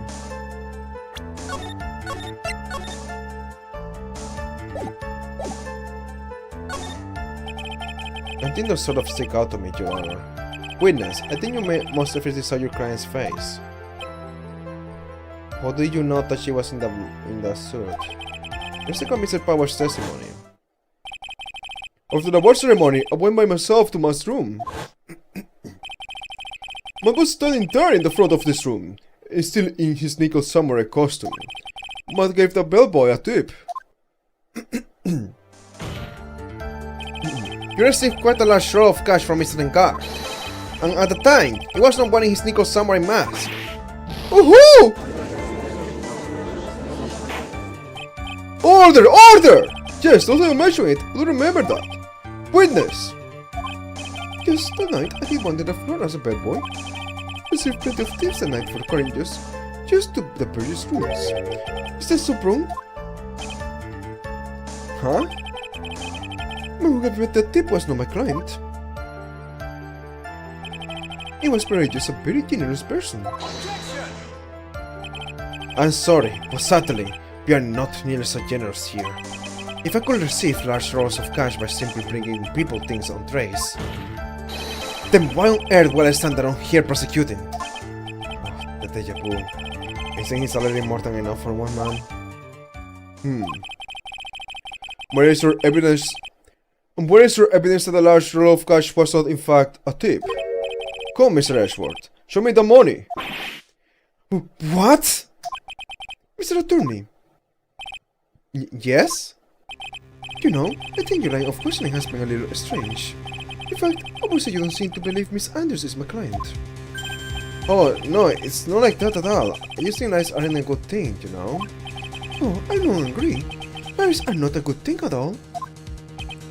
I think we are on the same page now, aren't we, Mr. Attorney? Remember, if I feel threatened in any way, I'm free to cut contact at any time. I'm sorry! Please forgive my foolishness!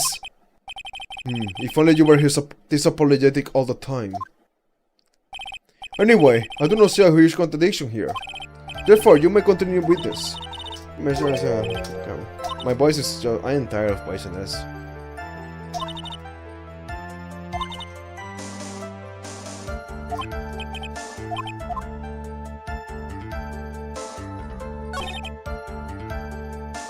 Do you know who to give it to? That's a deal. Let's go with this.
I don't know if you have a clue. I'm not gonna use your clues.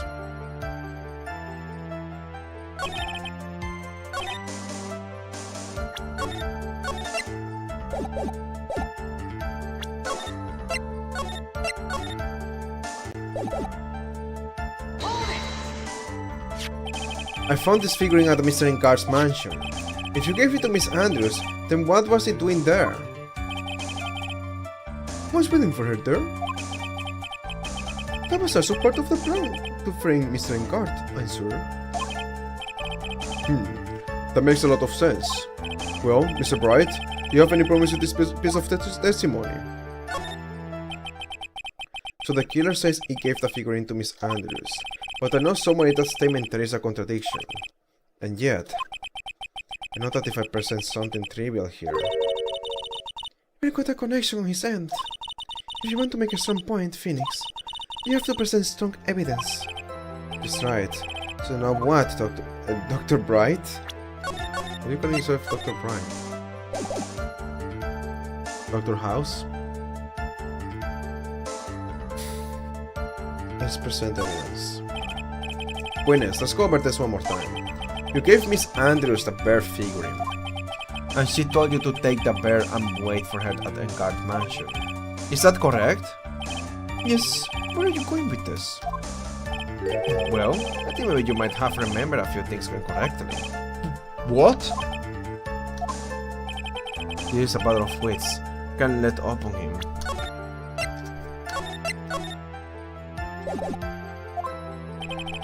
I don't think it is possible for Miss Andrews to have been the recipient of this bear.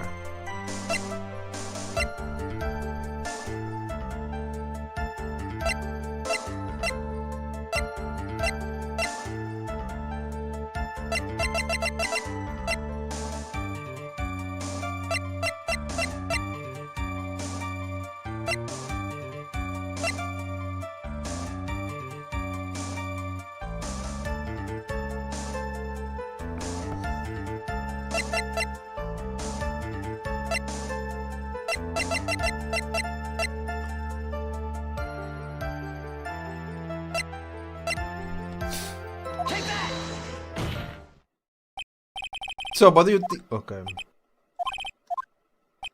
You're not saying what I want you to say.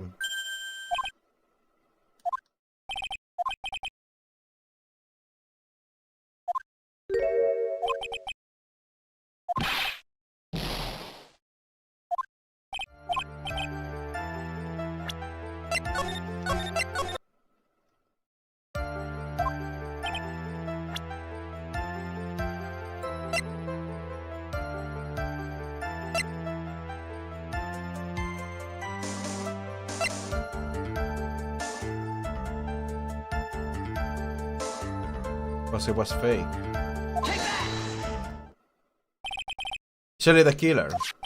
If you had really given the bird to Miss Andrews, then this item should not have been inside it.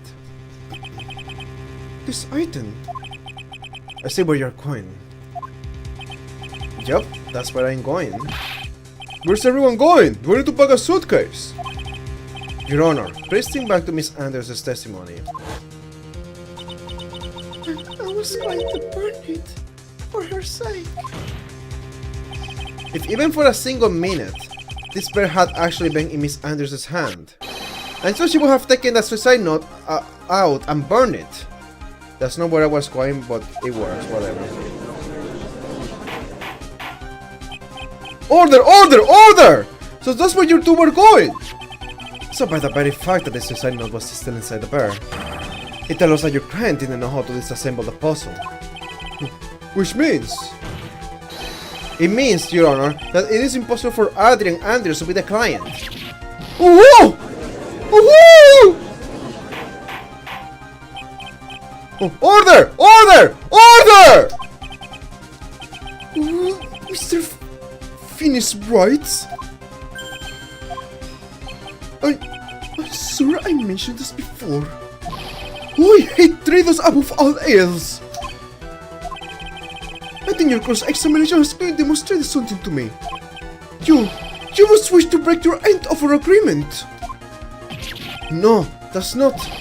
That's enough. If that is your intention, then there is only one thing for me to do. Wait! Please! Gentlemen, ladies, please excuse me. I have a matter that I must attend to. No, no! Please! Not that! Please wait! Mr. Attorney! Bring this trial to a speedy end, and I may see my hand. Otherwise...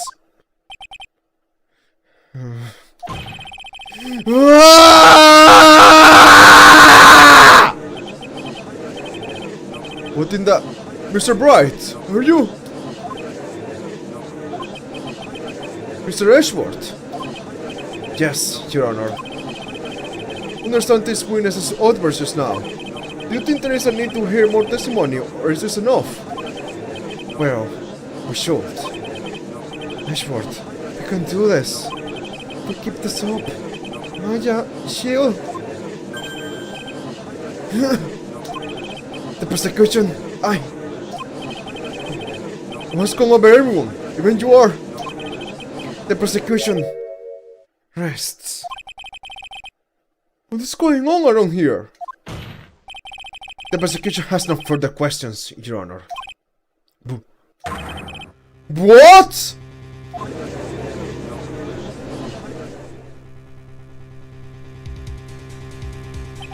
Well, I never thought I would see the day. This is a most unusual situation. If the prosecution rests with no further questions, then the prosecution has failed to uphold its stance. If that is the case, then I thought I am reluctant.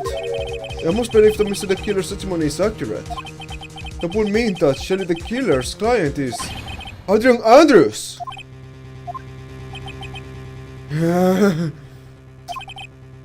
Mr. Bright! Yes, Your Honor? If I end the trial here, right now, then your client, Matt Engard, will be declared innocent. And in his place, Andrea Andrews will be charged with murder. Miss Andrews, be charged with murder. The prosecution has no further questions. We will now hear the defense's final remarks. Bailiff, please bring the defendant, Matt Engard, to the stand. Items from the killer's hideout didn't make it in time. We tried as hard as we could, but it looks like our time has run out.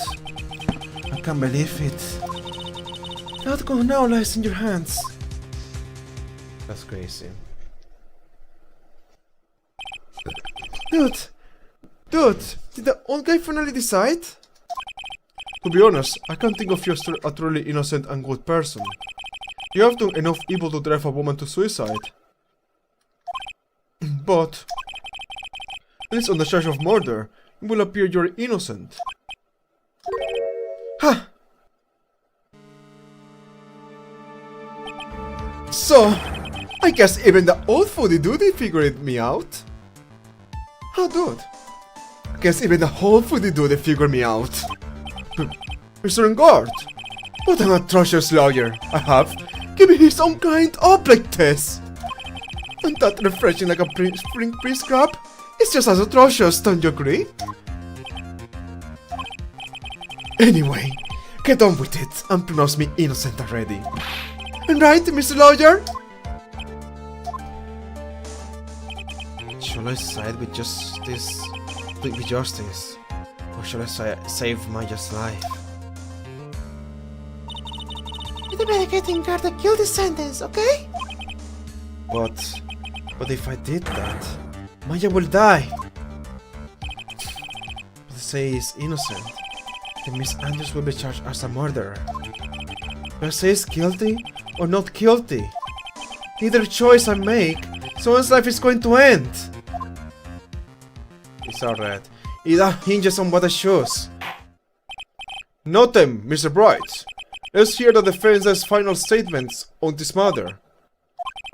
If the person who hired the assassin was Andrews, then your client, Mr. Matt Engard, is innocent.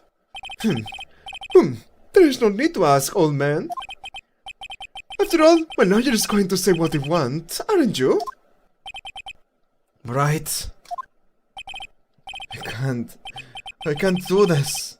But I have to decide something. I can't count on the evidence to help me anymore. I have to listen to my heart. My client, Martin Guard is... You're not letting me save.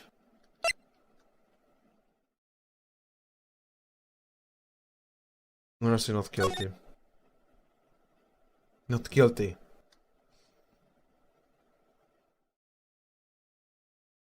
Just mad. Oh, you didn't say it. We're waiting for your answer, Mr. Bright. Martin Guard, your client deserves an answer. Maya, I'm sorry. Martin Guard is... Hey! Francisca von Karma! Martin Guard is Francisca von Karma! Who could have thought?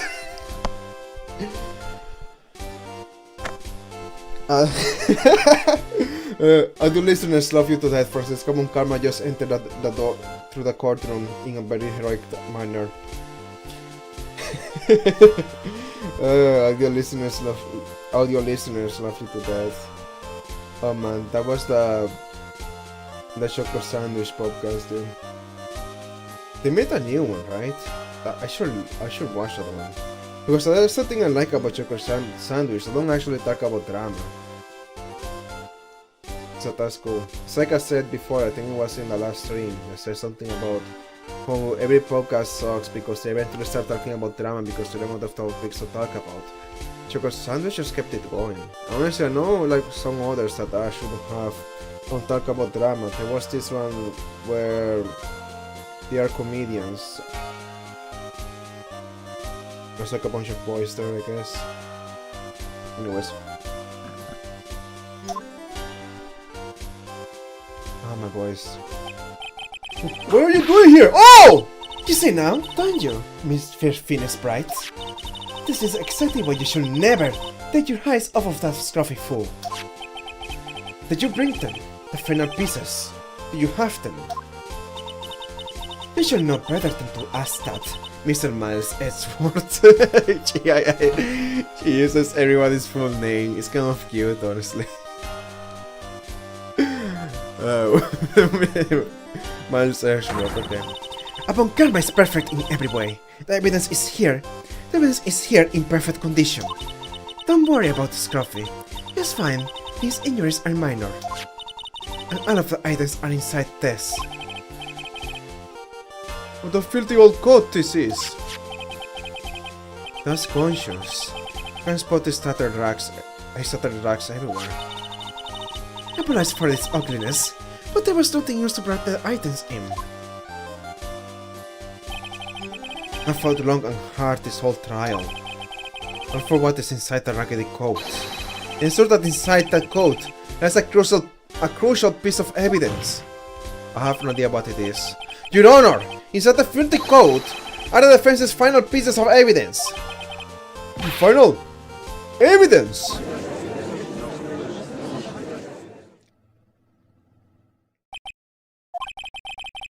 This story is already over. All that remains is for me to hand on my verdict. I do not believe that any evidence presented now will change the outcome of this trial. What? Your Honor, it is our duty to examine every piece of evidence, down to the last. I request that Miss Karma be allowed to present these pieces of evidence. I suppose you are right, Mr. Ashworth. I grant permission to do so. However, this one obvious rule applies here. If these items do not bring up any new points, then they will not be accepted by this court. Now, Miss Karma, if you please. These pieces of evidence are the items left by the killer during his escape from the police. Must have been in quite a rush. Yes, Your Honor. The killer left 3 pieces of evidence. Somewhere among the evidence we are about to see, there will be something that will turn this whole situation around, like a miracle. And sure of it. That is all we can hope for. The first item is a pistol. That's the killer's pistol. The stream will end in 5. I'm just gonna end it, dude. I'm gonna end it. It's gonna end. It's only 75 minutes, so yeah. So next stream is gonna be the rest of this. I'm gonna take a break because I have been pushing myself. Like I don't have the energy to keep doing these voices. So yeah, I'm gonna take a short break. I say short, but it's probably not gonna be short. So hopefully not a kind of break where I come back tomorrow. So yeah, maybe I will work on something in the meantime. I just need to not talk for a moment, okay? I have been talking for 5 hours and 50 minutes. During the whole time it's been me making voices. Some of them just take my whole breath, like Adrian Andrews says. Karma is also gonna take my breath. Female voices like that. When I do like the soft voice like, hello, I am Francisca Karma, Mr. Finis Bright. When I do voices like that, they take my breath away. Please don't do it, please. They take all my breath away. When I do Mayas, it's easier, even though they require more skill. Like I couldn't do this like, let's say a year ago. I learned how to do this thanks to Find Love for That Trying. I learned how to do female voices in a way that's actually more convincing. Well, thanks to also that one guy that pretends to be a woman or immigrant to prank people. I think he gave the tutorial. So yeah, it's not Maya's voice is like, oh my god! No. It's a Stealth Samurai! I love the Stealth Samurai so much! You know, that kind of voice? I don't know if that's convincing. I don't think it's convincing, but... Oh yeah, you like the samurai, right? Oh yeah! Wow. I don't know if it works at least in anime, because I don't think it's realistic, but maybe it works in anime. Maybe not. I don't know, man. It's like, you never know, like, unless you hear yourself, I feel like... Yeah... Well, actually, even if I heard myself, I would need like a second opinion. I wouldn't know, honestly. What's it for? Oh, wait, that's... This is better configured over here. There we go. So yeah, Banya's voice is easier, ironically, even though it's actually more effort and actually, I think it's better. That takes more effort, and that's easier. And Pearl is also easier, but in a way just makes me cringe, like I hate talking like this. Actually, it's not easy. I feel like the more I talk like Pearl, the more I start to slur my words when I talk normally. It kind of does something to my lips to talk. Oh my god. Oh look, that's so cute. Oh look, that's so cute.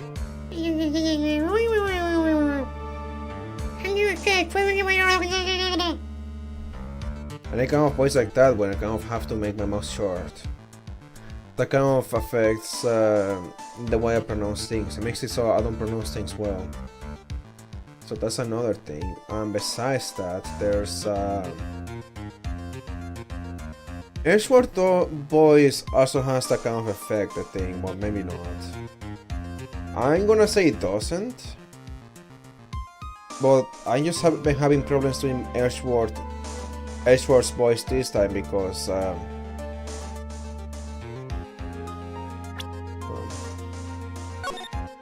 I've been having problems with Edgeworth's voice because I just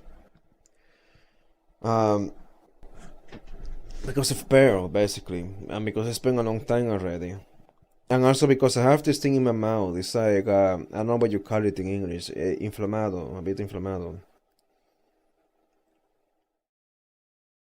It's like when you can taste your blood in your lips. Happens. Usually goes away by the next day, of course. So yeah, it's like I love those things for 5 hours. Just make it hard for me to keep going. The stream's gonna end in like a minute, by the way. I'm just gonna let it end on its own, I guess. But yeah.